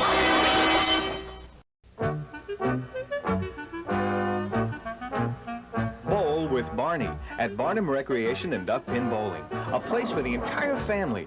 Great for Grandpa and for Grandma. Marvelous for Mom and for Dad. Super for the kids. Leagues are welcome too. After bowling, enjoy the newly decorated lounge. Live entertainment on the weekends. A place for the entire family. Barnum Recreation and Duck Pin Bowling. And tell them Barney sent you. It's exciting, it's entertaining, it's challenging, it's fun. It's Duck Pin Magic.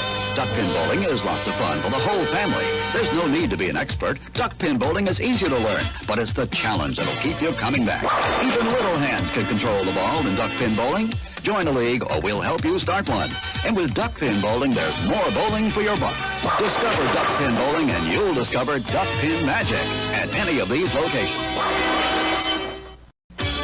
It's exciting, it's entertaining, it's challenging, it's fun. It's Duck Pin Magic. Duck pin bowling is lots of fun for the whole family. There's no need to be an expert. Duck pin bowling is easy to learn, but it's the challenge that'll keep you coming back. Even little hands can control the ball in duck pin bowling. Join a league or we'll help you start one. And with duck pin bowling, there's more bowling for your buck. Discover duck pin bowling and you'll discover duck pin magic at any of these locations.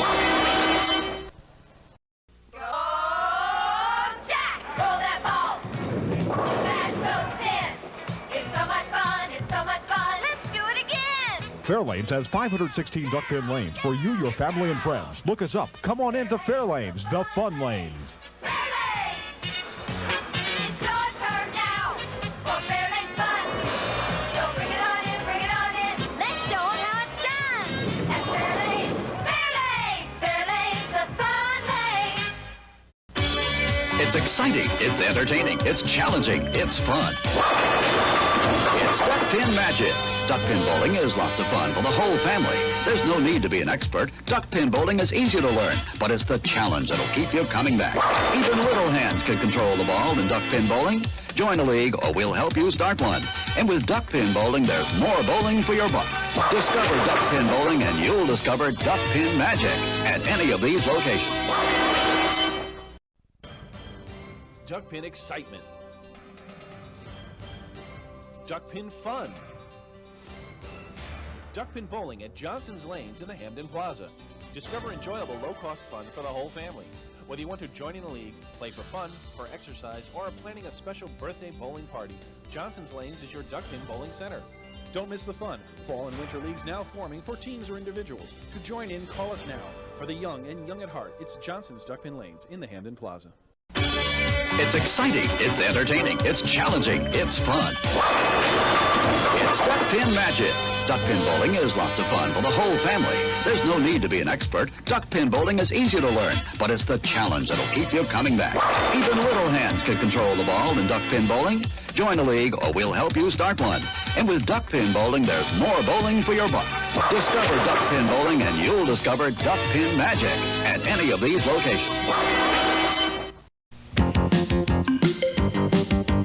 Duck pin bowling, reach for the sky. The ball's in your lane. Make the fly. Keep the ball rolling out, give it a try. Little ball, big ball, reach for the sky. This weekend, reach for the sky and make the Ducks fly for only 50 cents a game at these Duck Pin Fun Unlimited centers. Reach for the sky. Duck pin bowling, reach for the sky. My oh my.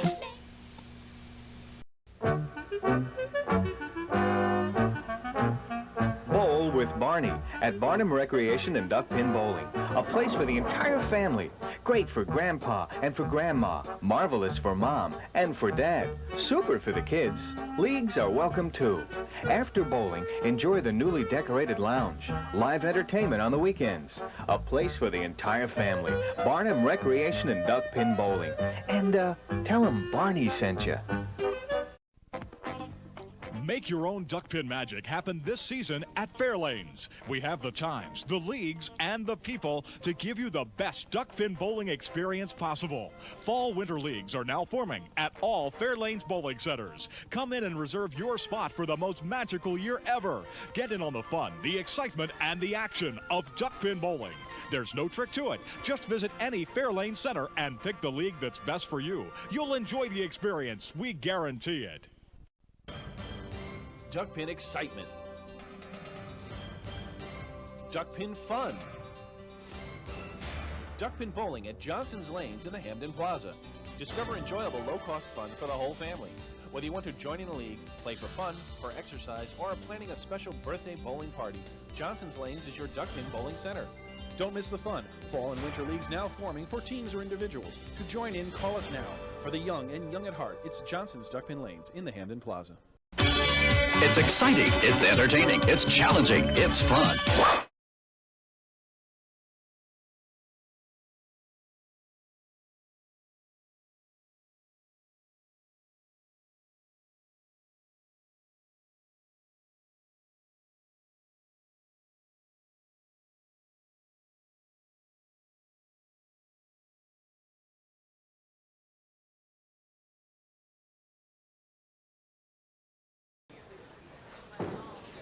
All right, they're just starting off now. Chris Roth is firing first. Around 14? Yep. What a fun number. Seven divisions. The 14 go through. So it's 20 or 30 and or so 24 and 18. Interesting. So someone got a bye. 2 people got a bye. Oh, that is the first 8-pinner of the broadcast, by the way. I don't think that was going to work. All right. Just gonna move it over. Enjoy that replay of. I'm going to move it over for a second. There we go. We won't replay this game. So that was a spare for Ross? Yes, it was. Let's see, I'm going to put Paul on the left side.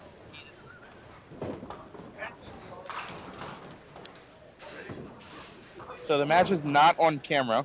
We have Mark Davis, Mike Schaefer, Fulton Goo, John Davis, Matt Buckingham, Walt Brooks. That's a rematch. Morgan Harvey, Donovan Lange, and then the 2 matches that you can see on the TV. Yeah, Frank Schreiman got the other bye. Yeah, Schreiman and Green with buys. Sorry, did you notice John Green was in green when you wiped the scoreboard out? Yes. That's because he made it. Would you like to make an announcement, Nick? This is a good announcement to make. Breaking news on Duck Pin Bowling Global Network 14 minutes ago from Tommy Miller Jr. Jonathan Green, 5-0 at Suitland Divisional. Bucky Poole has a buddy now. 5 and what? 5-0? 5-0. You know Bucky went 5-0 one time? Southwest in 24 at the Super Bowl. Yeah, did you hear about that? 5-0. 5-0, man. Never live that down. John Green, 5-0. Cameo. Made a cameo. All right, Paul for the wood here. The green balls that you're going to see Paul throwing that are not the green balls that are not like a 2-tone ball. It's just like a solid green. They are Glen Burnie Bowl house balls. Yes, you heard that right. An interesting choice. See you Tuesday morning. And they are going to keep doing that. Because they are shiny 5.5 inch multicolored wiffle balls. 5.5 inch? They're probably like 3-4. 5.5 inch? 3-4. Yeah. They're not heavy. That's not why Paul took them.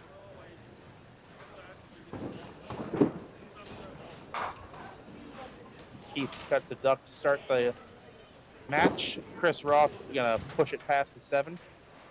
Remember the last time we broadcasted a Pop Whitten from Suitland Bowl on lanes 13-14 in the first round? Neither of us were sitting here. We were actually out on the lanes playing a Who Wants It Less. Did we ever figure out what the answer to that was? The answer was Nick Lloyd wanted it less. All right, then. Glad we solved that problem. We both bowled bad, and Nick Lloyd bowled worse. Yeah. Either here and or 1920. Just these two are probably the best though. Oh, that's 15, fair. 15, 16. 15, 16 has my vote.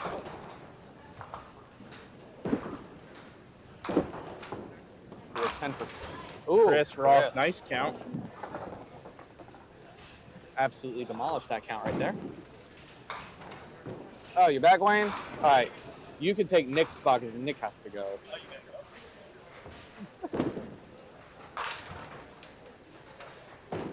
Oh. So you're going to sit with me for a second until he comes back. That kind of go.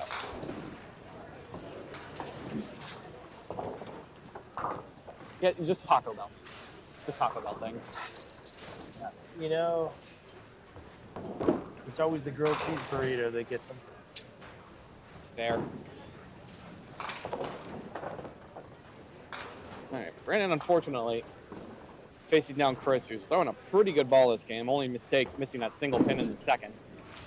Oh, Baby. Oh! A lot of work for 10. I will take that 10. And now the senior Watson, Keith Watson, he's a 10 pin. This is going to be a good game. Keith and Paul, man. Yeah, Paul's Keith been and having a good ball all day. He's been throwing a good ball all year. Yeah. It's a good ball, Brandon. Ooh, pin took a funny hop. There's a spare for Keith. Keith all over it.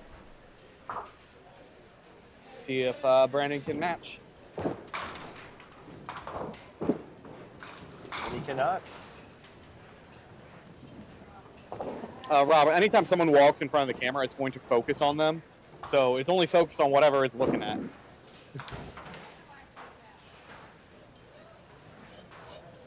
All right, 10 out there. Chance for Chris to really pull away here. Shot. Oh, what a ball. Oh, What my. a ball. Absolute hammer from Paul DeGrasse. Speaking of hammer, push it. No, he ain't getting no Walkersville love. Well, not if the pin's going to face that way. No, yeah, the head's got to be facing. Yeah. Roth has been throwing a nice crispy ball all day. It's on a good just ball been most working in there. It's on a good ball most of this tournament. Not going to get there? Yeah. Yes. Yeah, he's good. He didn't look worried at all. 20 box. Roth's in the driver's seat. Yeah, up 24 after 4 frames plus a hit. I like it. That's a good spot to be in. Can Paul double?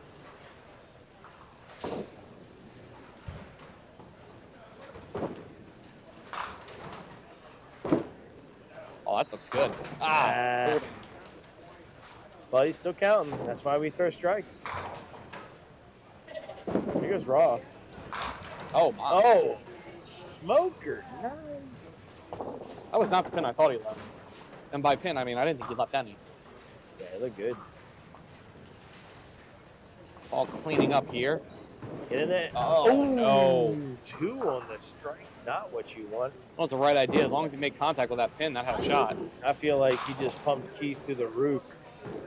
Now you can just drop that 20 box on him. Try to deflate him even more. As long as he gets some wood here. That'll get some wood. Not much, though, unfortunately. Oh, my. Oh. Roth. Spare. Just pouring it on. I'm sorry, 10. Yeah, he missed that. Sorry, single. 10. Brandon needs to get in the game Yeah. here. Threw a good first ball last frame. Okay. Yeah, we can shoot at that. Okay. Yeah, just get a little momentum going. To be, you know, a to be little honest, spark. this shot actually isn't too hard here. As long as you get the side of the pin, it'll go. Oof. Keith with a 9. Yeah, just take a side of this pin and this goes pretty easily. Shot. Oh. Not enough of it though. Keith for the spare. Oh. Yeah, that ball just kept sliding. I think everybody's leaving the door wide open here. Tenor.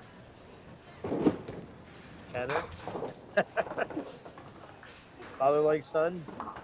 All right, so after 5, Roth is up 33 pins, and after 3, Keith Watson is up 15. Yeah, Brandon really needs to get something going here. We can't be going open anymore. Yeah, he needs a good second half. Okay, well, that'll help. One more. I told you. Heavy up. I think he broke it up. Got away with it. Split 2 here. I always like the bracket play. They go so quick, 2 frames at a time. It's a good pace. All right. All right, there he is. On the He's board. on the board. That's what he needed. Make Chris think a little bit. Hold? No. I imagine you guys were talking about middle of the lane. Ball's going to bite in the middle of the lane. It does. Me and Nick were talking about that earlier, and he just said that pretty much there's no oil out there. The middle of the lane is where the ball's going to move the most. But then I said you play the corner, and it moves like 3 boards. Well, what it'll do is it skips on you a little, and then it bites. Yeah. And it just doesn't bite the way you expect it to. Off on his 3 gets you 4, maybe? No. Oh, the head pin. Can Paul do something here? Got to make up for that last frame. Through the middle. Very easy to do here. Pins like to go backwards here. I felt like that's all I did yesterday. Yeah, rip. Yeah, pins definitely go backwards here. On one hand, it's nice because you can actually get some good strikes if you hit heavy. Get a little rotation on as long as you carry out the front 3. Like all the pins go. But that's the downside of it. You blow right through the head. Chris. That's a pretty ball. Fast 8. Really needs the mark here, I feel, to kind of keep his foot on the gas from being up. Yeah, you have that start. You don't want to cool down by the end of this game because... Oh, and there it is. The door's open. There's Watson strikes here. You got to get... Ooh, yeah. You want to keep the foot pedal down because you don't want to go in the next game cold. Oh, heck like, no.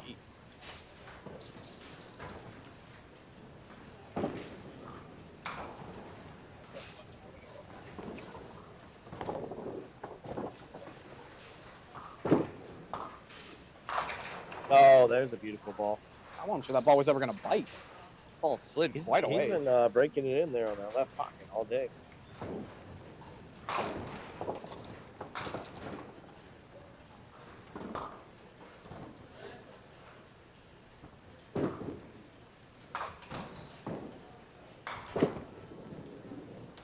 Oh, God.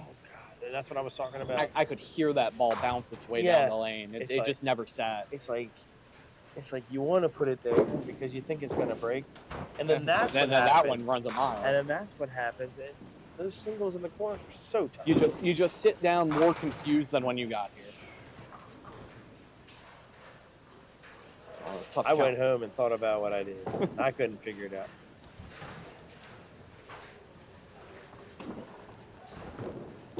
A tough count from Brandon. Ugh. Just getting worse. Oh, no keys. He knew what he was doing. Maybe split up the middle. Brandon for some wood here. All right, 8 out. He's got work to do here. Yeah, 29 pins. I think he needs to catch that double. 8-9 for sure. Oh, we need a runner on 16. You almost can't even see it on the camera. Pin's way out there.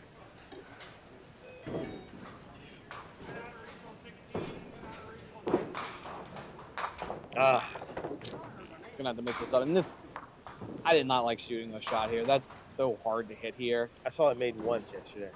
You have to shoot hole side because if you shoot inside, there's literally no way to get the 5 pin out of there. Yeah, it was like 5, 7, 10 if you shot the other side. Yeah.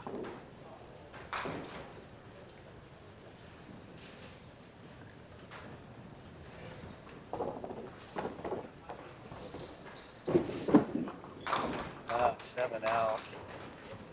Yeah, just not his game right now. No, that's not looking good right this second. Nice ball. Oh, fast 8 for Ross.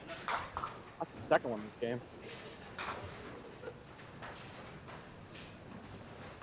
See if we can reel this one in. The last one he leaked out right.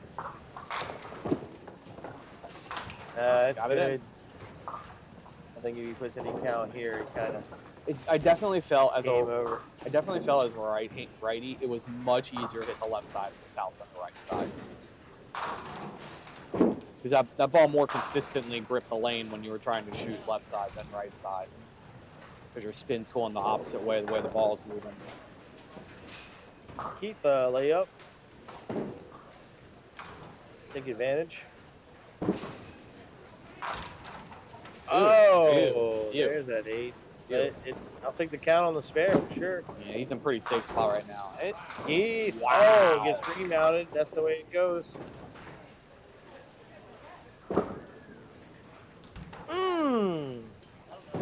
Normally it's the inside shot here. Off one.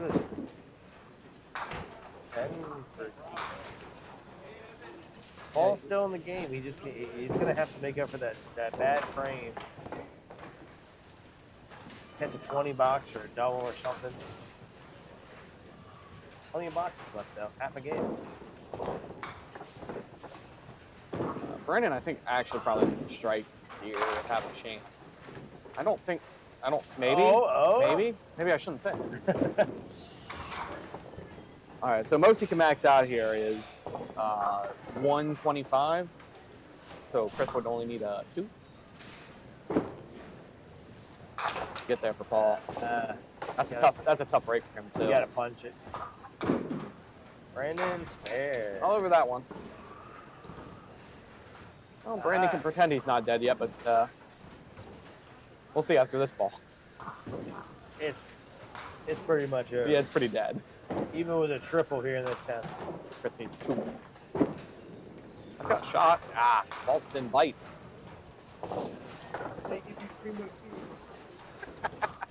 They always do. Oh, Brandon, a little light. Oh. All right. Punch that. 1-5-8. Paul with 10.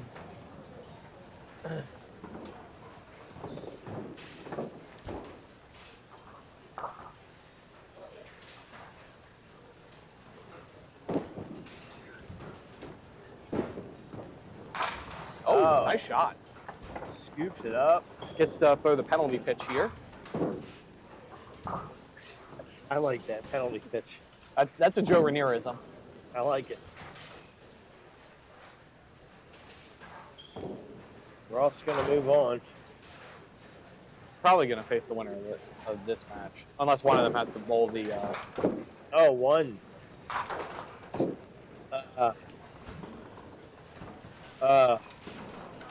Not the way you want to end your weekend. Actually, no. He'll probably face the winner of the left match, which I think is Morgan and Dom. I can't read that. I'm assuming Morgan won as she's coming back to high five everybody. Keep it going.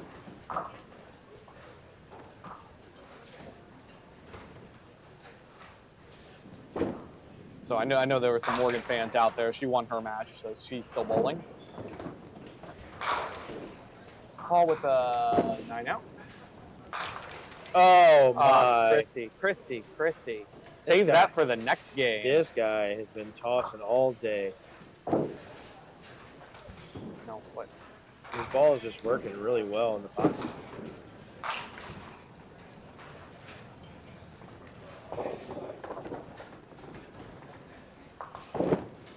Maybe.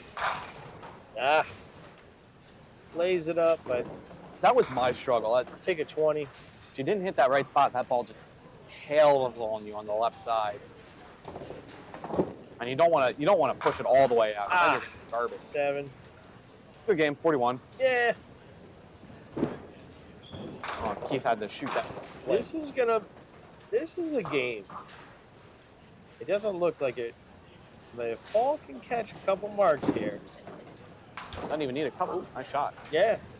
If Paul can catch. Doesn't even need a couple. It just needs one and a good hit. If Paul can do anything, 8, 9, 10. Yeah, this game is right there to be taken. This is one of those ones you gotta watch.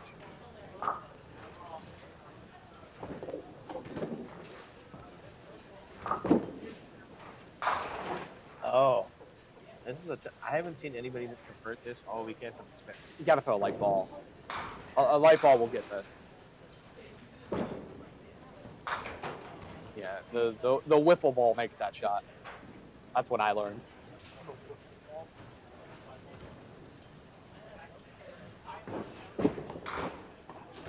Oh, 8-box. All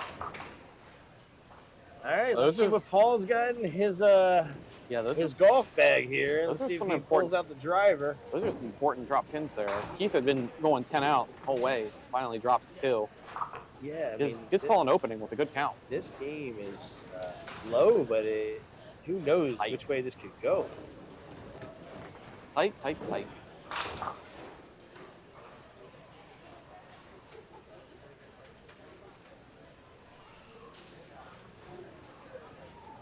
Oh no, that's not gonna come back. That's enough. Well, yeah, that's not terrible. Let's see if I Paul actually- can convert. I actually kind of like this with this ball. You just crush that head pin and it'll kick back. You think that until it doesn't kick. And just go heavy into the head pin on the right side. I think you can get this. Oh, hey, see you, man. Ah. Yeah, I lost some weight. Oh.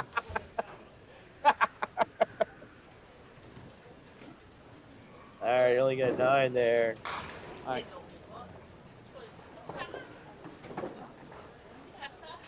That's brutal. She's in there peeking.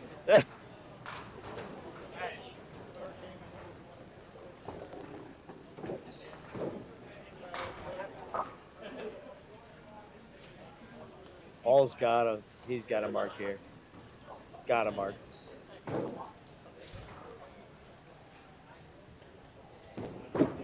That's a good ball.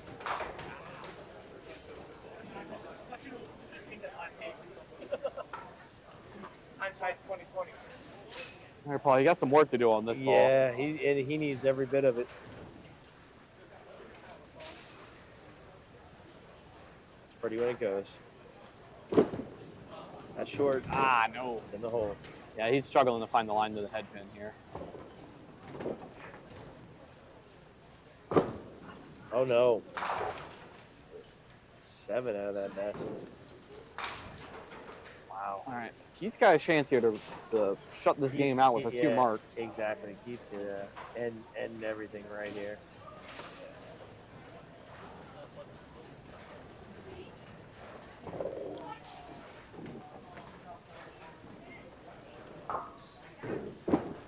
Hold. Oof. Broke 9. When the spin he put on that ball and where it hit the lane, that ball was just going to dive away, but it stayed on the head pin. Got 5. Take that.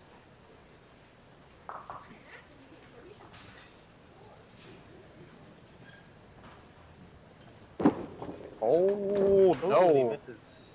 All right. Load all tickets. 20-pin game. And Keith just needs to make sure he gets his ball out straight. He's getting it at an angle. He doesn't know when it's going when it hits the lane. That's an important pin, though. Yes. Keeps him up. Keeps him off the tie or anything, you know. Crazy.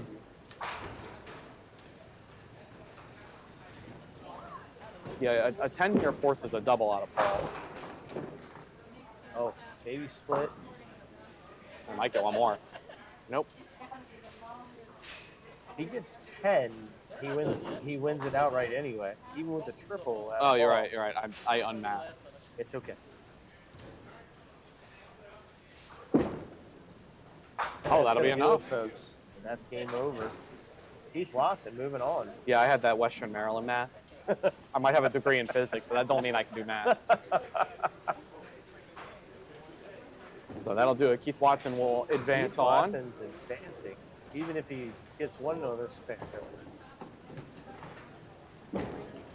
How about 4? He says, I'm going to get 3. gets a 111. We have a name for that we won't say on the air. No. All right, Paul, let's get something to... And there he is. We've been waiting for that ball. Couple frames late, unfortunately. Well, he gets a bonus ball. Double penalty pitch. Double. I got a feeling he's going to triple here. That's going to hurt. That's got a shot. Yeah. Sneak one, sneak two. Nah, this ain't no David Hughes show. Not even gonna wait for it. We let it spin on this show. No, there's no spin.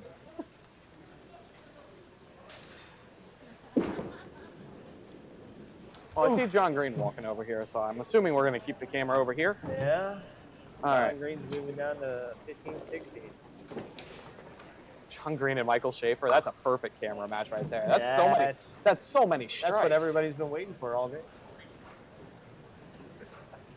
All right, Green folks.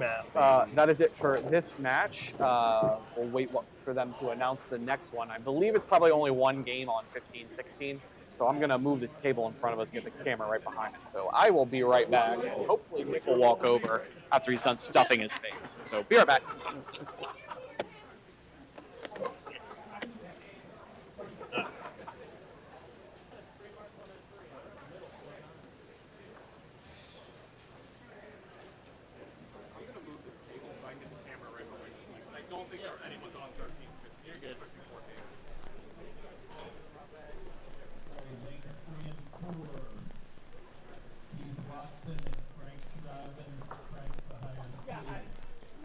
That's where you bowled him last time.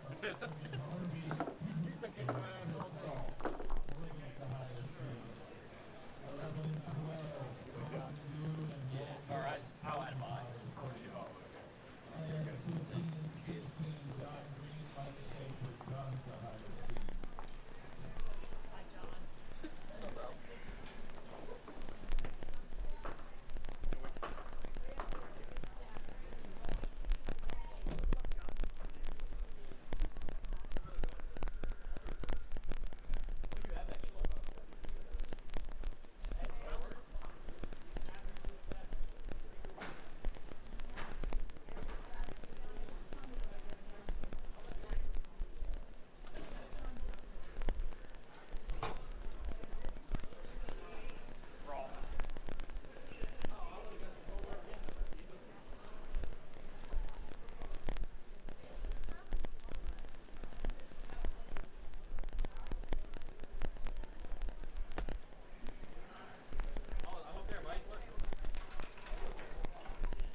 Okay, got the mic back on. We are now in the semifinals. That's my best house. It's my best house. And Mark was the second best house. So I tried to.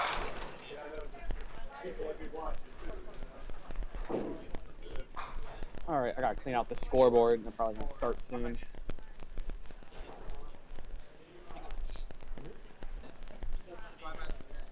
Yeah. Jonathan gets some warm up, thankfully. Let's see. John Green. I'm never gonna spell Mike's name right first try. That's just not gonna happen. No. You know what we can do? This will make him real mad.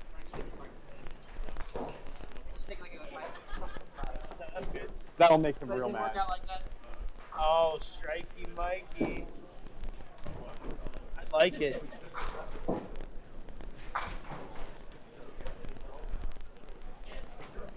Yeah, I was never gonna spell Mike's name right. This is gonna be a good match. I relax. Oh, he beat Mark Davis. Ooh.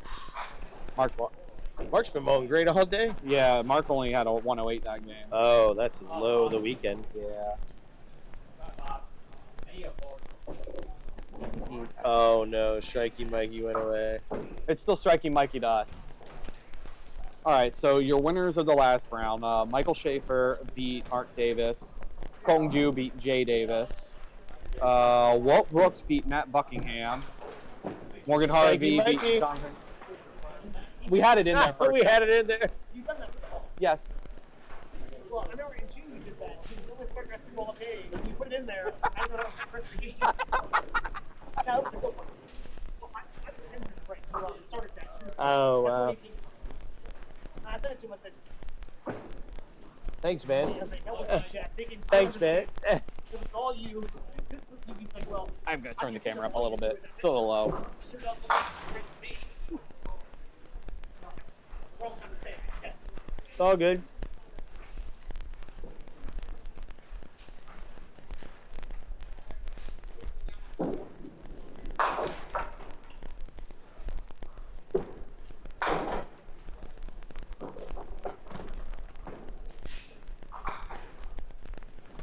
I think that's probably a little better. It was a little low. It's going to be a barn burner to our left with Colton and Walt. Yeah. I think this could be a good match here. Oh, that was absolutely, close. yeah. This is not the semifinals. This is the quarterfinals. Yeah. All right, tough 8 there for John. Threw 2 pretty good balls there. Let's see if Strikey Mike, he leaks up to his namesake here. Oh, that's got a shot. One more big roll. I think he gets one more. There it is. Hey. We can beg for 2 even. Yeah. I tried.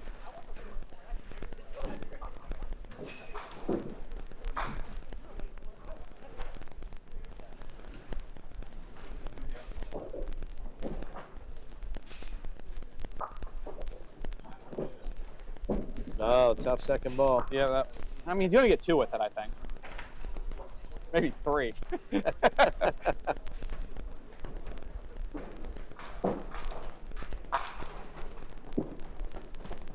you go. He's all over it.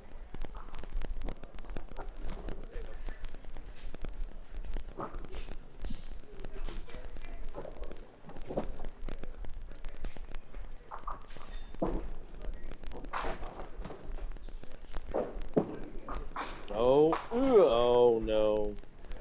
That is Got a little not- wide there. That is not what you want to do. I mean, he's still up. So nothing really hurt first frame. But I've only seen this made like once this weekend. And that's why you don't make it. That's why. Yeah, 5 pins always sitting there.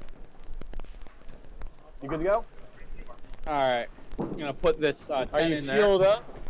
All right. One grilled cheese burrito. No, closest thing to it. I had a cheesesteak wrap, lettuce, tomato, mayo, pickle, and grilled onion.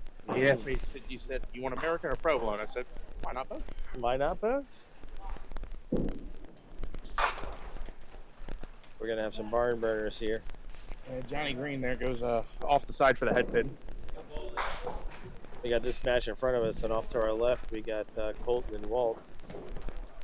That's medium scoring so far. It's not high, it's not low. Standard fare. John Green, look out. Oof. Kind of popped up out of the shot there. 5 pin slid up on him. Yeah. I don't like what that happens. Now he scoops it. Scoops. Barn burner, 21-18. That's what the viewers want. That's what we want. We got over 200 watching between YouTube and Facebook. Thanks for checking in, everyone. Stay with us all the way to the end. We got this game and 2 more to determine a winner at the Suitland stop of the Pop Whitten.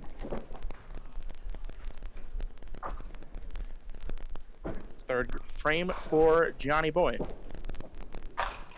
Ah, baby split. Yeah.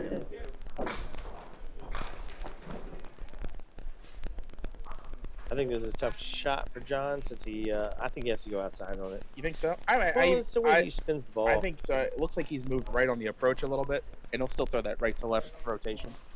Just got to touch it. Time to go inside. Didn't bite. So, game's wide open. Yep. John 3 opens to start. You don't see that very often. I was incorrect. He knew what he was doing. Go inside. Yep.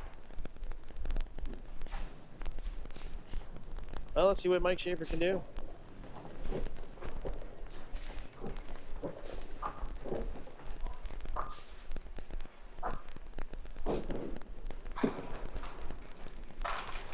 Oh, solid 10. Killer ball.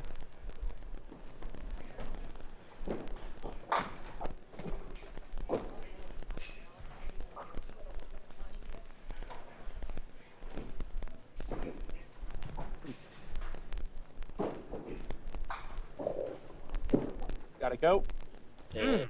Ooh, that's what I was talking about. Those end pins, man. They're I mean, tough. Mike doesn't have a lot of break on the ball to begin with, but that just had no movement on it. Right where he put it. Oh, Same replay. thing again. You don't even have to hit replay because that was just replay. All right. Well, any more opens in a row than this, it is going to be a certified barn burner. Larry. Yep, Larry. This is refocusing. No, there it is. Oh, that looks crispy. Mike Schaefer.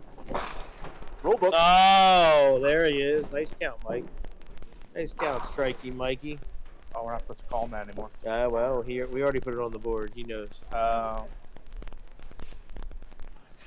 Forgot we're not supposed to use replay. David definitely let the nation know.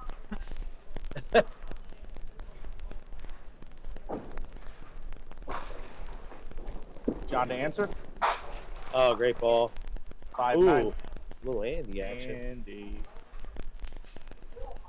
Hey, Dave. Don't forget the replay crop is still messing up. Okay.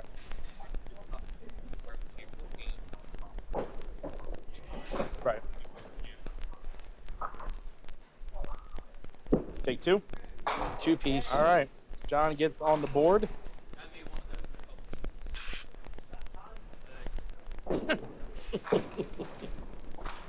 They just called that for themselves. We don't even need to be here. Yeah. Just give them the mic. Right. There's a big fella in PG chilling in the booth today in PG County. Yeah, doesn't get better than that. The gorgeous time capsule that is Suitland Bowl. And John leaves at 4.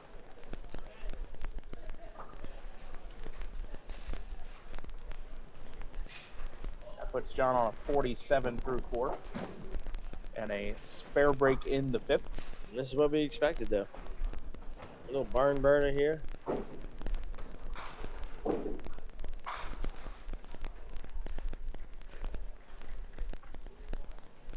And this is all over. John's got that one. 2 marks in a row. Off to our left, that match between Walt Brooks and Colton Goo through 6 frames is an advantage Walt Brooks by about 20 pins. Colton just shot for a double on the left-hand lane and was unsuccessful, left a single pin. Yeah, left 10. Mike for the double. Light hit. And he doesn't not get the get roll. the 10 to go. Oh. I was expecting that to go, actually. Colton puts up 20. He is... Michael knew it when he threw it. Colton trailing by about 20 to Walt. Mike with that 8 count is going to take a 1-pin lead through the 4th. And is going to be tied through the 5th down a hit. This is what we want to see. Michael's going to have to really put his foot on the gas here. Put some pressure on John.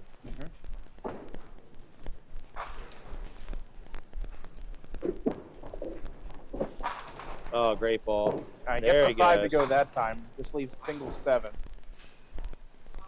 Again, tie game through 5. Mike is down a count. Been a slow start for both of them. John get out the gate slow. Mike with the opening spare, but then deuced it. Ended up with 30 after 3. John only had 28 in the 3rd.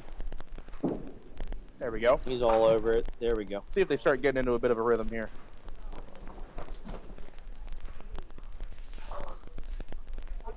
That's what you want to start off that second half. Got an update on the Morgan Chris match through 6 frames. It is comfortably advantage Chris Frost. 105 to 67 plus. John Green. 4-6. It's a good break. That was a 6 out of there. We'll see if we can look at that again. That was a bit of a high and tight hit coming in. Oh, sorry, replay's not working. My bad. I forgot. Ah, man. It's okay. 4-6, 6 kicked out. Take advantage.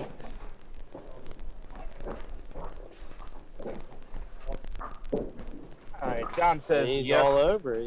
No issues.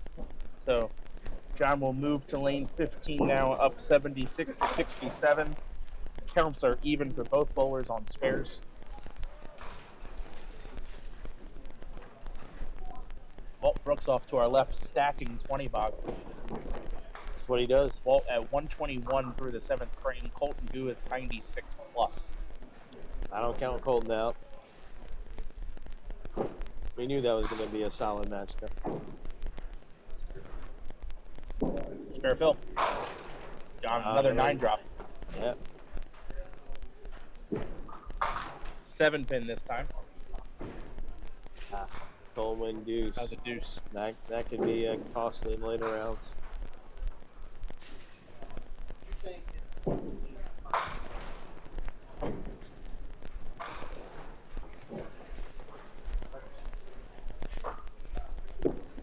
John's all over it. John getting into a little bit of a rhythm now. That is 4 marks in a row. Thought O'Neal was up there for a second.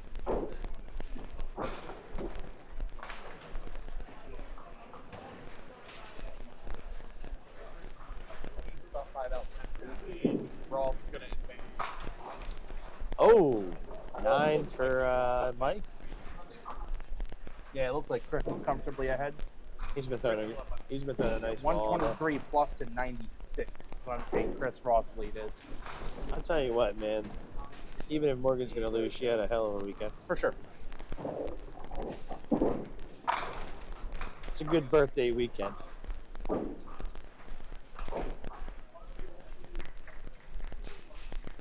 I'm trying to get someone to cancel. I'm trying to scare a team away. Huh? I'm working on it. What's your best day? Wednesday majors.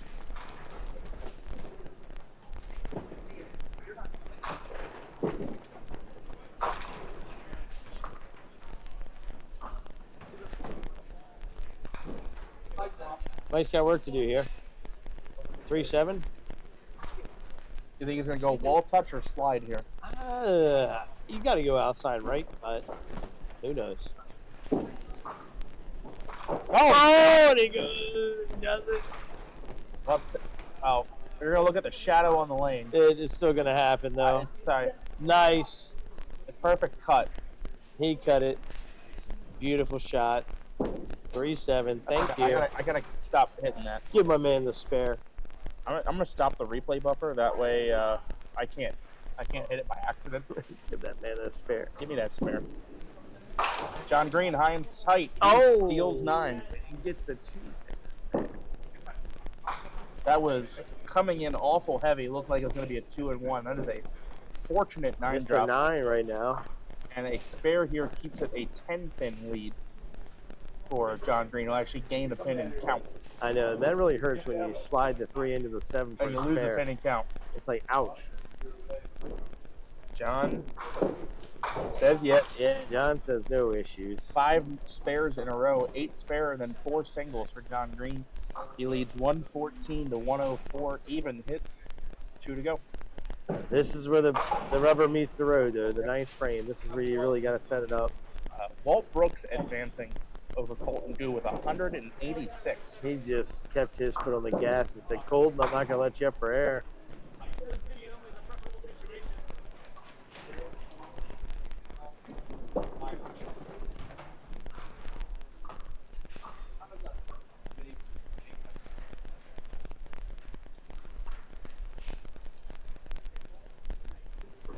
Spare fill for John Green. And another what? 9 again. Oh, there it is. I mean, 9 spare is a great frame when you stack 19 and 19 and 19 and 19. I mean, that adds up in a hurry. You see, he was no marks through 3 frames, but now he's looking at, I think we've seen a license plate that said that. what, 9 squares a good frame? 9 and 1.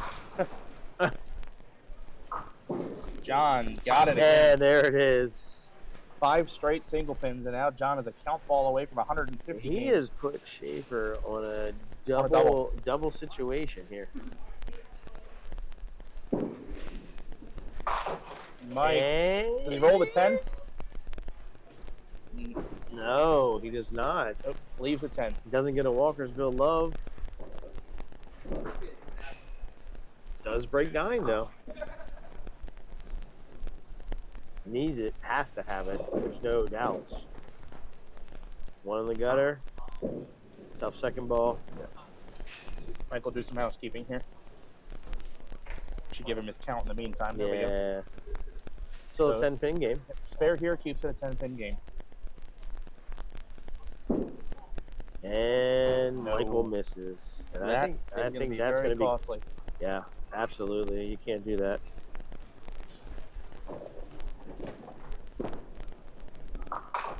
$10. So now it's almost he has to double He strike. has to double triple here in the 10th to really So 2 strikes and make 9. John think. 2 strikes and 9. Mike Schaefer shoots 152. 9 on 10 out for John Green would be 152. Yeah, I would say almost triple here. Yeah, pretty much has to happen. Pretty much has to strike twice. And Oh, is he gonna another steal it? 9. Nope. No. Nope. Not enough legs on the 4-pin. I think it's going to be enough, Yeah, even with 43. John would just need a count. Yeah, missing that single was critical. Missed that one too. Oh, That's ball game. and that's it. John's a winner. John Green on the back of a 2-pinner and then 5 consecutive single pins is going to move on to the semifinals. Mike finished with 2 missed singles and 133 game.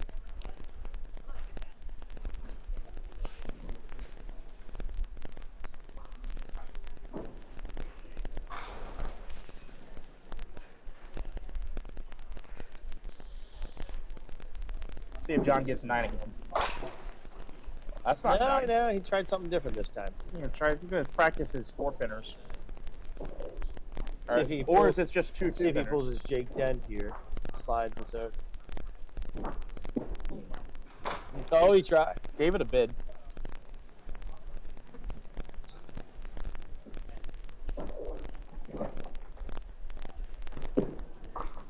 And he's going to All throw right, it out in 8 the box. weeds. John Green advances over Mike Schaefer 147 to 133. Delicious. Great weekend. And happy birthday.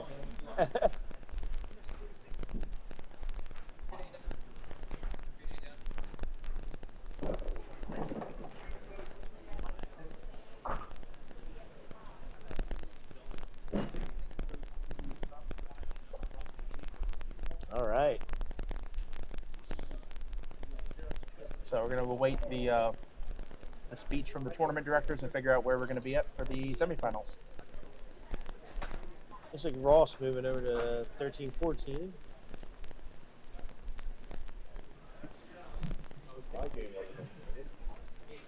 The semifinals on 5 and 6, John Green, Rolf Brooks. 13 and 14, Chris Rolf, Keith Watson. You like my cover photo of the 10 brand new strike net? So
The other matches. I love Strike Master pins.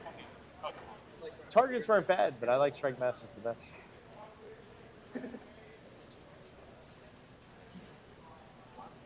I'd be down for a Strike Master tournament. I want to bowl at Mount Airy on wood pins too. I want to bowl at Mount Airy on Strike Masters.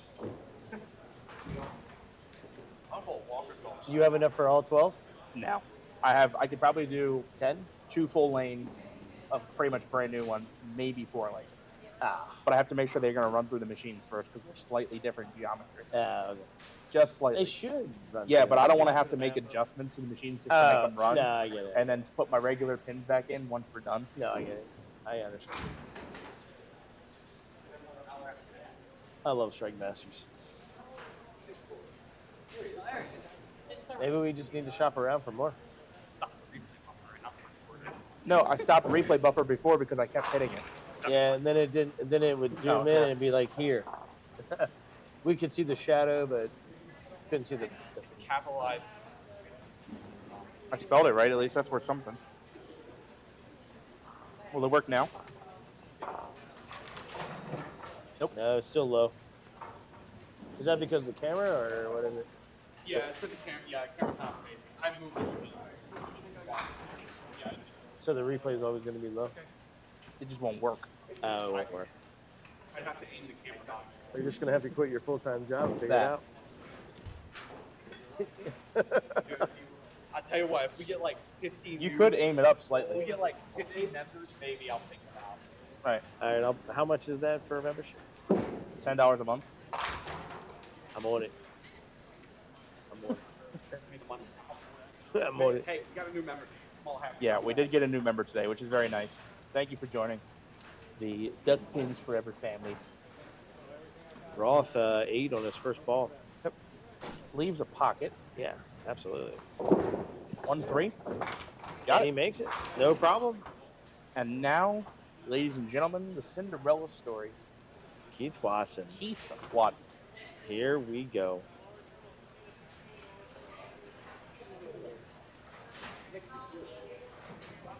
And test slide.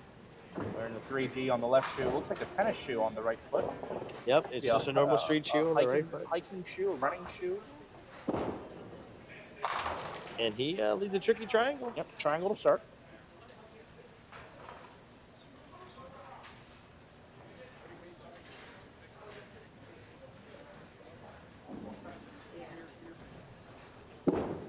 Three pins? No. Chops 2 off the triangle. Snag one. Keith will And hold he does. 10. He does it. All right. Thank you.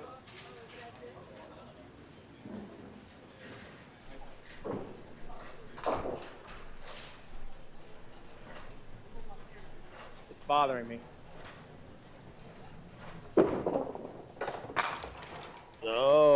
Oh, hey. Leaves just a 10 pin. See if Keith can reel this in here. I had to teach myself how to use that frickin' tripod earlier. I loosened the wrong knob and the whole thing went. Keith goes in the gutter. Doesn't reel it in. I'm not replaying this because I want to make fun of Keith. I just want to make sure I can see the pins, and I can. Yeah, and we can. All right. Look, Way to go, Nick. you'll see it up there in a minute. Replay fixed. No kidding. Call it home. Oh, and Nick doesn't even have to play that one again. We're going to go with 9. Fixed. And it looks okay. It looks like it's perfect. It's almost like perfect angle. Here goes Roth. Roth decides to do Uh-oh. 2. Roth takes a deuce. And we got a game. Yep. 12-10 after 1. Hoping to avoid barn burner status. Roth went for the safety there. I don't know if that was the time to play that. That ball was the safety. I'm just saying. 2 is the safety, baby. Wade Akers Jr. checking in saying, both of my parents absolutely loved and lived for Friday nights at the Duckpin Center in Falls Church, Virginia. I miss it. Well, we miss you too. I miss Falls Church. One of my favorite houses to bowl at. Nice 10 for Roth. Takes a 22-19 lead. The problem with 22 in the second is, or 22 ever in any frame in duck pin bowling, there's no good way to get to 22. Falls Church was 22 in the first is bad. 22 in the second Falls is Church bad. was one of the toughest houses back in the day. Really? In my youth days. Oh, Roth with a 9. We'd go there, in good old travel, and Okay. you never saw anything crazy there. It would be one of my best houses, but one of the most phenomenal things we got to see there was Chris Banks shoot like a 220 game at Falls Church. Wow. Which was crazy to see at a tough house. I mean, 220 period, no matter where you're at, it's always going to be a very nice game. But especially when you know it's on the tougher end of the house, or the houses, to put up a number like that is a big deal. Unfortunately, like the next week would be like Glenmont. Oh, look out. Don't It would be hit that like head pin. Glenmont Bowl, and then it Oh, would be no. like went from Falls Church to Glenmont. Didn't excel there. Keith goes off the side there, leaves the 137, has a pin spin, maybe a little too long. Takes out the head pin. Now he has a 3-7 split. But we've seen this made today. Going for it. Oh, he makes it. That is, look at this on replay. Glad I got replay to work. This is a near flawless shot. Bang. The nice accent of the 3-pin going up in the air. Affirmation that it fell. Beautiful shot, Keith Watson. Let's give him his spare. And now the count. Taking full advantage. Fast 8. Counts 8. Gives him 37 through 3. We'll get a game. Now he missed a spare on the right-hand side of lane 13 last frame. Let's see if he can make the adjustment here. Leaks it again, and that will need to be respotted. Yeah, we can't shoot that one out of the rack. Nope. 610.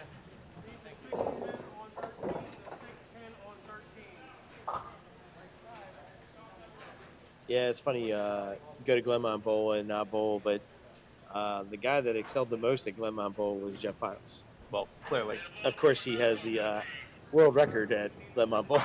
Yep. 655, and from my understanding, the first 600 ever shot, and it will be the highest 600 ever shot. I don't see that record being beat. It's tough to shoot 225 twice. Greg Schriefer had an unbelievable start to the Pro League this past Sunday. He had 211, 204. He would have still needed, in the last game, he had 415 for 2. He would have needed 230 almost. 240, 242 in the last game to break the world record. Yeah, that record is bulletproof. It's tough to be that good for 3 games. They have a really neat graphic here at Suitland Bowl on the wall by the trophy case. And hello. Now we did see Jake Dent make this. Yes, he made earlier in the he day. made the opposite version. So it is possible. Yeah. They have a graphic here of every single game Jeff Piles bowled in his world record average season. Yeah, that was crazy. Yeah, like 6 or 7 weeks in a row, 500 plus. Shot. Oh my! Oh, he goes over the rack. I'm gonna replay that. He was so emotional. Chris was so confident in this, he trips over the ball rack, going for that shot. Goes through the hole. Here comes the third ball. Takes 8. Take 8. And just like that, we have a 1-pin match. Chris Mm. Roth in the lead, 46-45. A little bit more than half a game left. Still anyone's game, obviously. Yeah, man. Oh! Dougie special. Oh, that first ball. Hold on the wrong lane. Little housekeeping. It's good, good sportsmanship. Don't make the opponent clear the deadwood. And Roth says, That's short. Cut that one short a little bit, but he gets a break out of it. Leaves a 139. And I think this is a pretty decent shot for Chris's ball roll. I kind of hate this shot. I'm sure you do. For multiple reasons. Did it cost you a star? It did. Thought so. I think I was there to broadcast that. And Chris that's says how yes. you make it. That is how you make it. And that's. Take notes, Wayne. I need to take some notes. Pay attention. Watch Chris show you how it's done. You wanna Yes, yeah, I want to see it just again. touch the right side of that head Yeah. pin. Oh, Ball will Wayne, drive that's how the you 3-9 do it. out. That's Yep. how you do it. Ball takes the 3, 3 drives into the 9, as you do. Spare for Chris Ross. See if Keith covers up. That's a good ball. It was. Yeah. Okay. Wait for it. Oh, only 7 out of that. No deadwood cycle. So This Keith goes. with it. This goes with Keith's Yeah, ball. it goes his way with his spin. Yep. Gotta punch that head pin back. I leaked it. Open frame.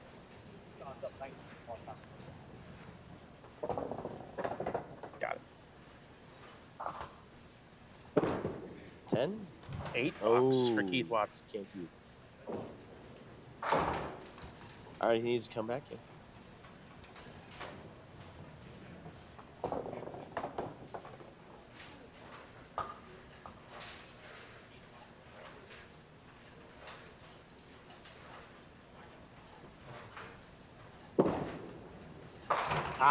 Oh no, Dave Jones shot. This could be a T-shirt. This could be a T-shirt in the semifinals for Keith Watson. If he converts this spare, it's a Dave Jones signature edition.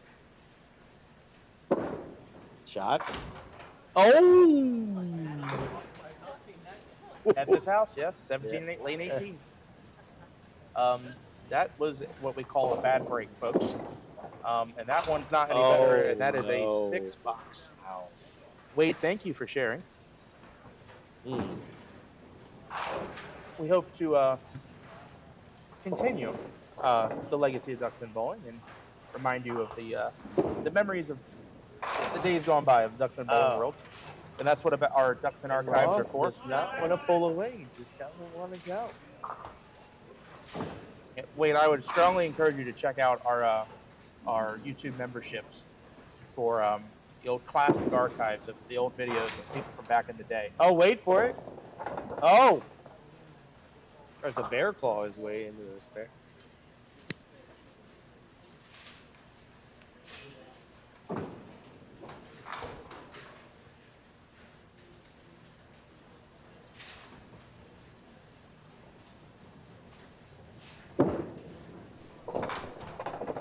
Scoops 10, 11 pin lead for Chris. Certified barn burner. So I 70 think, to 59. if I can recall, Chris Ross' last final was Pinley. Not personal, it's just an objective fact. 7th frame. That doesn't help. Oh my. Chris throws a good ball with the kick you while you're down house and leaves 4, 6, 10. That's a tough one. This as a wall shot is going to be awful tough. You got to slice it thin. Yeah. Chris going for the wall touch, going for the slide. Oh. Doesn't quite cut it over. 4, 6. I have a feeling he'll shoot the 4 pin now. He'll go cross lane. Or they go to the same zone, then he goes 4 pin. Thought so. That makes sense.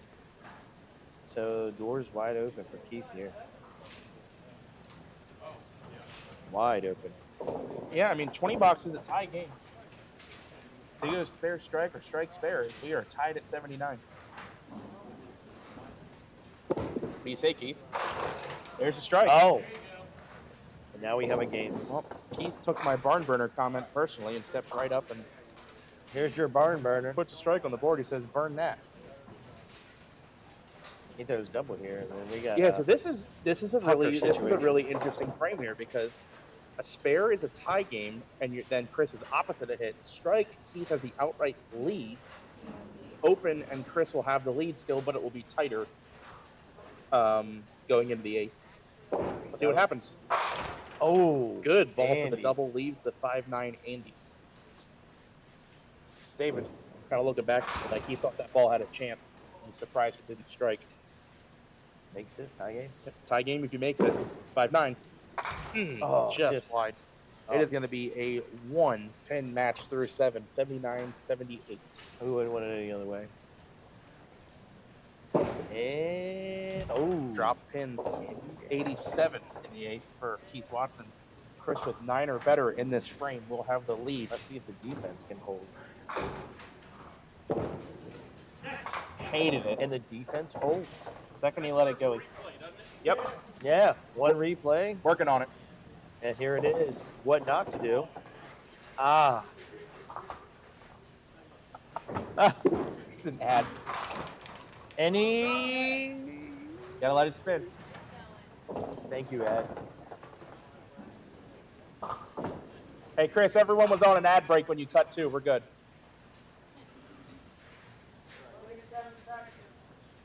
Come on, Tiger Woods. All right, and the dead.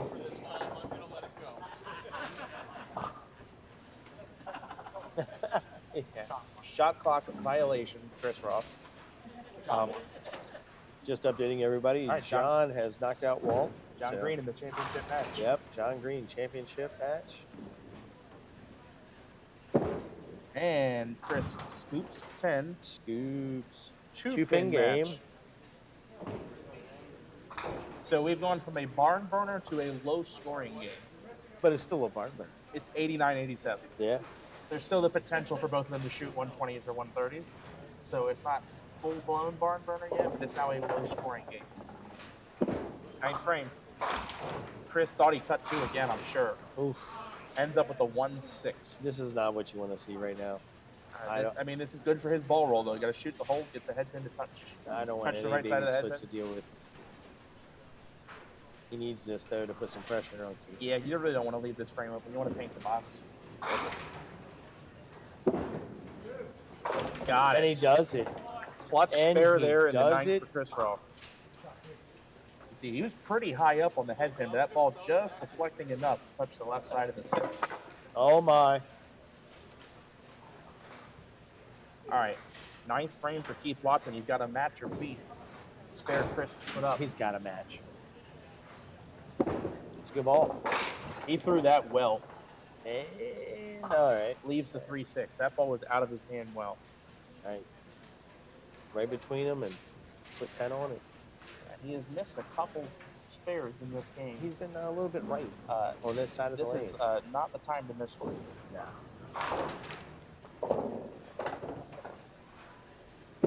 Gotta go. Oh! Unfortunate. Still not over. No. Still not over, but he's going to No, have to fill the he- 10th frame yes, very well. He has to match at least the count Chris gets in the 9th. Drop pin. So with 96 in the 9th, the most Chris Roth can shoot without a mark is 118. Keith with a 20 box is 116. So And that's what you're shooting for here. With a 20 box here, he puts Chris on a full count. And that's what you're shooting for. In The the 20 right here. Gotta have a good first ball. Oh, no. And that is not the time for that. Kick you while you're down house. 7-10 split. Pick 2-pinner and a 7-10 to end the game for Keith Watson. Well, let's see if he can slide it. If this goes, forget it. Oof. And that is going to be it for Keith Watson. And Roth is going to be, I think this is his second final ever. Yeah. Finland, his last Yeah, against Joey Sears. was it Joey Sears? It was. I believe so. 105. It's cut off there. 105 for Keith Watson. So we got Roth. Chris just needs John count. Green. Pin count. And that's enough. Southwest Special.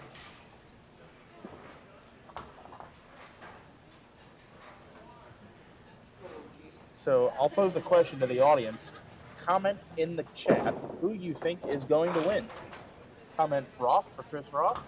Comment Green for John Green. Blow up the comments. Let me know what you think. Blow them up. We got 225 eyeballs on our broadcast right now. I want to We see like it. 225 comments of who you think is going to win. Buckaloo.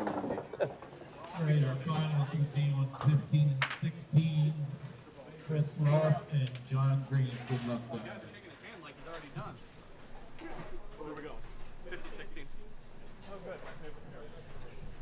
And once he has that camera position, I'm going to need to test the replay window.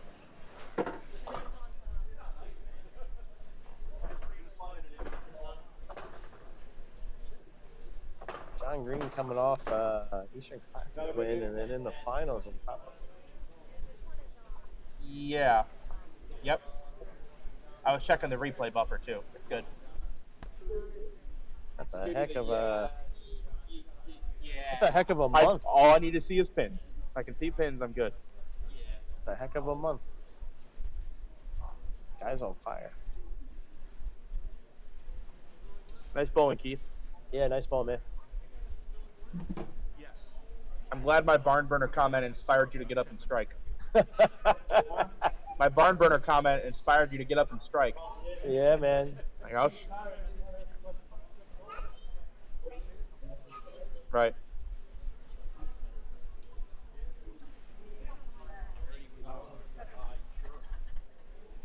Oh, get a new star. That's the first star. Yeah. Chuck's Coins and Cash says Green is winning the star.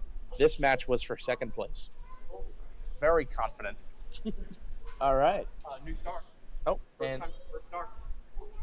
start recording. There we go. Championship And match here underway. we go. Let's see what we got. Will we have a David Hughes finish? Oh, And it starts with a split for John Green. He's going to be Wow. our leadoff bowler, which means he will finish the match.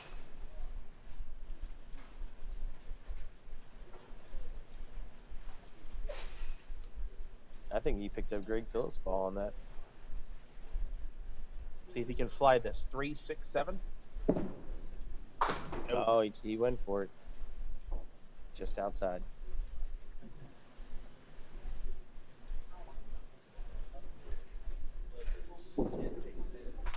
Oh, 9 out. 9. Ross has been throwing a good ball.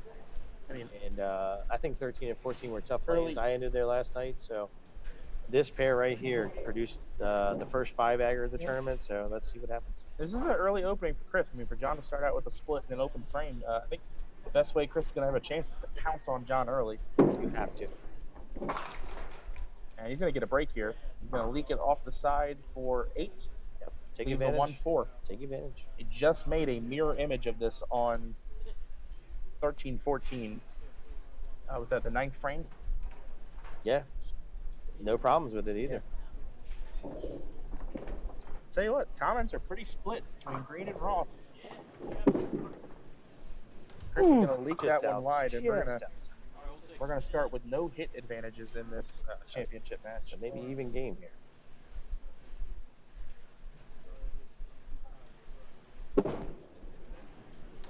Oh, Ross says no.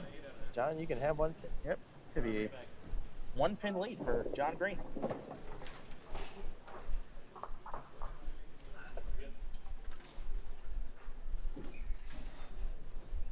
Chris will move to 15 for the second frame. And through the middle for 5. Dave Jones shot minus the 10 pin. See what he can do.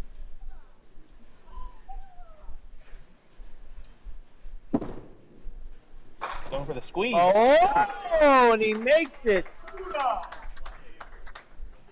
Chris opting for the squeeze play, left sideboard, and it came straight over into the What a 3-6. beautiful shot. That was a quick conversion of a middle rip, if there is such a thing.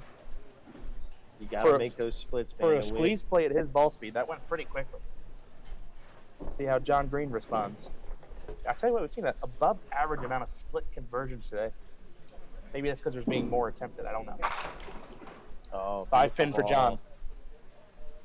John went on a streak in his quarterfinal match on camera where he made 5 consecutive single pin spares after a 3 open start. I'll see if he can bring in the 5 pin here and keep the match pretty much even.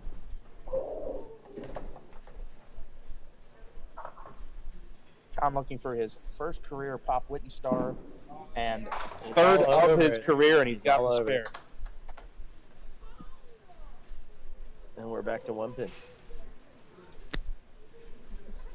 Man, get off your phone, Austin. Bowen's on. Of course he is. Got his own commentary. He's like, but Mom, I'm in the finals. Mom.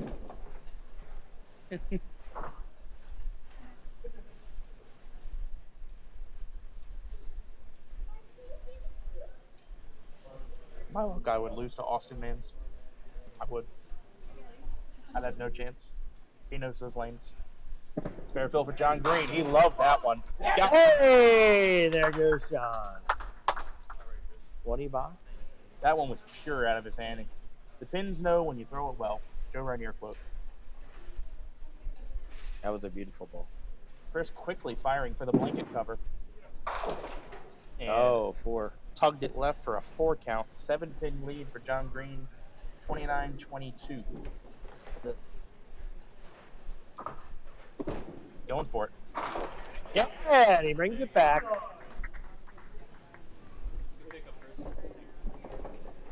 It's a heck of a comeback. Definitely needed that. Trying to put 10 on it here. 7-pin match. Hits are even. John has a chance to double. That looks short. Light Just hit a little for light. Chris. Oh. He was saying I have 1 extra, Phil. Yeah. Yep. That's not good.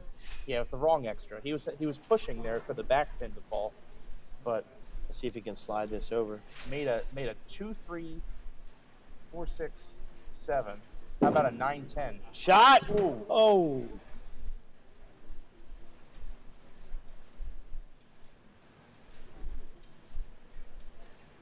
Wood ball for Chris.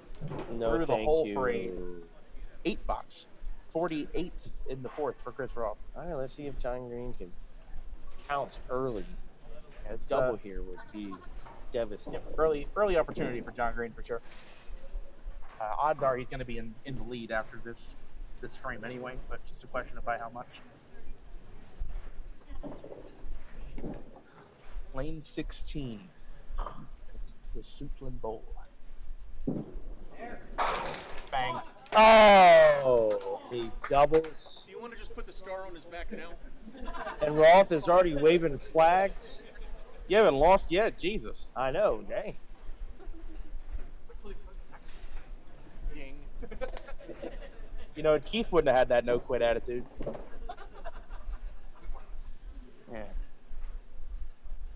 All right. Well, You can John phone Green, a friend. John Green now up 11 pins and 2 counts.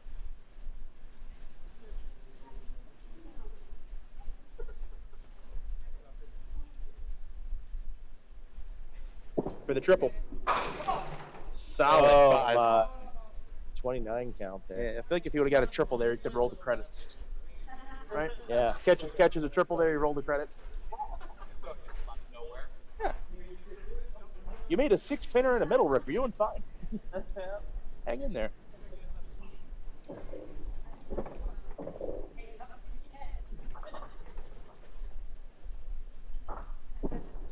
John, all over. No issues. So John with 2 stars lifetime on the DPBA does not have a star yet on the Pop Whitten, so this would be his. Sorry, my bad.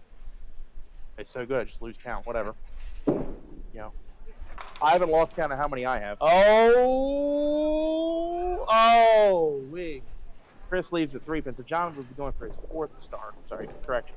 Yeah, 3 on the DPBA, none yet on the Pop Whitten. Going for his 4th. Yep. Well, yes, so he completes the triplicate today. He's at the Eastern Classic. Yes.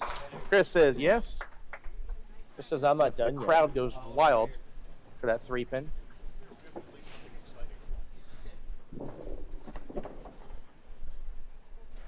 Yeah, I'm sure all the people in the comments that voted for Roth are disappointed to see that he thinks he's already out of this game. He's acting like Marshall Holman did in the 1987. Hey! Randy Peterson. The difference is Chris has a chance to come back, and Marshall Holman did not have a chance to come back. And Marshall Holman looked into the camera after the commercial break and mouthed, "It's over." Randy Peterson had the front 6, went on to shoot at 279. But Chris drops a 20 bucks there, 68.5. He's not over yet. You never know. See if John, Half a game. Let's see if John Green keeps a foot on the gas. Oh my! Got the 5 to go. John's first ball is hitting like a truck right now. It's just a matter of whether it's 9 or 10, and he gets the 5 to go there for another 20 bucks. That's a 98 half. That's a 30-pin And lead. Wayne, let me introduce you to something. The highest score we've ever had in the championship match at Suitland Bowl on duck pins forever is 181. Oh. John would have a chance to beat that. The record currently stands at 181 by Matt and Stacy. Oh. It's the highest championship match game we've had at Suitland Bowl, and that was the highest we had, period, until Bruce Smith shot 199 at Mount Airy. At Mount Airy, yeah. 181 by Colton is the largest losing score in the final match. For the double, solid 5. It's all 9 or 10. It's all over the pocket. Highest losing score. Losing score. Losing. Yeah. I was like, what's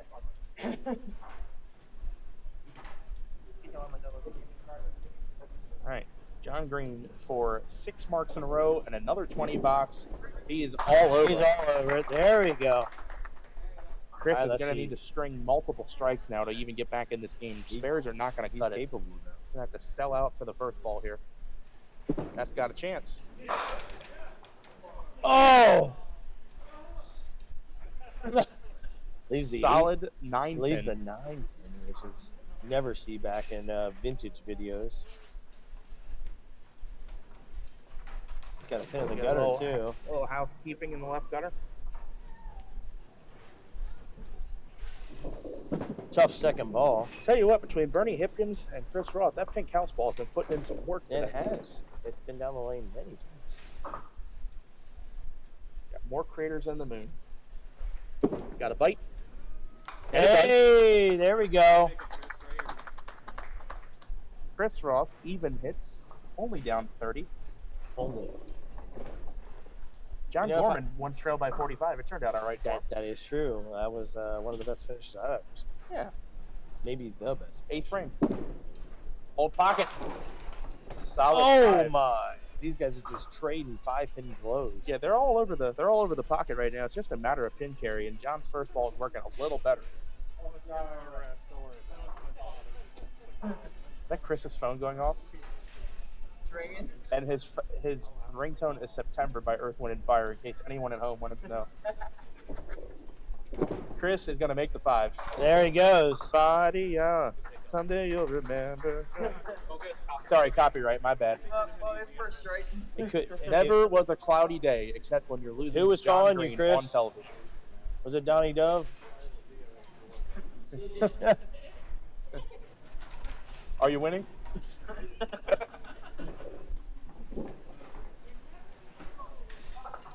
How'd the game go? All right. This match is not Bowl better. It's not. I mean, Chris is plugging away 4 marks in a row. The game's technically not over yet. No, John. absolutely. John Anything still can has to happen. play defense. Anything can happen. In the pocket again. Oh, different pin. Oh, Walkersville. Oh. Wrong house, sorry. Almost got the head up.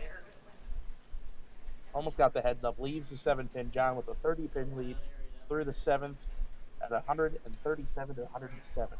Still has a chance to make that Duck Pins Forever house record. Got it. He's all over it, folks. So we are chasing 181 for those of you just joining us. That is the highest score shot in a championship match on Duck Pins Forever at Suitland Bowl. Was shot by Matt and Stacey, who I believe ended the game on like 7 marks in a row. Defeated Colin Dunnick. Oh yeah, that was a heck of a match. Colin has not won a star yet on Duck Pins Forever, but has made a few finals. Very good bowler on the DPBA, but it's looking more and more like this is going to be John Green completing the triple crown of a DPBA star, Pop Whitten star, and an Eastern Classic win. It's a good feeling. Not many have done it, and it's looking like John Green is going to do it another 9 count. I assure you. Already with Wood, he's already in the 170s. Winning all 3 is. I would like to start with 1. Chris Roth has a max of 187. He's going to need every single bit of it. Yeah. That's with 4 strikes out. John, practically all over it. He's got it. John has been all 9 spare or strike since the 2nd frame. And this is why he's one of the toughest guys to beat. He's literally showing you why. Chris has to have a strike. Oh. Leaves a 10-pin. Oh. Yeah. Jesus. A little pass interference there. I'm too late to cue it up again, but that was a quality ball. That pretty much had to strike for him to have any chance. The most Chris can shoot now is 176. That just puts John on count. And now he doesn't even need count. Oh, my.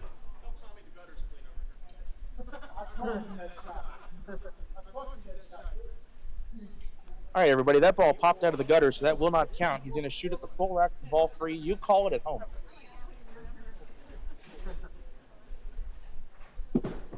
Call it at home. I think he got it.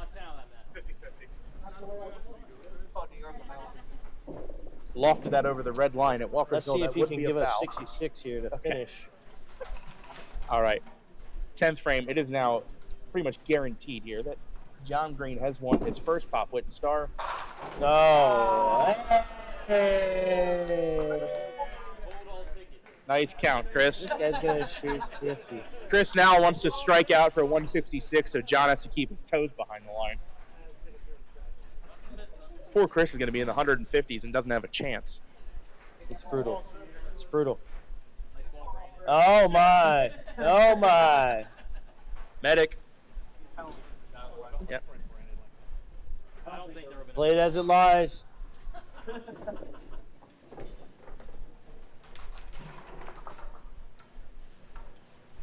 Nice and gentle. Let's see if he can give us a double. Yeah, drop it in there again, Chris. Come on, one for the crowd. Do it again. Well, Chris is in the 150s no matter what. He's put up a quality game.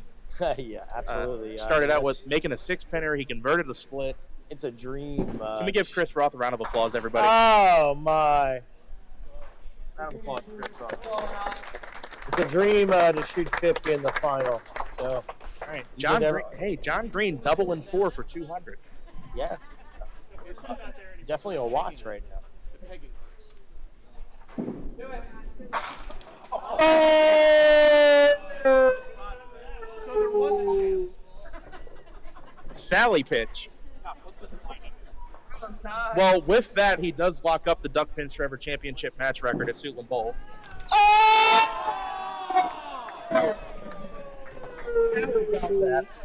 Icing on the cake, 184 in a ball. Victory lap shot. This is not a penalty pitch. This is a victory lap shot. John Green slides the 510 like it's his job. Strike for 194 if he strikes on this ball. 6 for 190. 192 in the championship match for John Green. What a game. It combined 346 in the championship match, 344, 172 average between the two bowlers. What a great last match. I mean, 52. John Green, a 9-mark 192 to win his first Pop Whitten Star and complete the triple crown of DPBA, Pop Whitten, and Eastern Class. It's a great feeling. Not many of us have tried to get all three. So Here we go, Wayne. It's an honor to get all three. Wearing the Eastern shirt, and not many people have done it. So congrats to John. Yeah, and thank you to you, sir. PG chilling. Yeah, man. And is doing his duty here for PG County. Yep. The local voice. Yeah, it's become tradition, unfortunately. Yeah. Hey, me too. I'm broadcasting the round of 14 with David. I'm like, last year we were on that lane. And we played a game of who wants it less, and it turns out I wanted it less. I know. I can't wait. He's All right, I'm gonna let John take over the mic. All right.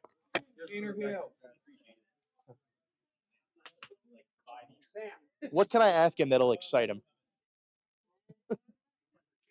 Gambling? Yep. Noted. Just start with the 5-10 split backwards. Yeah. Why not get the first? Just figure out how many singles you made on camera. There was a lot.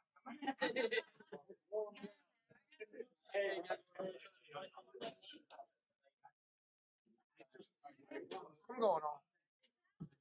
See you, David. Yeah. Where's John Green at? We're waiting on John Green. Nice congratulatories there in the comments. You couldn't have really gone wrong with either of them, but John was just unstoppable in that game. Just absolutely plugging away on the singles, catching the strikes.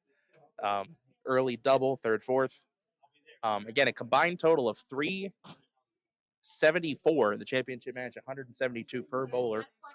John Green setting a Duck Pins Forever record for the highest championship match score at Suitland Bowl. That's between both Pro Tours. Previous record was 181 by Matt and Stacy. We'll be here next month. Well, we'll be there next month. Here, but here is there. John Green. Yo, oh man, you thought my head was big enough in first. Man, put me on a 65-inch TV. Let me wave at the TV over there. Can they see that? Hi. Man, you put me on a 65-inch TV. That head, big head, gets bigger.